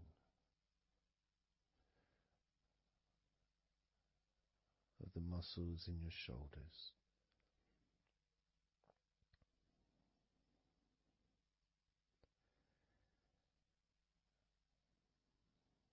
Now, as we move down your arms,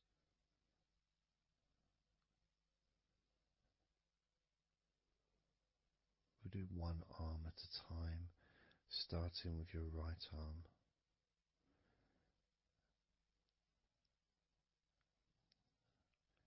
What I'll do is I'll just lift your arm up, just hold it to the side of you. Don't worry, it'll still be attached.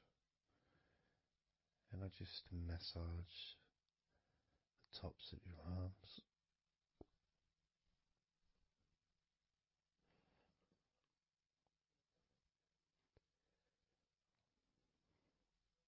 All the way down to your forearms, into your wrists.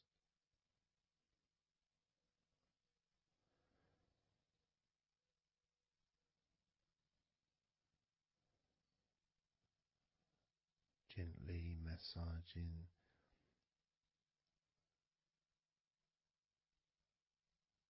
that part, the softer part, which is the under part of the arm, which leads to the crease in your elbow, the inside. It's much more sensitive skin.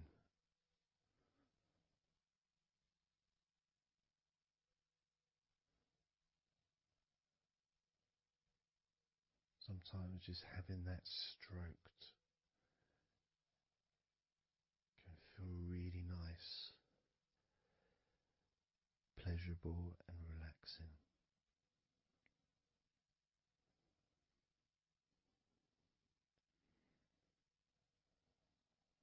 Now moving down to your right hand.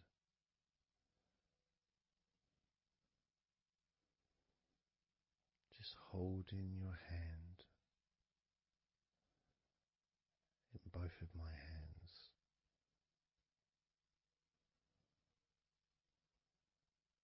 Just pressing gently on the back of your hand and stretching your fingers ever so lightly.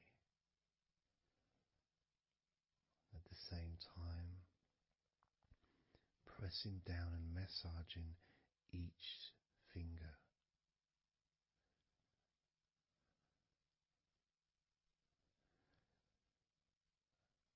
And then starting to massage the palms of your hand.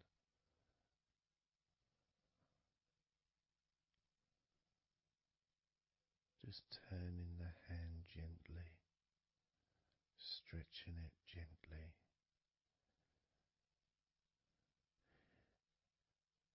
And actually having your hand held can really be an emotional experience sometimes, even if it is with a stranger, someone you don't know very well, like a massage person or a therapist maybe.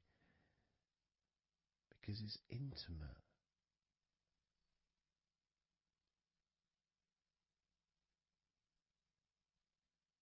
And it can feel nice,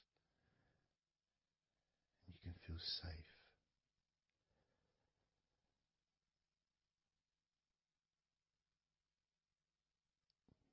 And as I put that right arm back down where it was,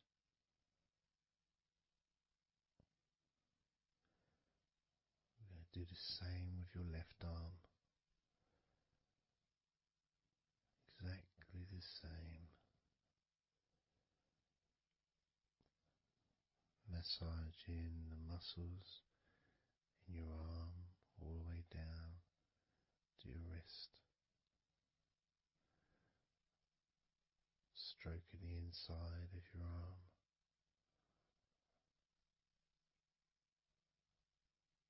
Just being gentle or as firm as you require.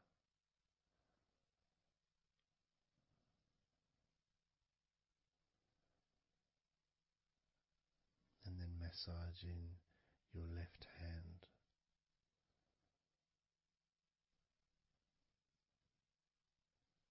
Stretching the fingers gently. Massaging the palm of your left hand.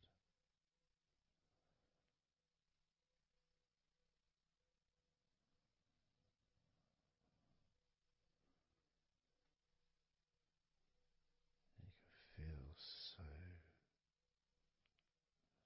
relaxing.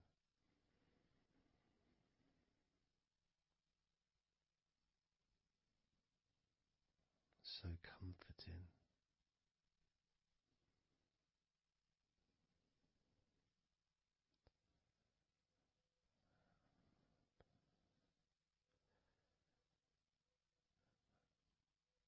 Now just rest your left arm back down.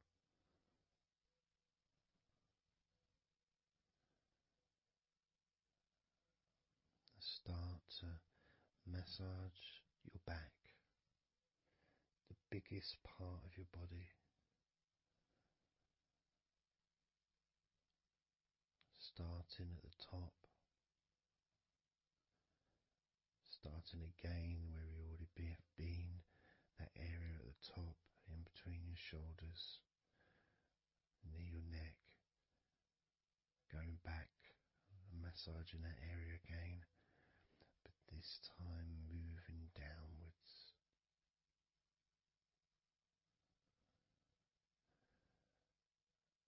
Making a downward stroke to the middle of your back, working from the outside inwards, so massaging your back, but the outsides of your back,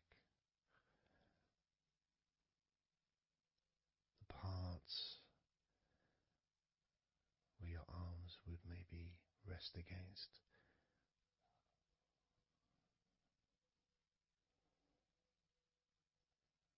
Almost the part that connects your front to your back.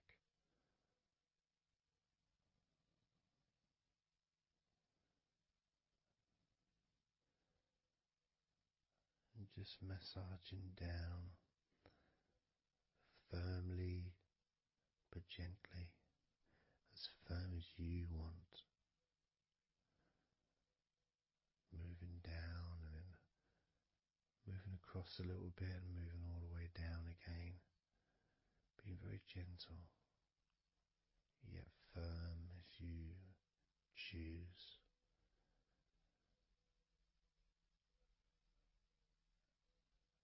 Eventually we get to the spine. We can massage the muscles on either side of your spine, from the top of your neck all the way down to your lower back.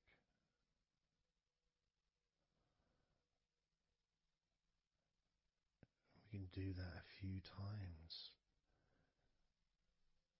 Sometimes people would use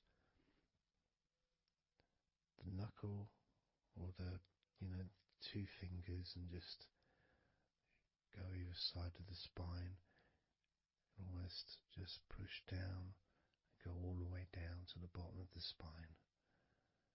Each time releasing tension and opening up the body, stretching your body so that you feel more relaxed, but at the same time rejuvenated.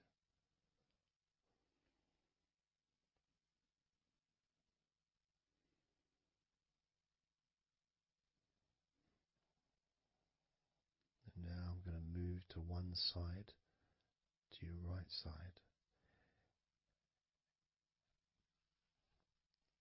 and from the bottom of your ribs to your pelvis, I'm going to massage that area of your back. I'll stretch over the other side and I will pull the muscles gently and massage and push from one end, that side, all the way to my side, to the middle, in fact, to where your spine is, massaging that side of your spine, the opposite side to where I'm standing. It's almost like kneading bread. There's that big area which is firm, yet lots there to massage.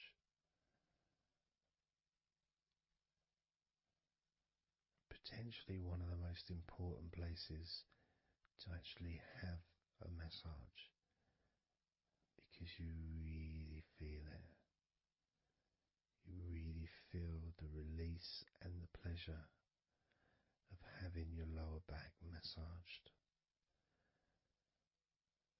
It releases so much from your body that's not useful, starting a healing process which will continue long after this recording is over.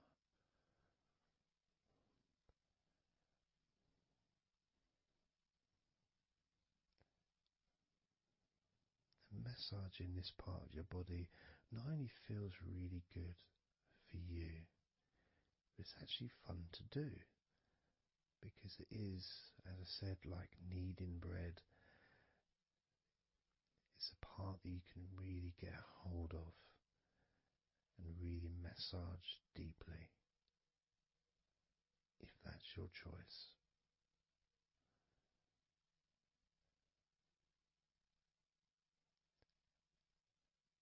Then I'm going to move over to the other side of your body and do the same with the opposite part of your lower back, kneading and massaging from your sides all the way to the middle of your back where your spine is. Pressing and kneading,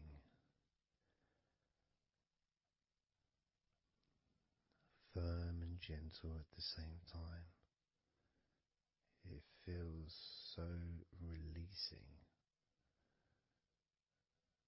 This mixture of pleasure, comfort, release, calmness, relaxation, all mixed together.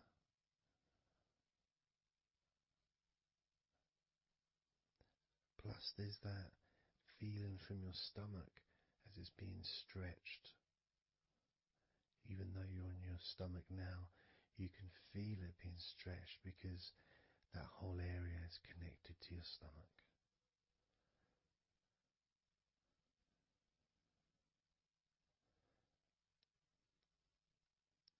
Now we're going to move further up to your top of your body, and I'm going to do the same.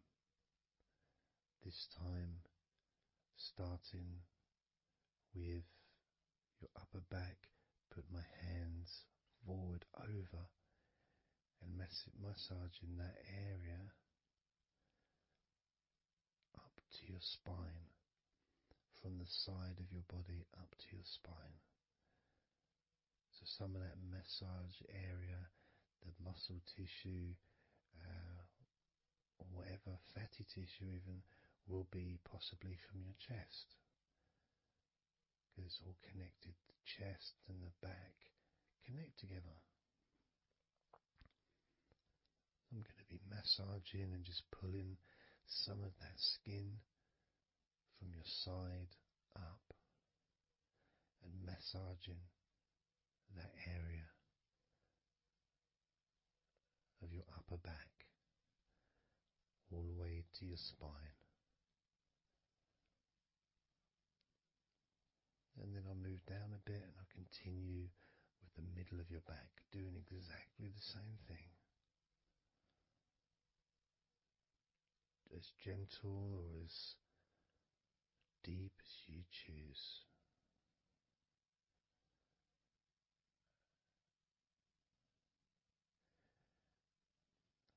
Now I'll move the other side again and do the exact same thing with the top of your back on the other side, from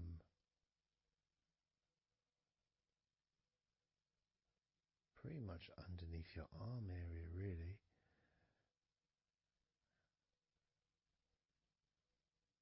to your spine.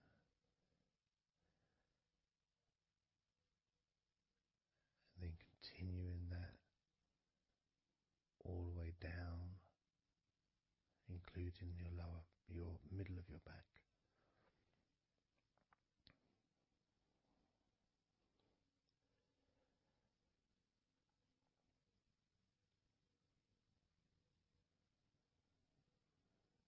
Now I'm gonna go to your thighs, the backs of your thighs, and the sides of your thighs. Starting with your right leg, massaging the back and the sides of your thighs, gently and firmly. There's a lot of muscles there. It's an area that can be very tense at times and maybe needs a little bit more pressure than the rest of the body. But that's up to you. You can gently stroke the back of your legs where, opposite your knee joint or underneath your knee joint. It's a very sensitive, gentle area.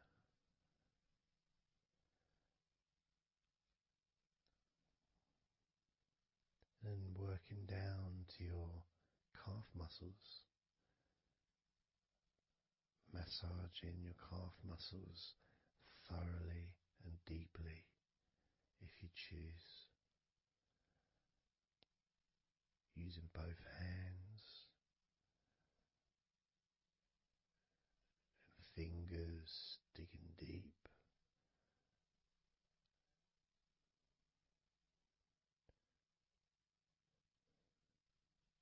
To your ankles and the back of your ankles, just gently massaging that area.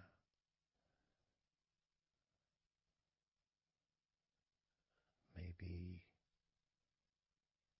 lifting the leg and stretching it a little bit.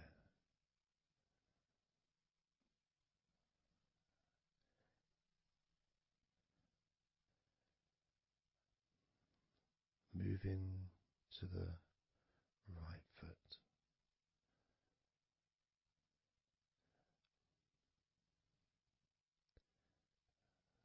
Massaging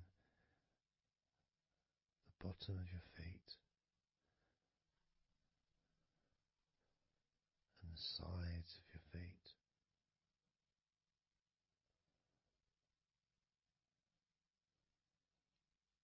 Gently but firm enough so they don't tickle.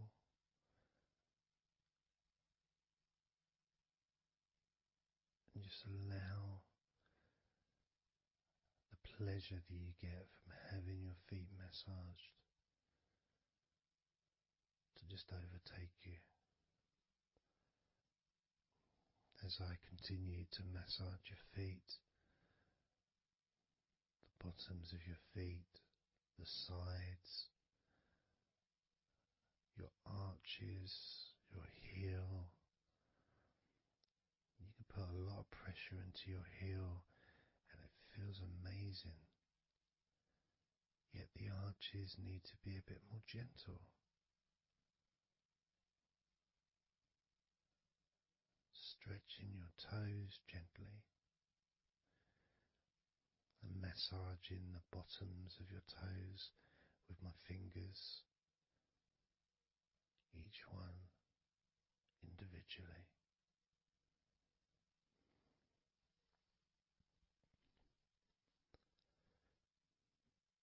Moving over to the left leg to do exactly the same thing.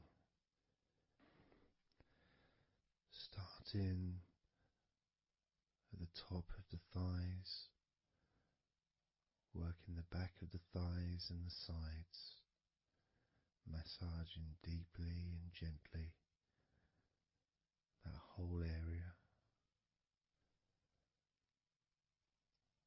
working all the way down.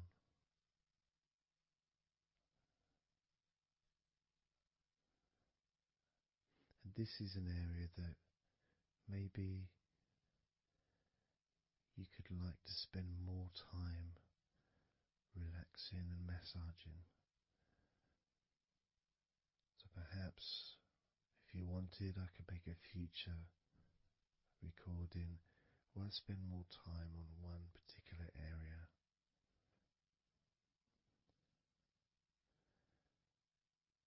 As you move down to your calf muscles,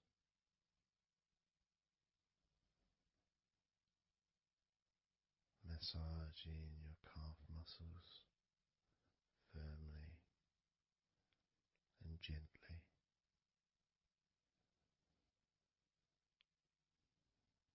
Moving down your ankle into your feet, massaging the backs of your feet, the bottoms of your feet, stretching your toes and massaging each toe individually. And that feeling of pleasure and release that you experience when you're having your feet massaged feels really good.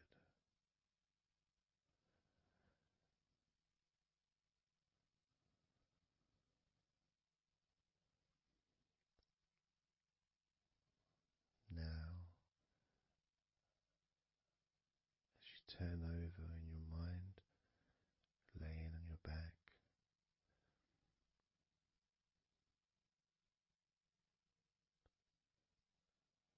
I'm just going to start again at your neck area.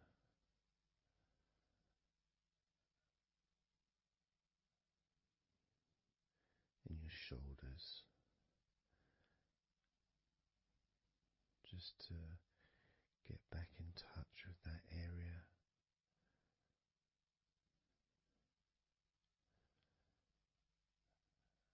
And as we move up,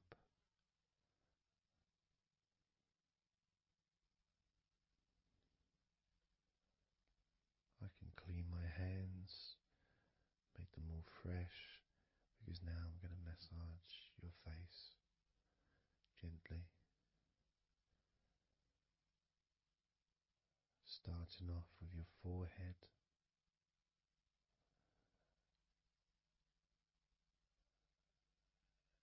your eyes are closed and I can just stretch your eyes a little bit, pushing up on your eyebrows.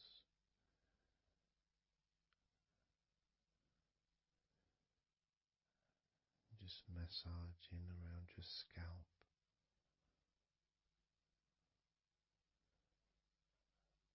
Massaging down your cheeks, around your ears, into your jaw, gently, the sides of your neck, your chin,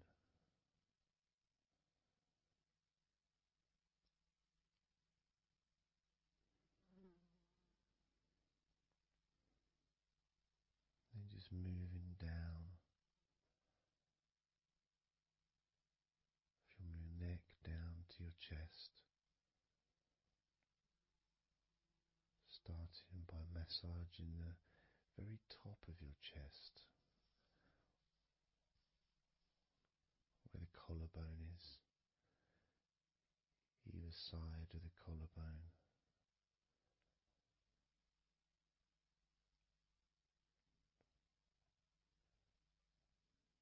And then just massaging the whole of the chest.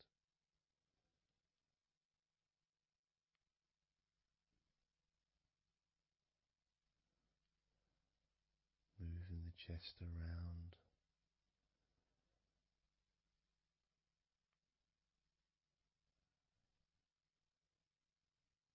Because it's quite a large area, you can move from one side to the next, moving my hands from underneath pretty much where your arms are,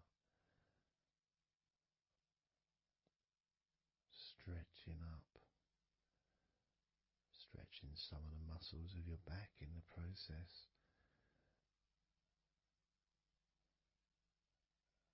Moving up over your chest, and then moving down again.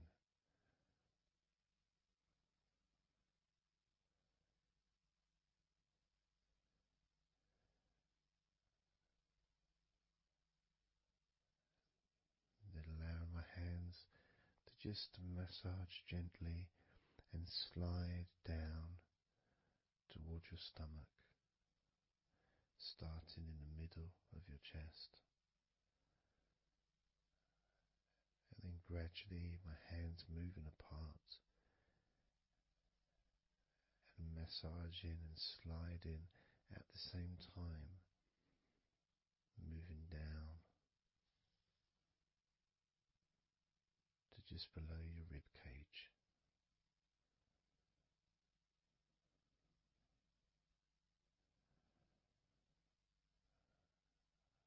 Moving down, then massaging up again, giving your chest all the attention that it needs to feel completely relaxed.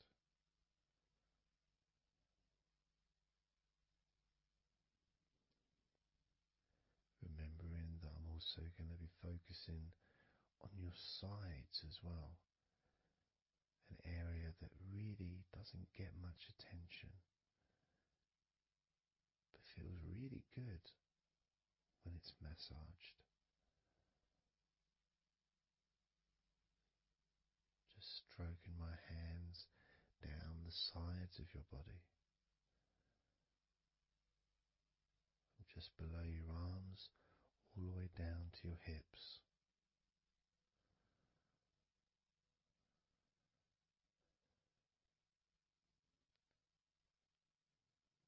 Now moving to your stomach area, I'm going to stand one side of you like I did when I did your lower back. I'm going to do a similar process of just stretching the muscles from your side gently, massaging from one side to the next, moving that whole area from below your ribs all the way down to below your belly button.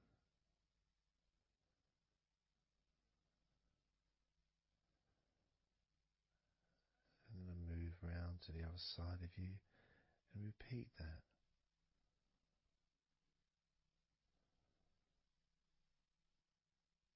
Process of relaxing deeply, calmly. You feel loose, you feel free, and there's something about having your stomach massaged that's different from any other part, because we do have a tendency of holding a different kind of stress in our stomachs that we may not be aware of.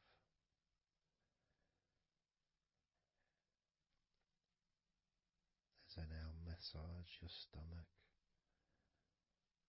the front of your stomach, making circles around your belly button,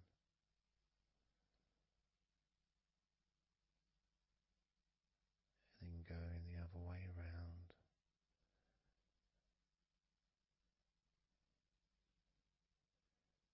There's a gentleness and a freedom that comes from feeling how you're feeling.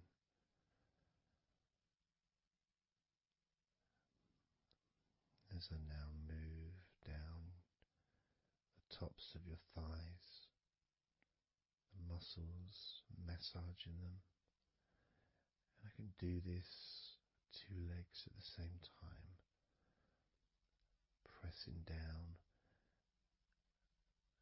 massaging deeply those muscles in your thighs, the front of your thighs.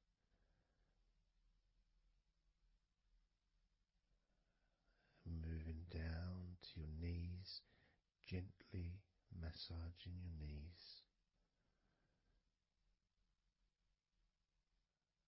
Sliding down your shins, putting pressure on either side of your shin, gently, softly but firmly. Moving down to your ankles, stroking the tops of your feet.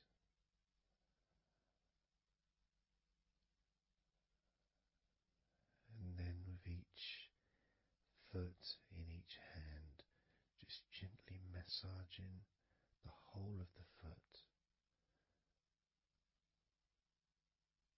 The top, the bottom, your heel, your ankle, your toes.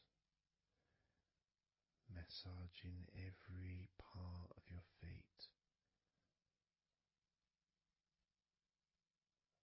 It feels so good just to let go and enjoy the process.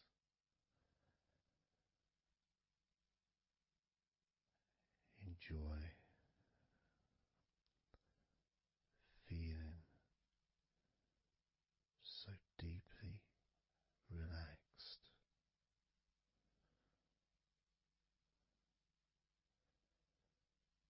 So much comfort and so many feelings that come just from touching your skin.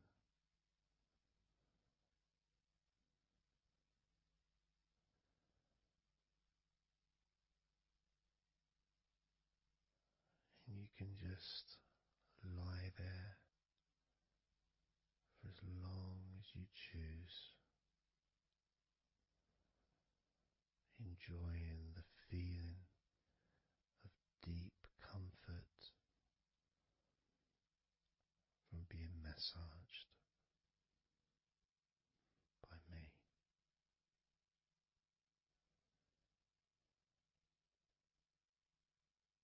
Enjoy feeling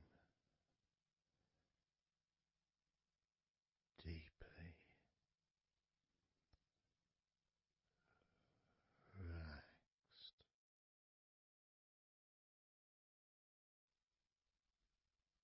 And all we're going to do is blow out some candles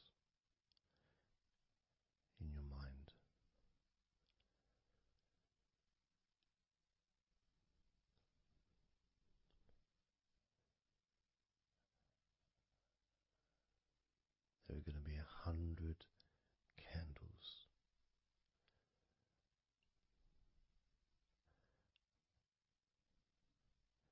And you're going to blow each one out individually, one by one,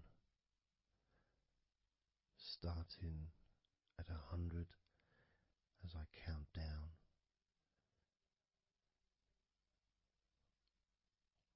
all the way down to 1. And each time I say a number,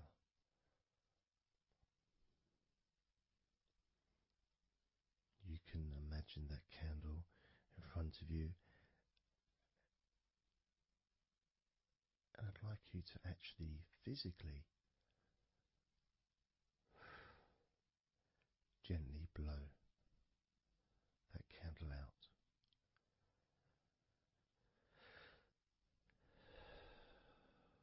Just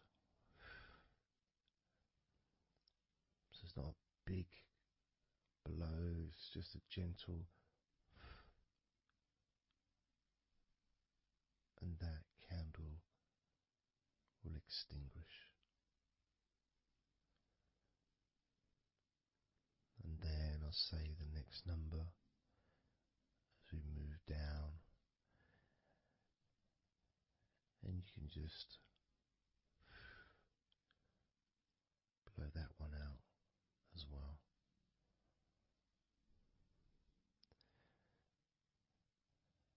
And as we move down the numbers, you'll find yourself feeling more and more relaxed. And if you need to sleep, you'll also find yourself becoming incredibly tired and sleepy.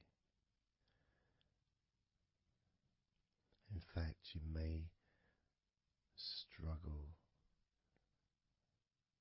to blow out all 100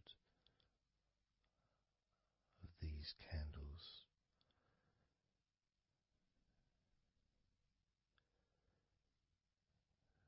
As you feel more and more deeply relaxed,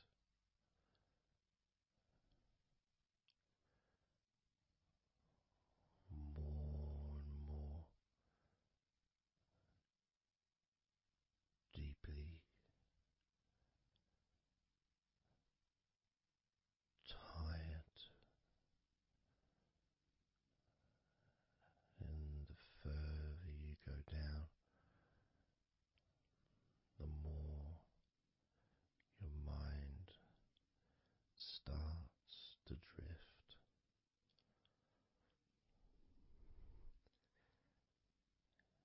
And you may find that you stop listening to me after a while.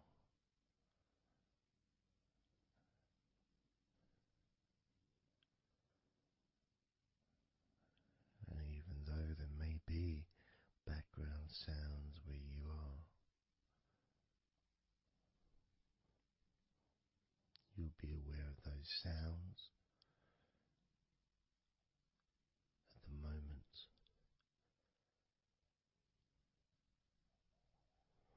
You may start to just not even notice them at all, because they're unimportant.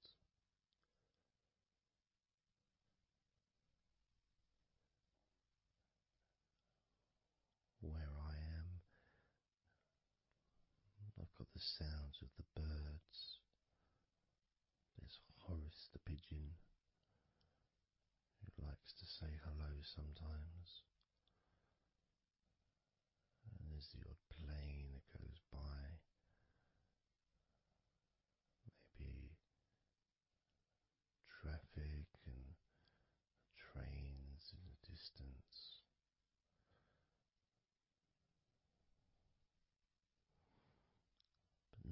seems important whatsoever.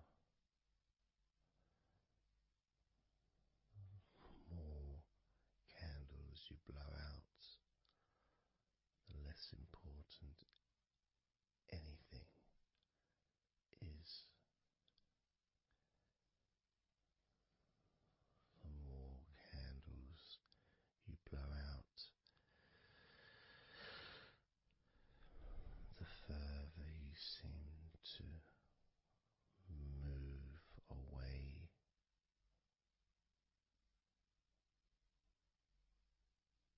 from sounds and from general day-to-day stuff. Seems to just move away on its own as you feel more calmer with every candle you blow out.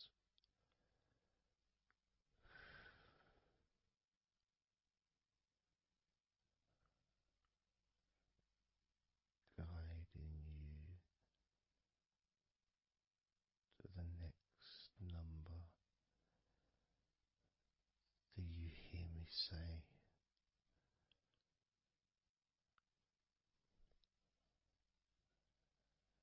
and then you blow that candle out too.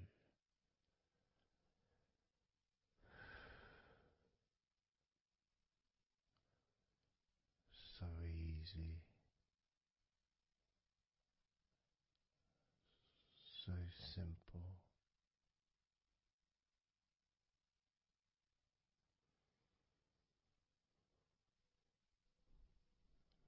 I'm going to start by introducing the first candle, which is 100. The first candle, which is 100. When you blow that candle out,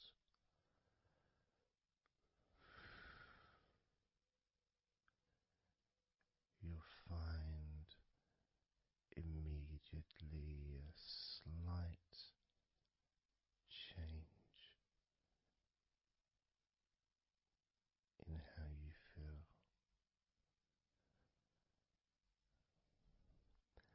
as well as a real sense of positivity growing within you.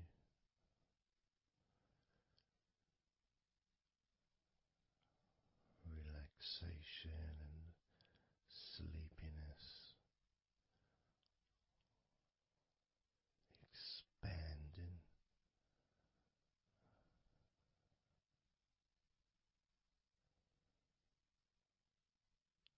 starting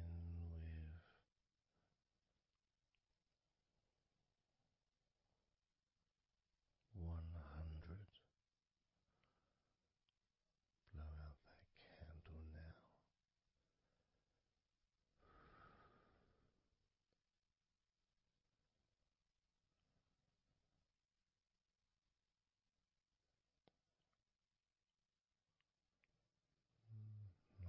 99.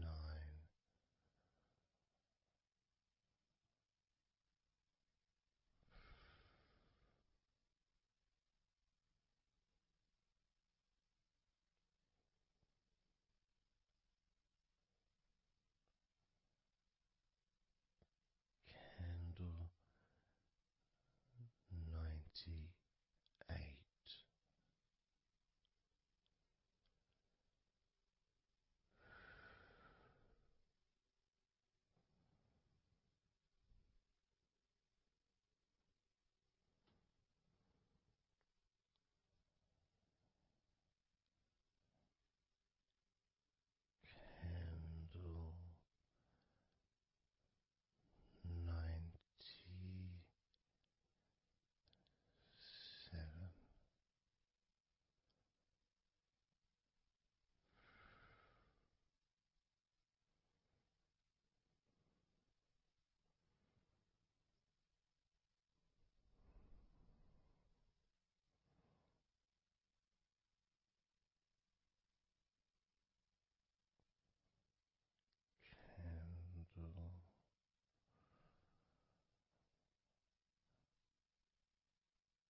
Candle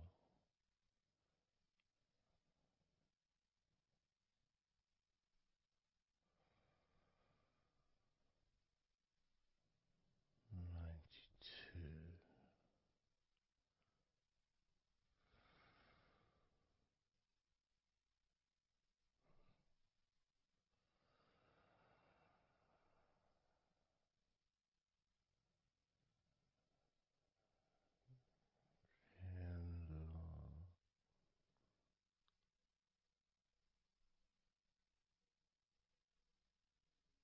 Candle 91.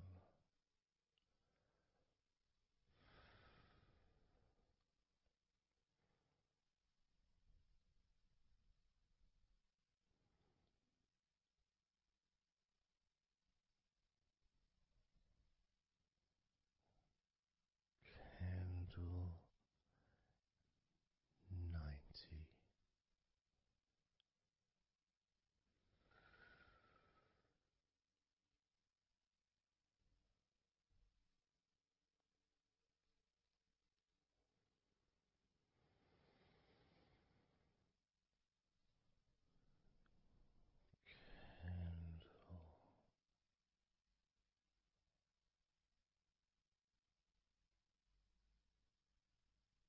Candle 89.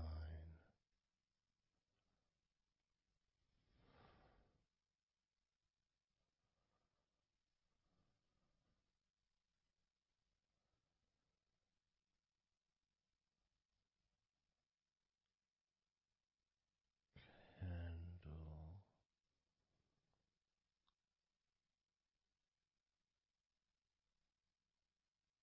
88.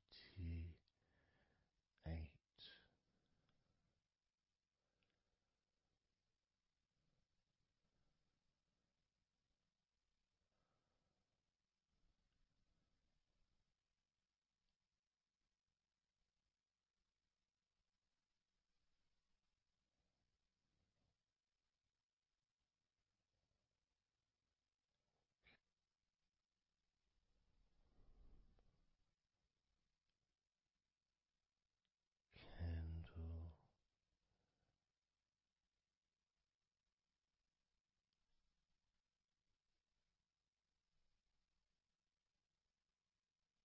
87.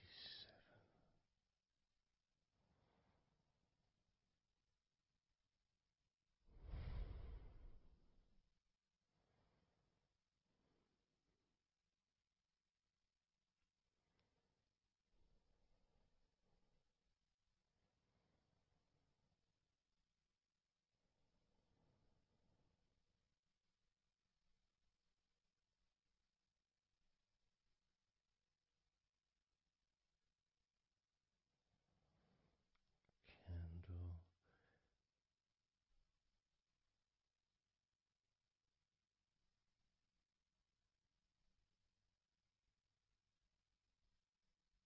86.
78.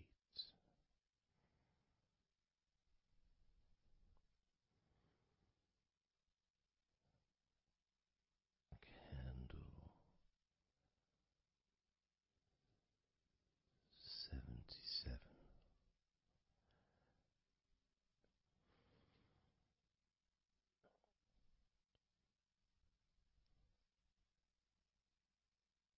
Candle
56.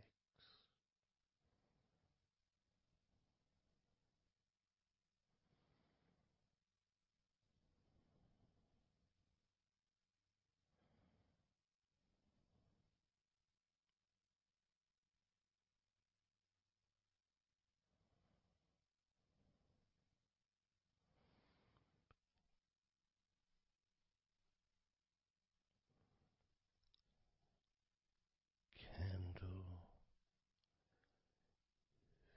55.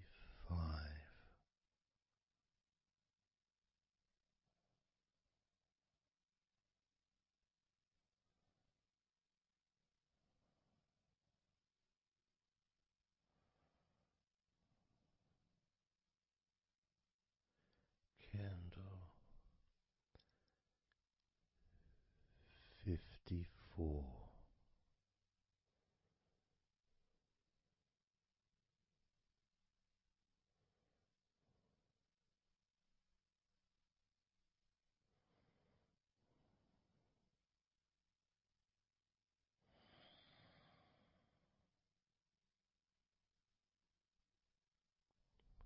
Candle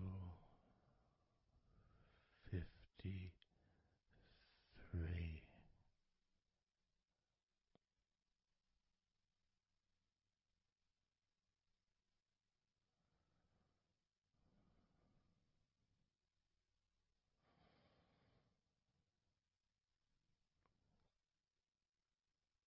Candle 52.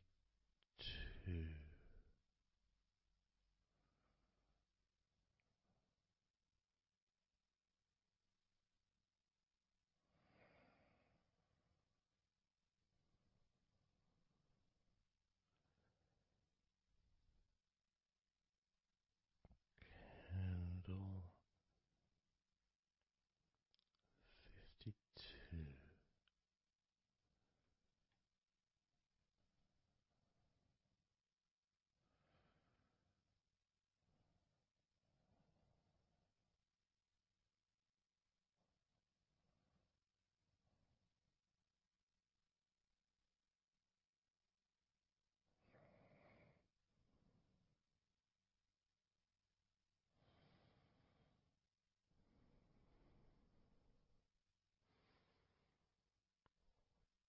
Candle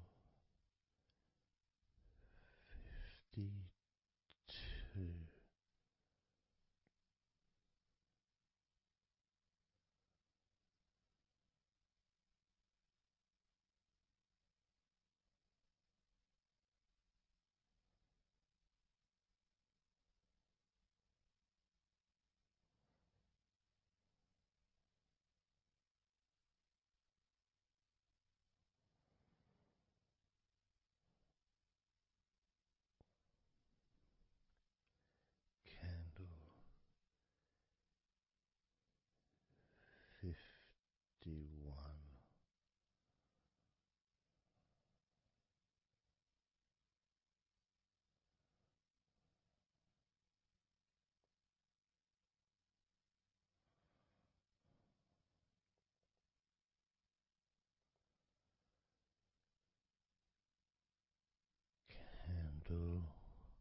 48.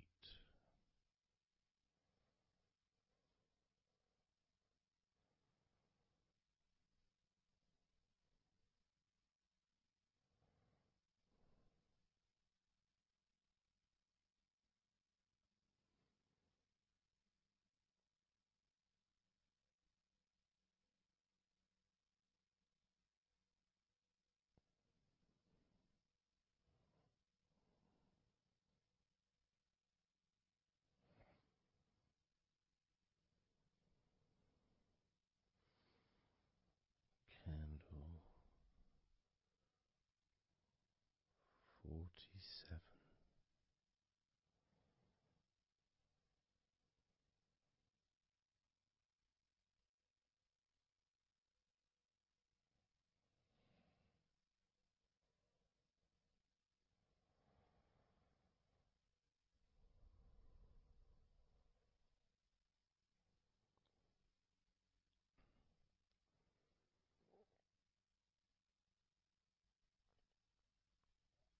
Candle 46.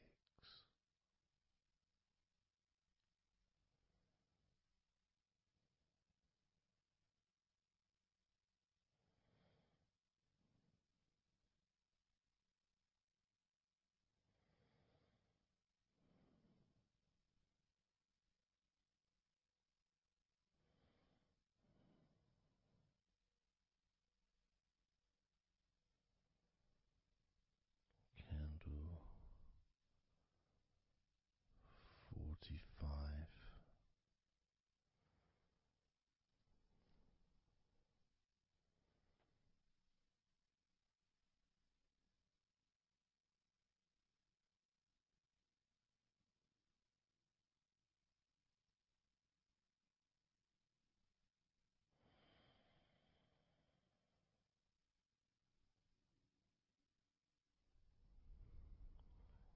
Candle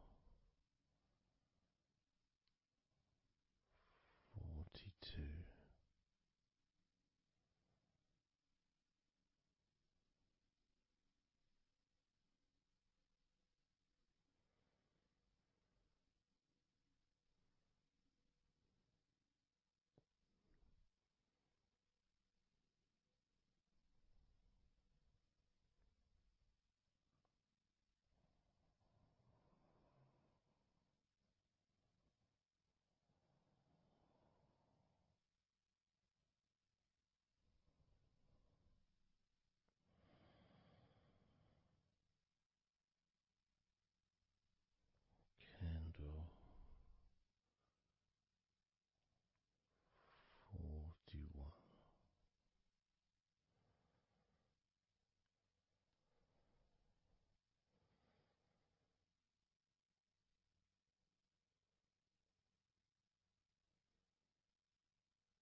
those thoughts, worries, concerns about the past, thoughts about the future, and even things you've been thinking about today. Just let it all go, because none of it is useful in this moment.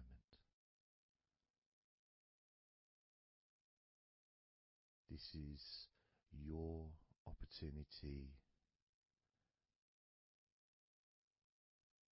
to just focus on feeling relaxed, allowing yourself to get in touch with that natural sense of peace that we all have within us. It's available for everyone. It just sometimes takes a little bit of effort to set up the right time and place in order for you to just let go. Because when you do decide to let go and relax, that's what your body starts to do. Because you've chosen to just allow your body to unwind, and your mind starts to slow down. And it's a nice feeling. It's a nice feeling at the beginning just to know that you have chosen to decide to relax deeply. And because you've made that decision, your body will just follow suit. Because sometimes all the muscles in your body need is just permission from you to relax. Because so often we're busy, we're going from here to there, we're walking around and we're doing stuff, and the body doesn't have any time or space to really relax deeply.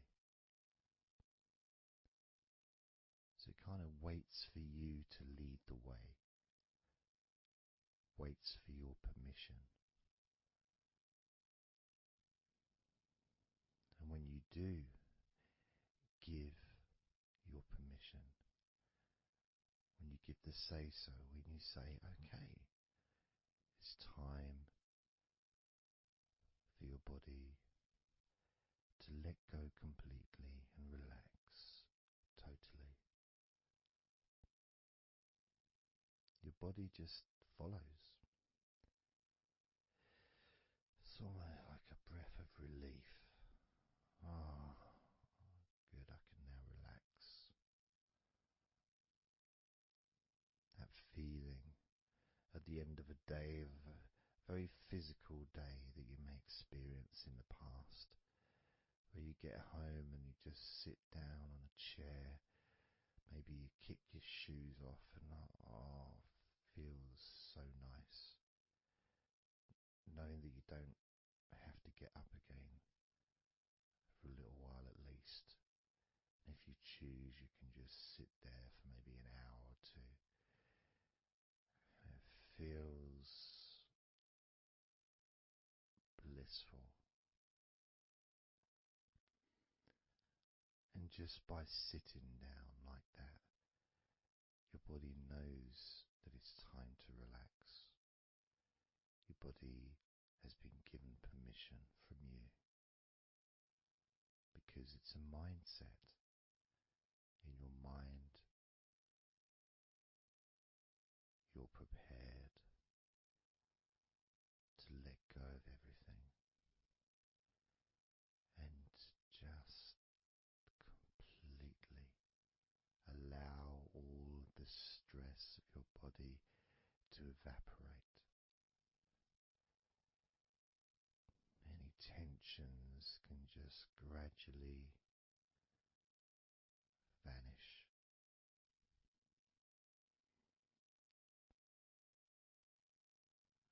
It's almost like magic, really,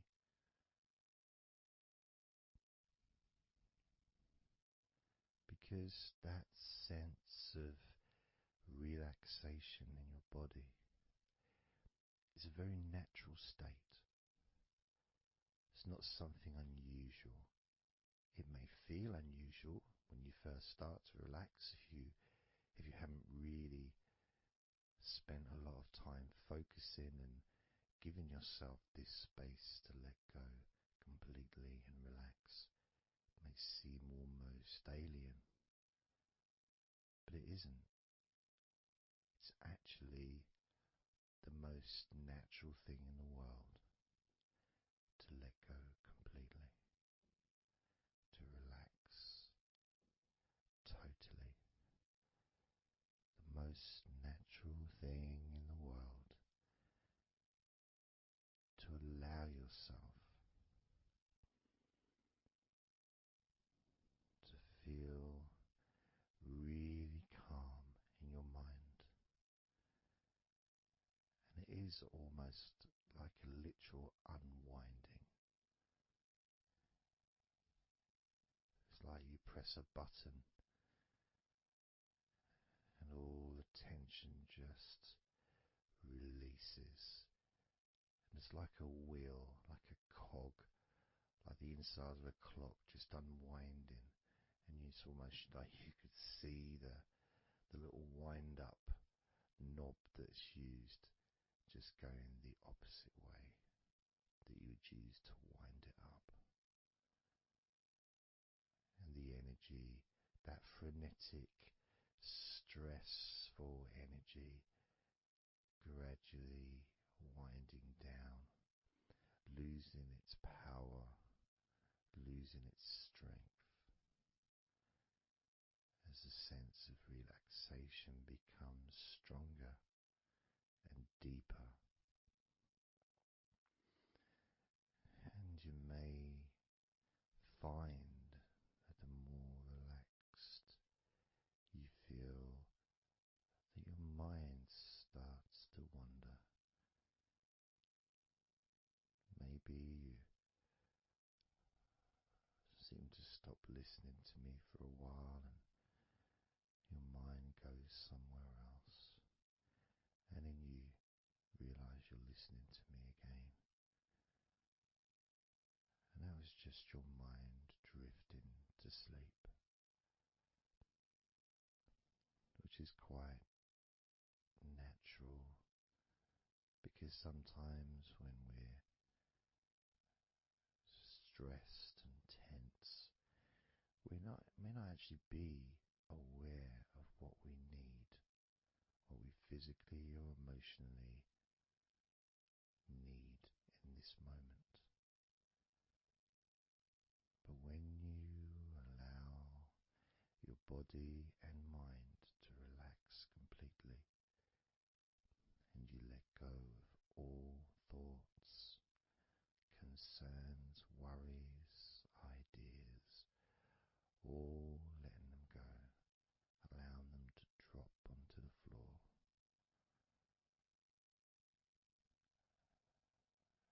You start to get in touch with the feelings of such relaxation. It feels so nice.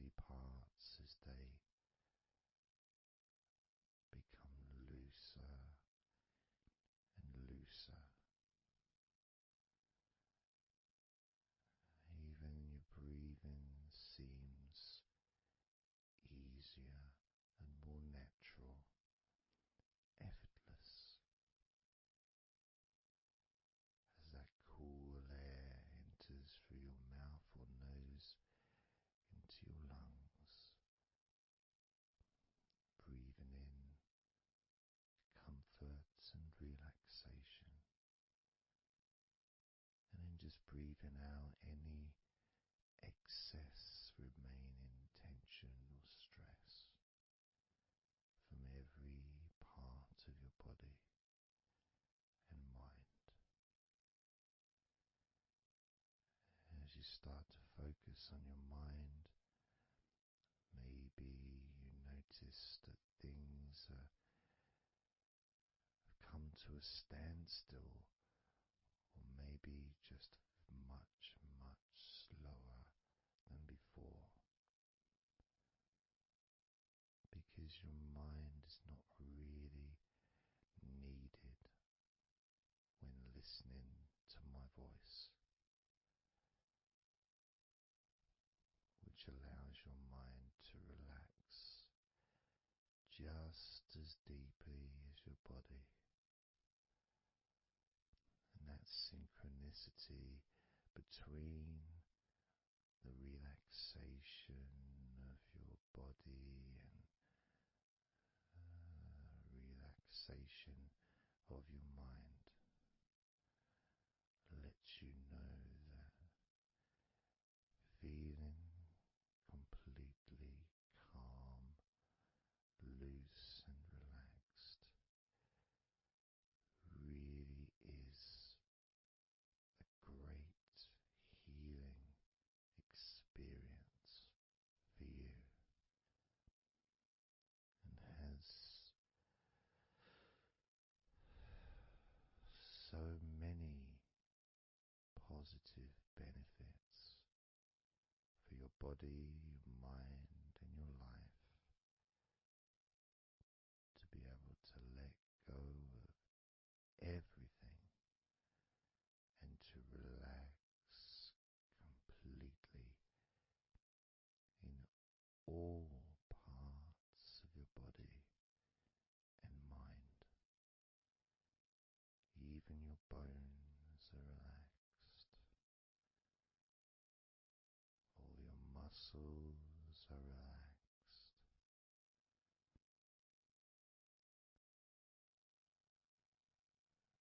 Even the skin that covers your body is relaxed. Every hair that you have is also deeply relaxed.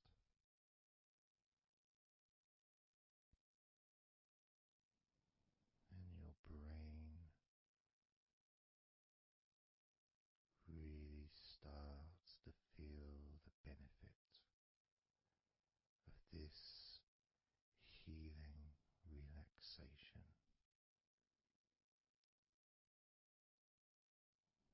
And as you focus on the inside of your scalp, where your brain is, you can start to realize and notice the benefits of your brain relaxing deeply.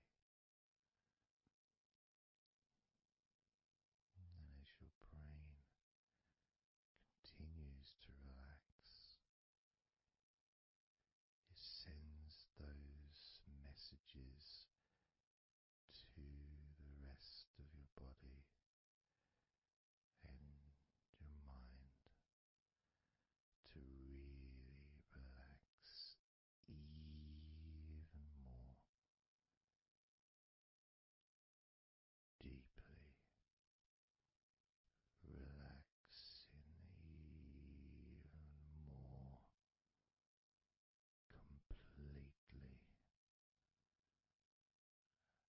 letting go of any remaining thoughts or concerns. Allow them just to drop onto the floor, because they're no longer necessary in this moment. This moment of deep relaxation and calmness, filling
sensations of comfort that are spreading throughout your body, relaxing each and every muscle of your body even deeper, even deeper, much more deeper than before, much more comfort spreading through your body and your mind, feeling so peaceful and calm, so very, very peaceful in every part of your body, letting go of everything,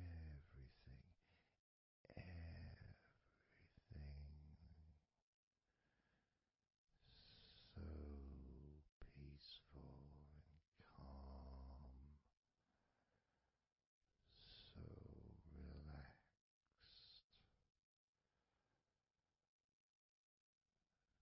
With every second that passes, you feel deeper and deeper relaxed, deeper and deeper relaxed, calm, so calm, peaceful, so very peaceful, from your head down to your toes, such peace and comfort growing all the time, such peace and comfort spreading through your body and mind, deeper and deeper, such comfort spreading and sinking deeper into every muscle of your body, so that you feel amazing, so relaxed, so peaceful, so relaxed and peaceful, letting go of everything. We're going to do a body scan, focusing on firstly how you feel in your body, not trying to change how you feel, not trying to relax, not trying to move away from any discomfort or stress or tension, but just accepting, observing and accepting how you feel in the different parts of your body. Just allowing yourself to be exactly as you are, to notice, to get in touch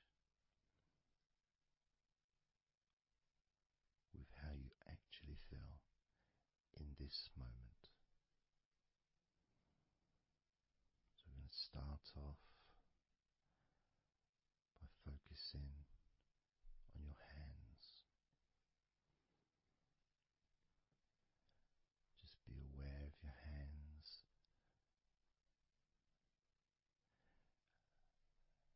I'd like you to move your hands around. Just maybe move your fingers a little bit,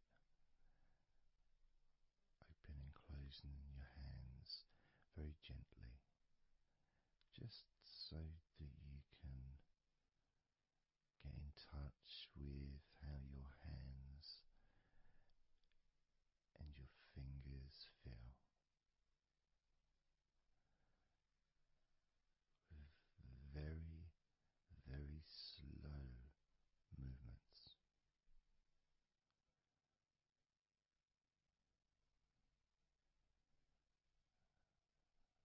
Focusing now on your feet. And if you can, just do kind of an equivalent with your feet as you've just done with your hands. Maybe turning your ankles, moving your feet around, moving your toes gently, but only very gently and very slowly, noticing how your feet feel in this moment.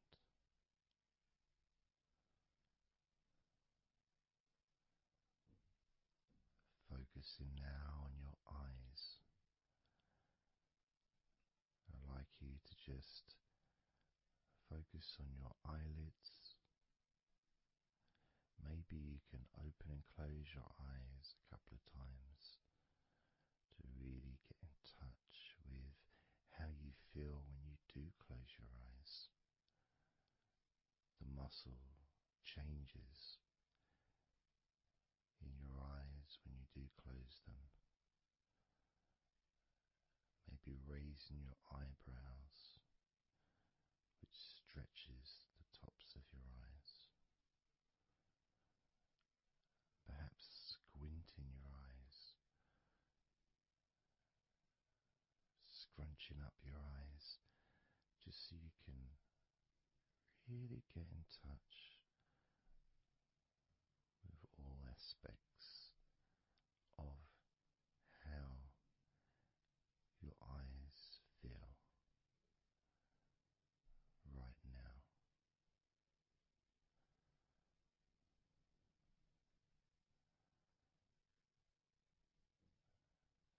Now focusing on your thighs, and I'm going to just ask you to gently tense your thighs, just very, very gently, just enough so you can become more attuned to the physical sensation of your upper legs, the front of your thighs and the backs of your thighs. Noticing and observing how your thighs feel right now.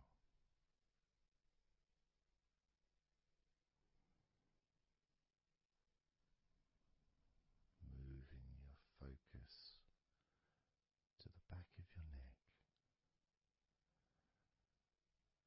Just noticing the back of your neck, the muscles, and of course they lead to the side of your neck. They also lead to the top of your back, which lead to your shoulders. So as you focus on the back of your neck, maybe you can move your head gently upwards as if you were looking up. Maybe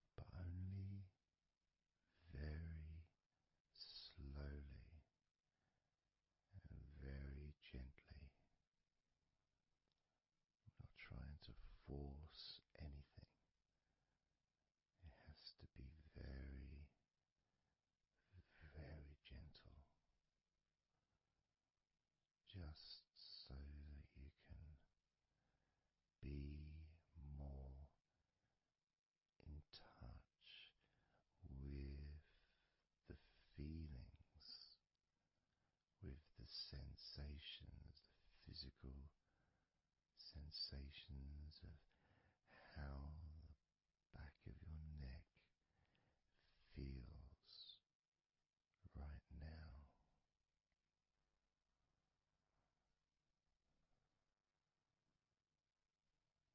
As we now focus on the tops of your arms, the parts where your biceps and your triceps are, between your elbow and your shoulders. As you focus on those parts, the tops of your arms, you may like to just tense them, but very, very gently and slowly, so you're not straining or putting any pressure whatsoever on your arms. It's just so that you can gain more of a sense of how your upper arms are feeling in this moment. And just noticing as you gently, very gently and slowly tighten the muscles and then let go. Notice how the tops of your arms feel right now.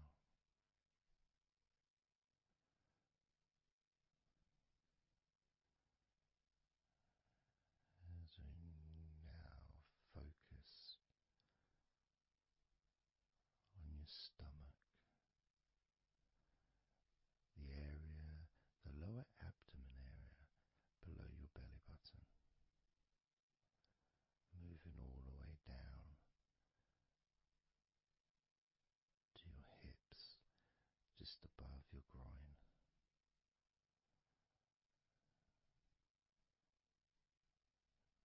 Maybe you're able to tense these muscles in that area very, very gently and slowly.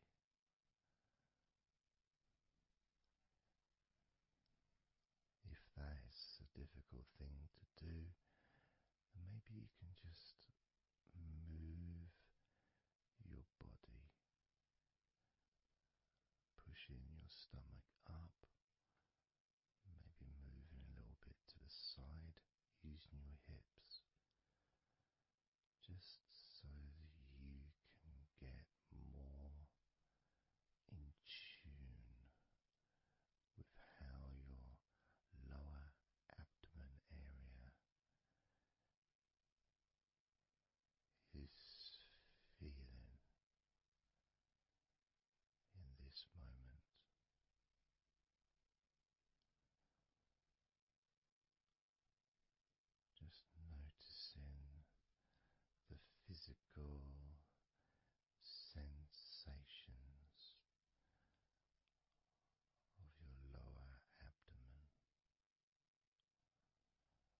sensations that you are currently experiencing in your wrists, perhaps moving your hands up and down again very, very gently and slowly.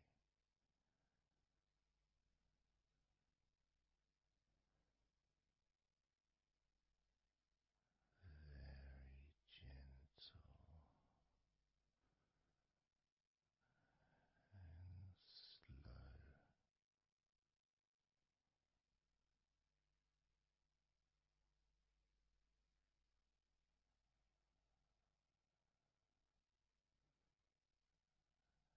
As we now start to observe your lower back,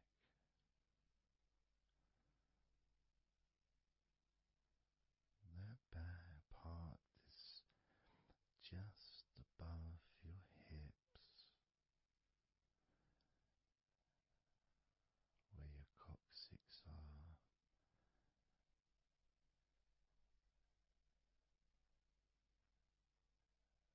That whole area, which also really does include the sides of your body, because those muscles are very much connected.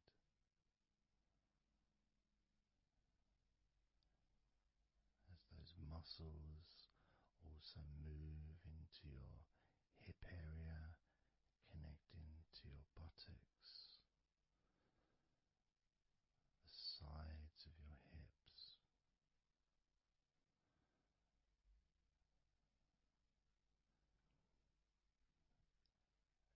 and if you're physically able to do so, maybe you can very gently just move your body ever so slightly, very slowly, from side to side, just enough for you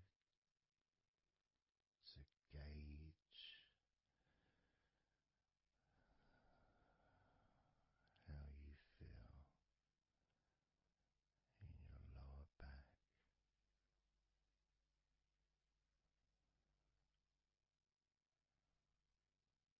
Perhaps you could even move your hips gently up and down, gently and slowly, in order to really be in touch with the physical sensations of your lower back.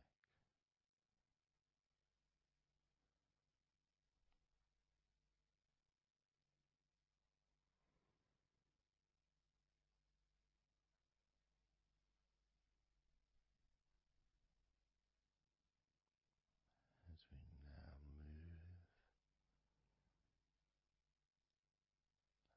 your attention to your jaw, that area from your chin all the way up to near where your ears are, the whole of your jaw.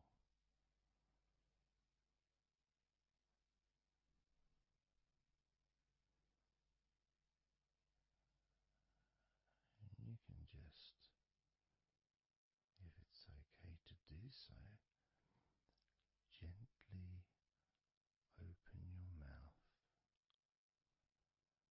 not wide, no stretching,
everything starts to slow down,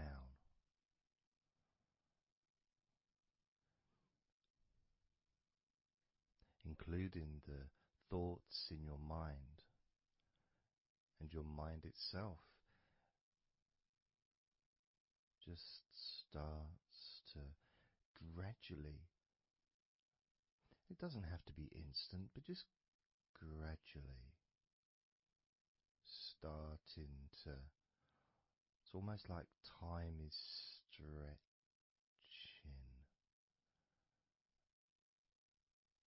It's a slower pace to maybe what you're used to in your day-to-day life. It's a slower movement of energy.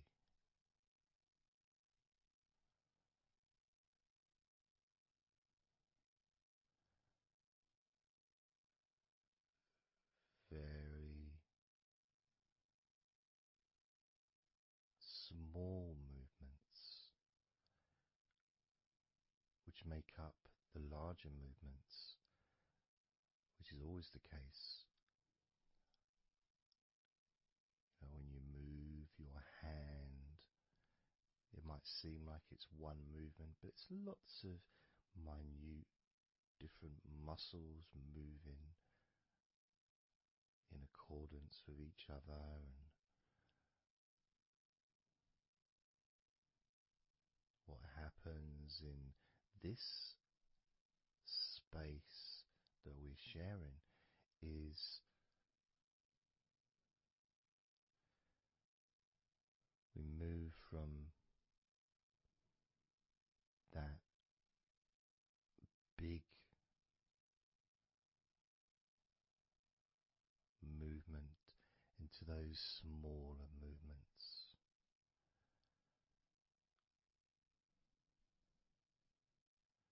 Starting to focus on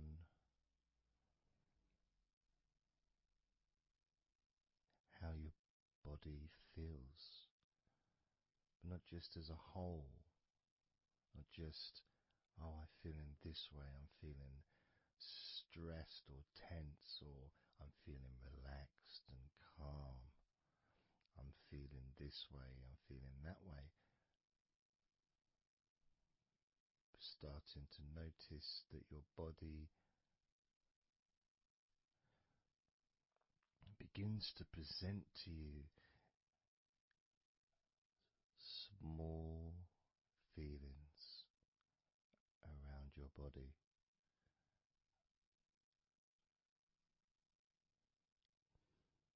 Small physical sensations in your legs, whether pleasurable or not.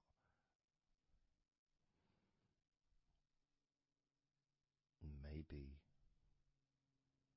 resisting the temptation to label them or to judge them, those feelings, just thinking about them as just being neutral, just feelings.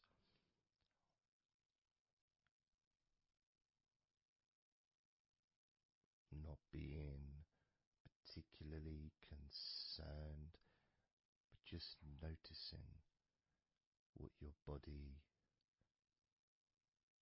is telling you.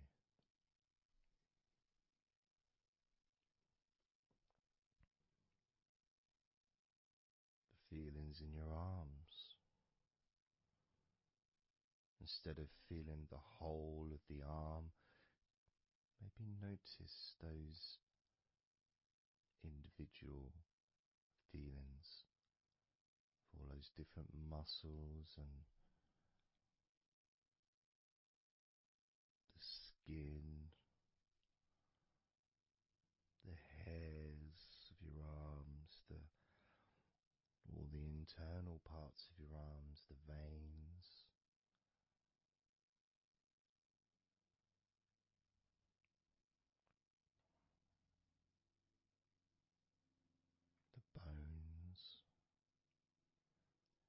just being aware of maybe your elbow on your right arm has a certain feeling. Maybe your left wrist also has its own individual physical sensation.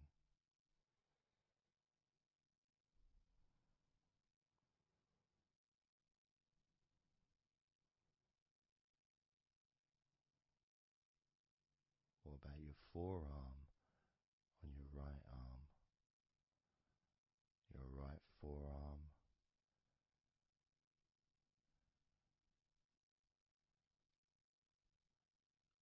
There may not be any particular feeling that you could even give a name to.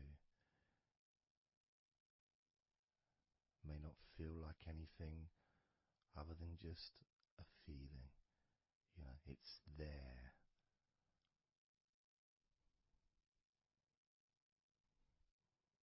The feelings in your shoulders.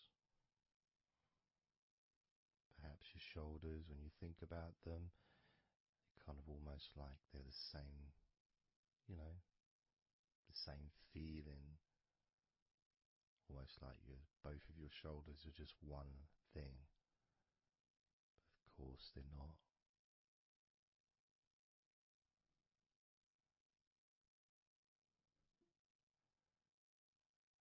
And when you focus on your left shoulder and then on your right shoulder, maybe you find that you move the muscles a little bit. Maybe tense the muscles gently.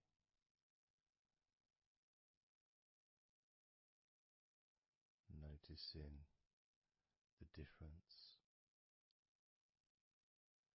in each shoulder.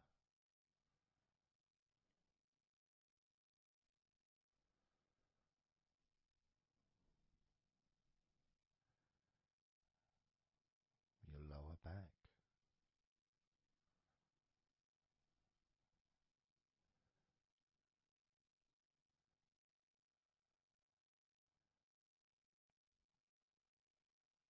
The left side of your lower back and the right side of your lower back.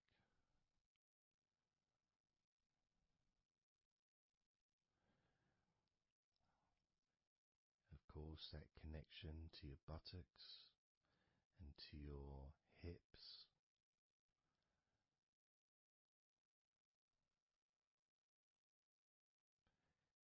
And also moving up into the middle of your back.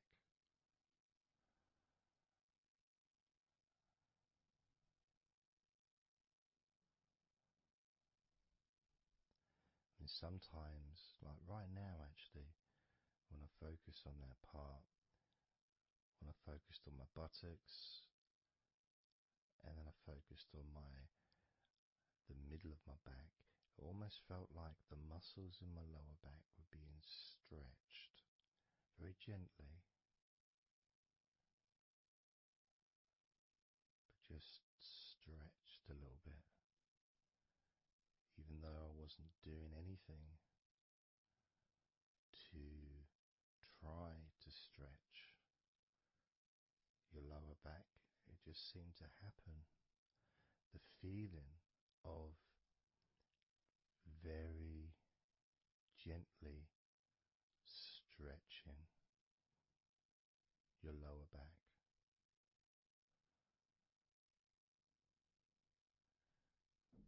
Comes along, that feeling.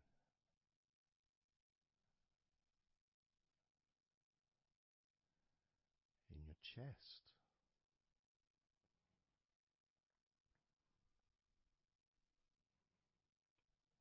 Just noticing what sensations you are experiencing in your chest right now.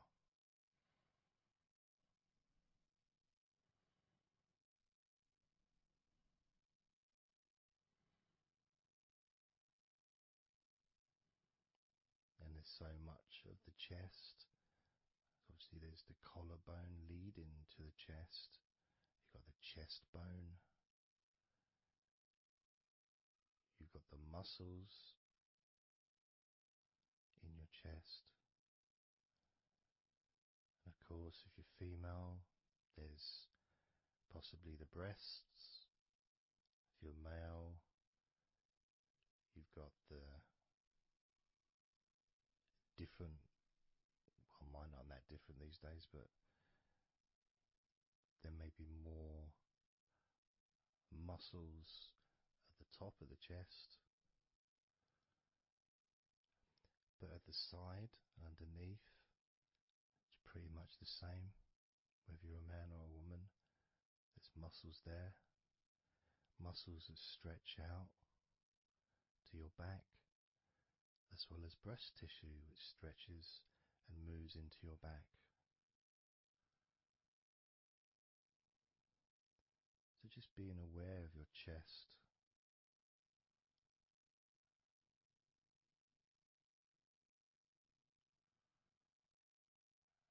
Being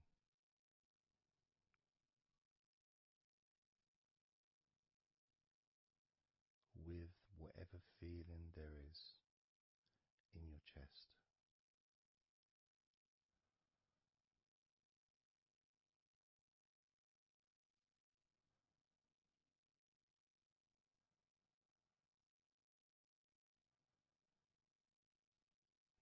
And when I notice that I focus on my chest, I feel it in my back, my upper back. I mean, I guess the obvious reason would be because, I'm breathing in, and it stretches my chest and my back at the same time.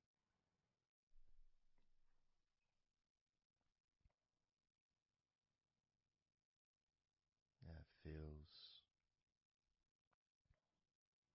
feels okay.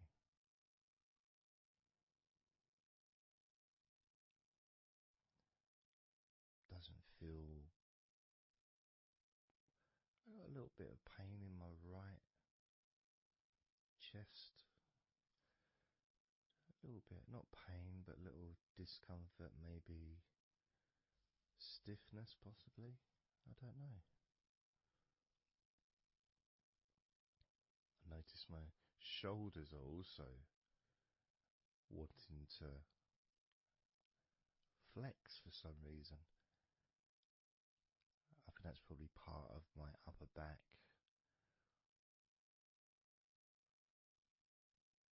That connection between my shoulders and my upper back.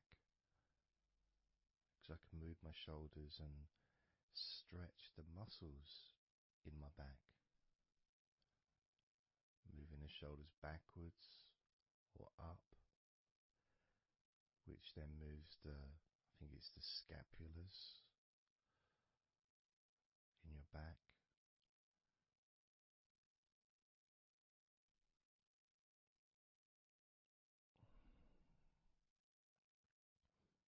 It feels quite nice, actually.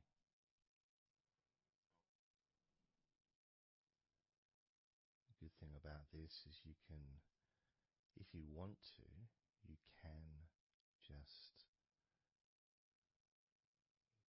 flex or stimulate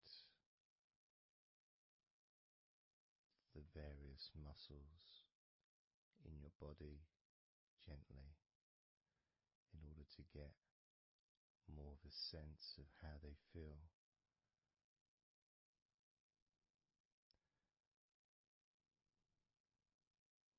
And when you're relaxing,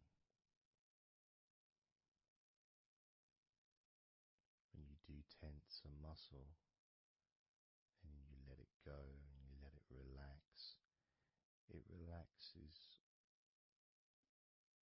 way more than it would normally. But you have to feel that you're able to do that. There's no point doing it. If there's an issue with a part of your body, you need to be gentle with yourself at all times when relaxing deeply. It's important to be kind to yourself.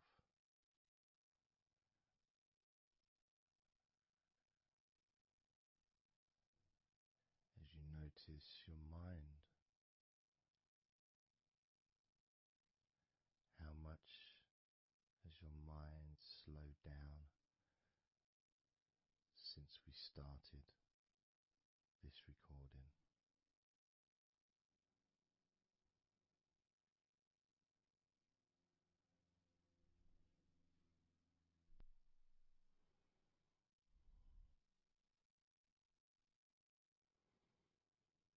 How calm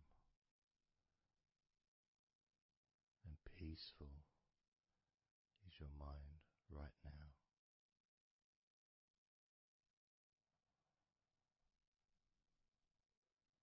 With nothing to think about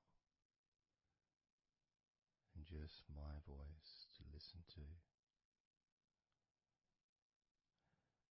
because you know the intention behind this recording is relaxation. At the very least, for you to feel more relaxed at the end of the recording than you did at the beginning.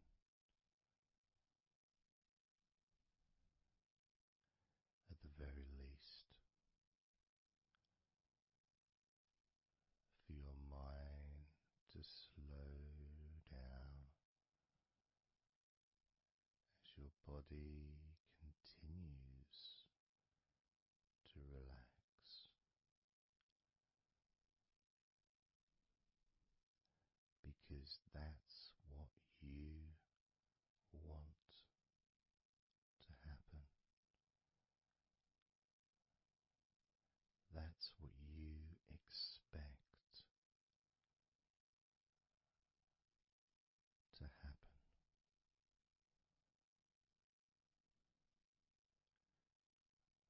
For relaxation to fill your body.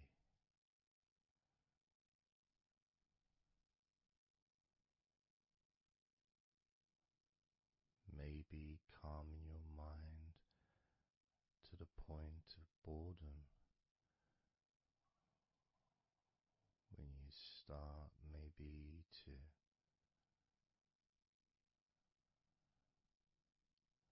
drift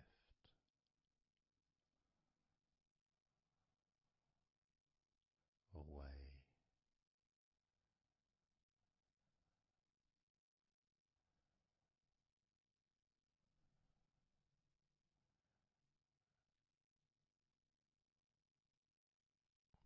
Drifting.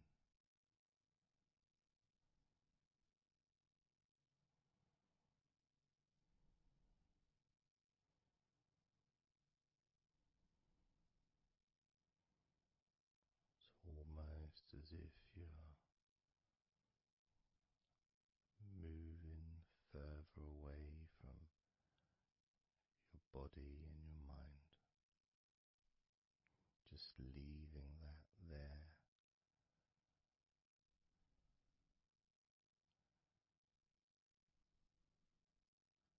Kind of like an escape pod in a spaceship, a movie, a space movie, you know, when they get into that little pod and it sends them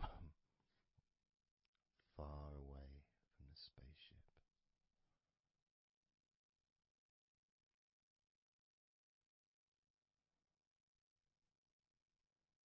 Safe to dream.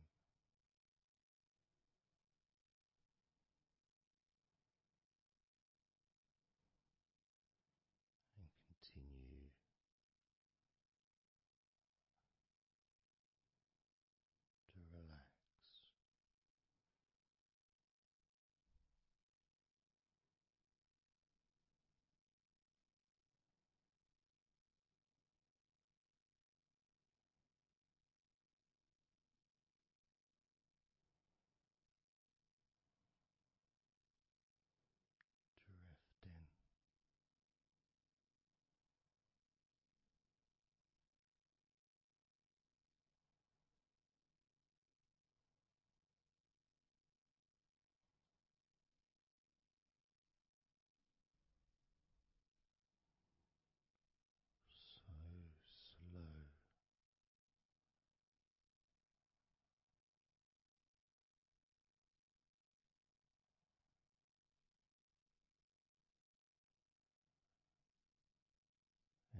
listening to my voice because your mind started to imagine something different.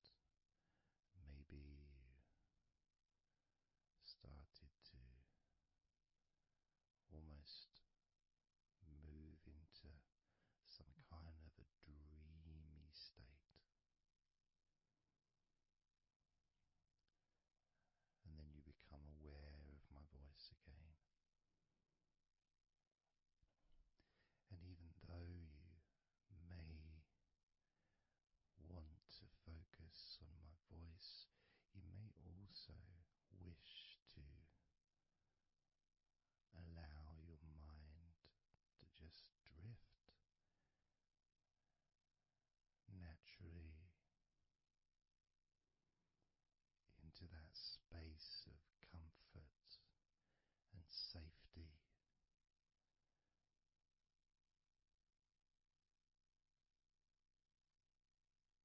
As you feel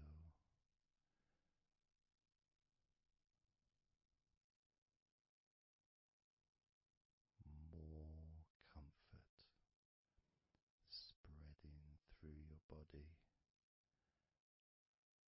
like a warm blanket, covering you gently, keeping your body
It's like there's a magnet outside of your head, sucking the tension and the stress and any remaining feelings that you don't want, sucking them out through your skull.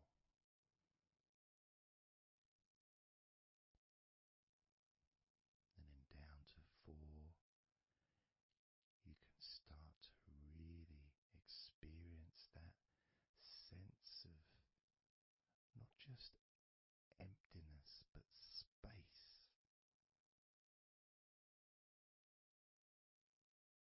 A place full of fresh air. A place where you can stretch. It's almost as if as you go down to 4 and 3, your mind is expanding with this sense of peace and tranquility growing. As it moves down to 2, when you get to 1, your mind just feels exactly how you want to feel. It's almost a perfect feeling.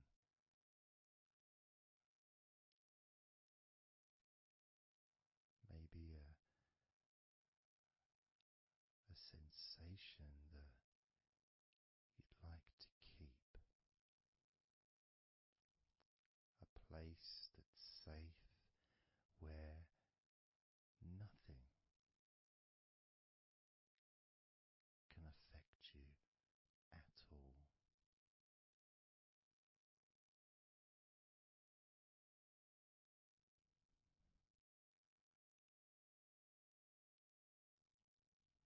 And you can stay in that space of comfort and confidence. Confident in your own ability to create this space and this feeling of comfort within your own mind, just by counting from 10 down to 1. And this is something that you can do yourself when you're on your own. A time when you can maybe sit down, maybe just for a few minutes. Close your eyes and just count slowly from 10 down to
yourself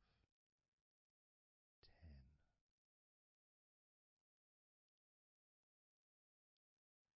Just notice, be aware of how you feel in your mind and your body. Then when I say 9, you can repeat to yourself 9. Again, noticing the increase in comfort and calmness in your mind and in your body.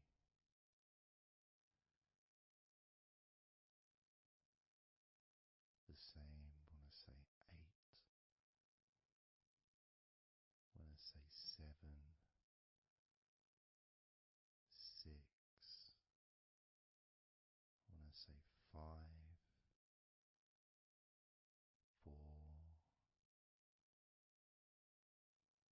when I say 3, 2, and lastly when I say 1, you can repeat that number.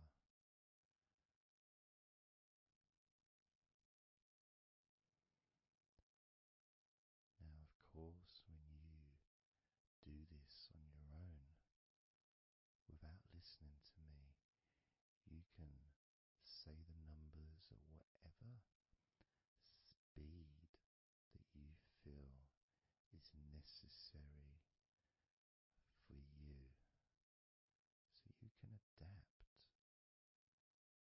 So if you feel you want to say the numbers 10 down to 1 faster than I do, then go ahead and do that. Or if you feel when you do it yourself that you'd like to have more space between the numbers, maybe take a lot longer to get from 10 all the way down to 1. That's your choice also to do.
noticing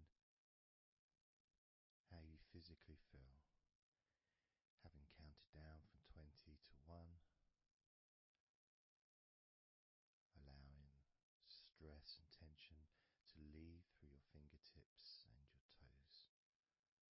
And as you focus on your fingertips, maybe they feel a little bit tingly, which is, I suppose, quite understanding considering the tension has been exiting your body through your fingertips.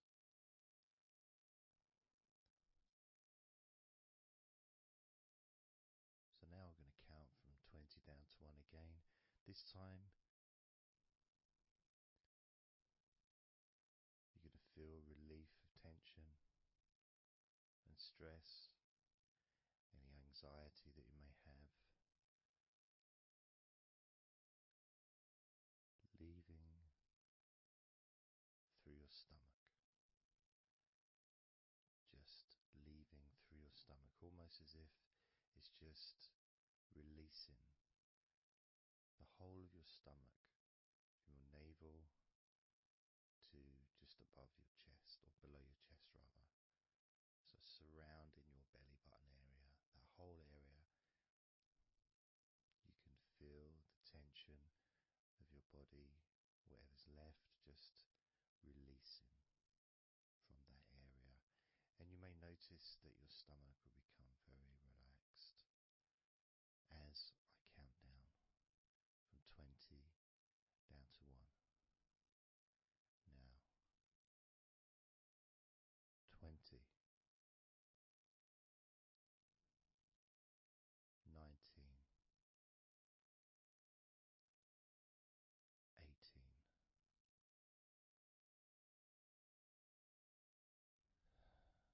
17,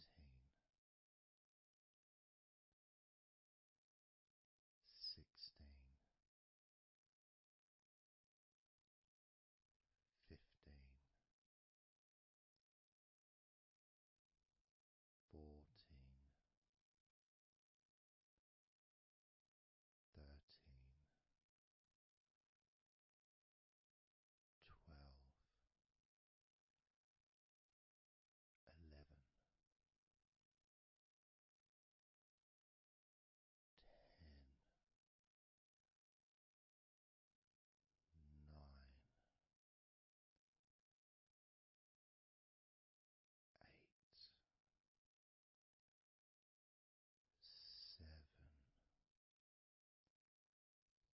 7, 6, 5, 4, 3, 2,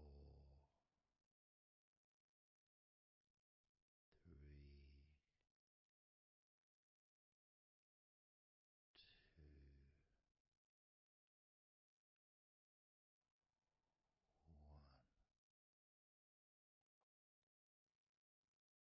And you can open your eyes again if you choose, or you can just keep them closed because it feels relaxing. Just notice how your stomach feels. And notice as you focus, just do a little scan of your body. Just notice how your body feels. Focusing on your upper body, your back, chest, stomach, legs, arms, hands, feet.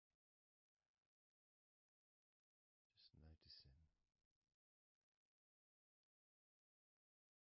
And you know, you may start to feel more of a sense of tiredness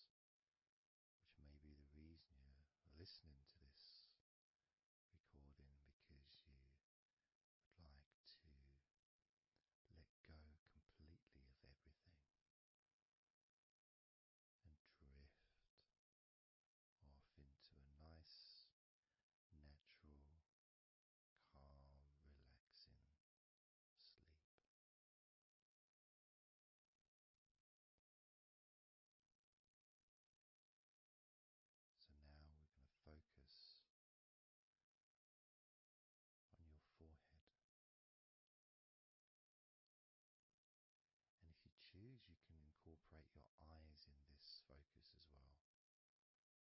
So your forehead and your eyes, just that whole area basically, almost as if you were wearing a mask, like a, I don't know, Batman mask or something, or I'm trying to Zorro or something, the kind of mask that covers your eyes but also covers quite a lot of the forehead. And focusing on that area, because that's the area that we're now going to release tension and stress from your mind, from your brain and from your mind, and any tension that you may have remaining in your face, in your neck, in your jaw, in your eyes, your forehead, or your scalp.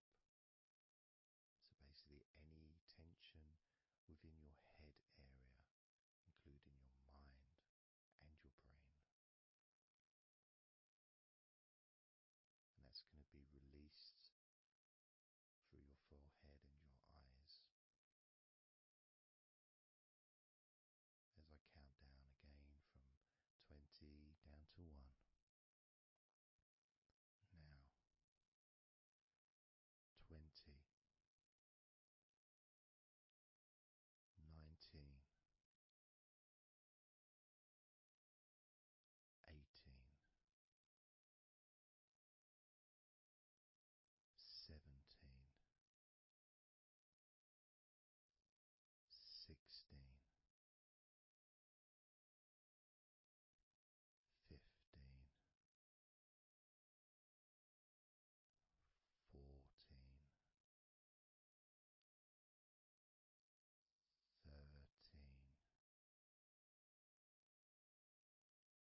like you to make up your mind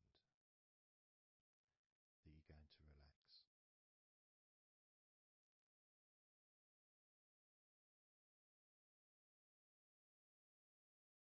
And I want to explore that with you, what it feels like when you actually decide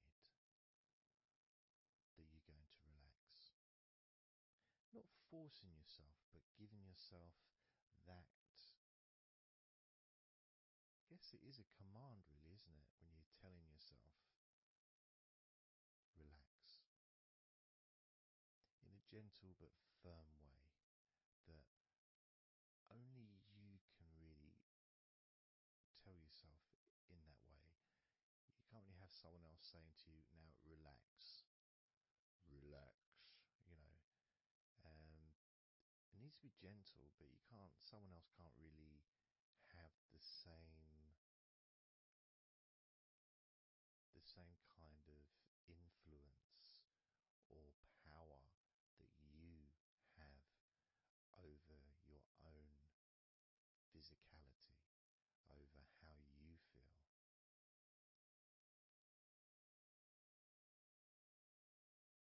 Because when you say it to yourself, it means more. It's personal, and your brain and your unconscious mind and your body listens to what you say. So, for example, we'll test it out. We'll do a little test, a few little tests along the way, and you can get more of an idea of the force, the positive force that you can have in creating a sense of comfort and relaxation in your body and your mind quite quickly, just by you telling yourself to relax. So I'm going to start by, let's focus on your hands. So focus on your hands and just tell your hands to relax. So just say relax as you focus on your hands. You could say, my hands are relaxed, or I want my hands to relax. But I think if you actually do it directly, by focusing and imagining that your hands can hear what you're saying, you know, like they've got little ears, which is a bit weird. So talking to your hands and just say, relax.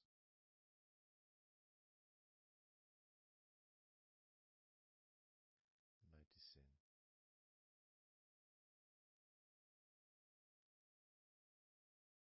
how your hands start to relax.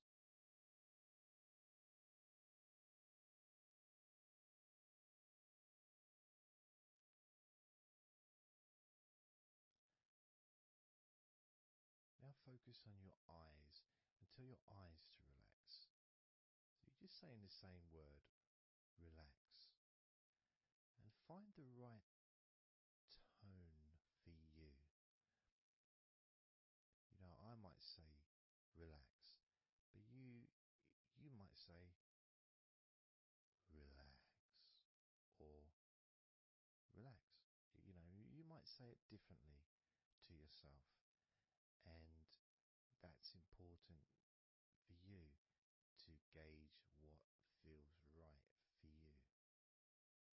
So just tell your eyes to relax whilst focusing on your eyes, your eyelids, the muscles around your eyes, your eyebrows, and just tell your eyes directly,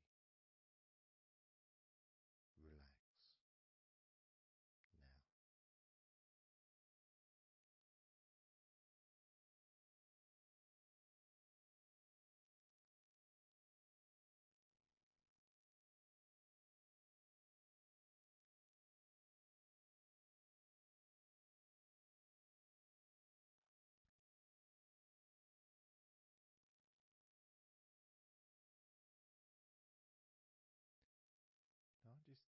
myself, and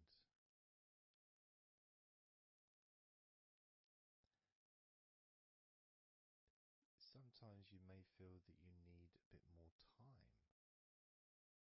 for the different parts to relax, because I start talking again and maybe that part hasn't relaxed fully. But what will happen is it will just continue to relax even though I'm talking. And that's happening with my eyes.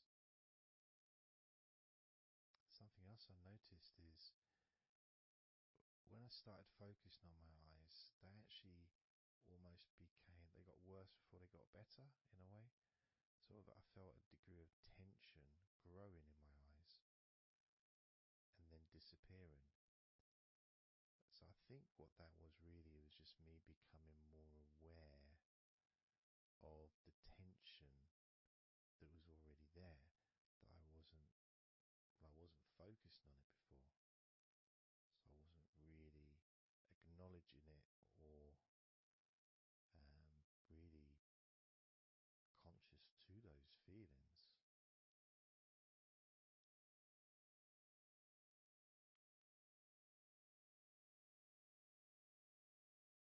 Yeah, my eyes are still continuing to relax, as well as my hands actually. My hands have got a certain kind of energy, like not buzzing, but I can kind of feel a degree of energy in my hands. Maybe that's where the tension's being released. Maybe that's causing that.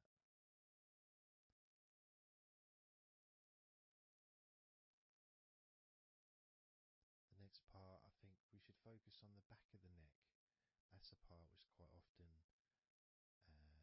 well for me, holds tension. I don't know about for yourself, but I think it's quite a standard place where tension is sometimes held. So, and I'm doing exactly what you're doing as you do it as well. So I'm telling my body parts to relax as well. So if you tell your neck, the back of your neck, focus on the back of your neck and just say, relax, in your own words, in your own tone, in your own voice. You can say out loud or you can just say it to yourself internally. But you're focusing and you're saying it literally to the back of your neck, as if the back of your neck can actually hear what you're saying. So do that now, just say relax to the back of your neck, and I'll do the same.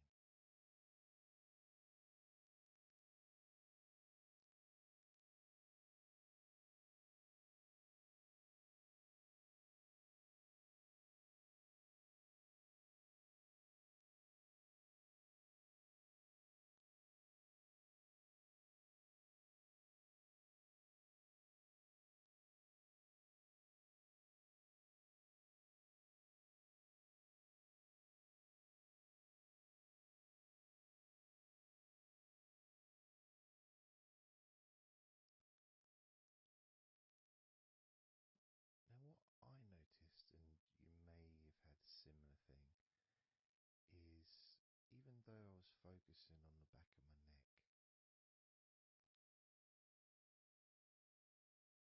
other parts started to,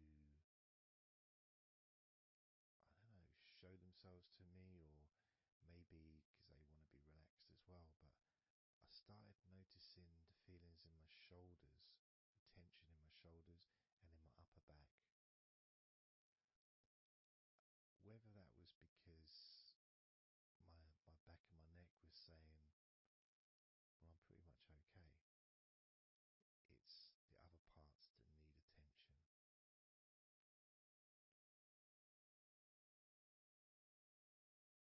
But my back of my neck is still relaxing. But I just became more aware of other parts that needed attention. Now this might happen, and it's not, it doesn't mean that it's going wrong. It just means you're being notified of more places that also want to feel relaxed. So I'm going to focus on my upper back, so you can do the same. Even if you don't have any feelings of tension that are obvious in your upper back, if you just focus on your back and the whole area from your shoulder blades down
back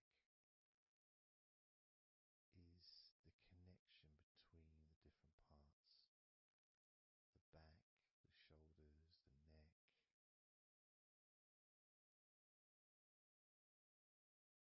Being all connected and being such a large part of your body.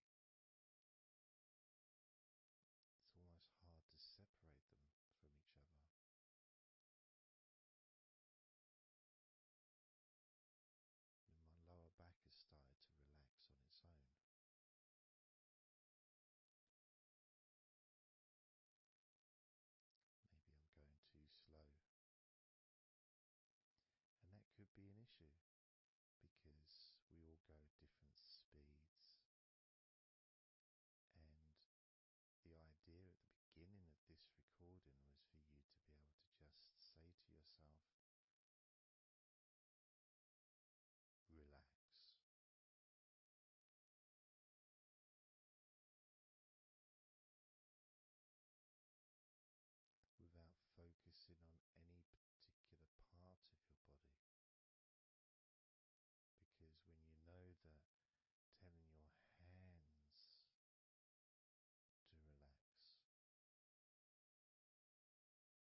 notice how you feel generally, how your body feels.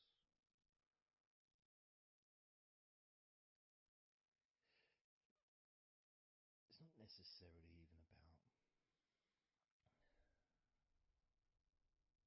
counting down from 10 to 1. It's that space that you have, that body, space between the muscles, being active physically or mentally to just sitting or lying down, just being there, not doing anything, not saying anything, not needing to think about anything. So it opens up a space, you know, a bit of a space, a gap. Each number. And every time you hear that word. And the more I count down from 10 to 1, the bigger that gap becomes. So there's that gap of calmness, of comfort, relaxation.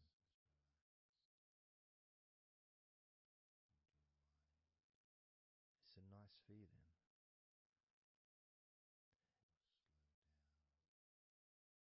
And it moves those stresses or discomforts physically or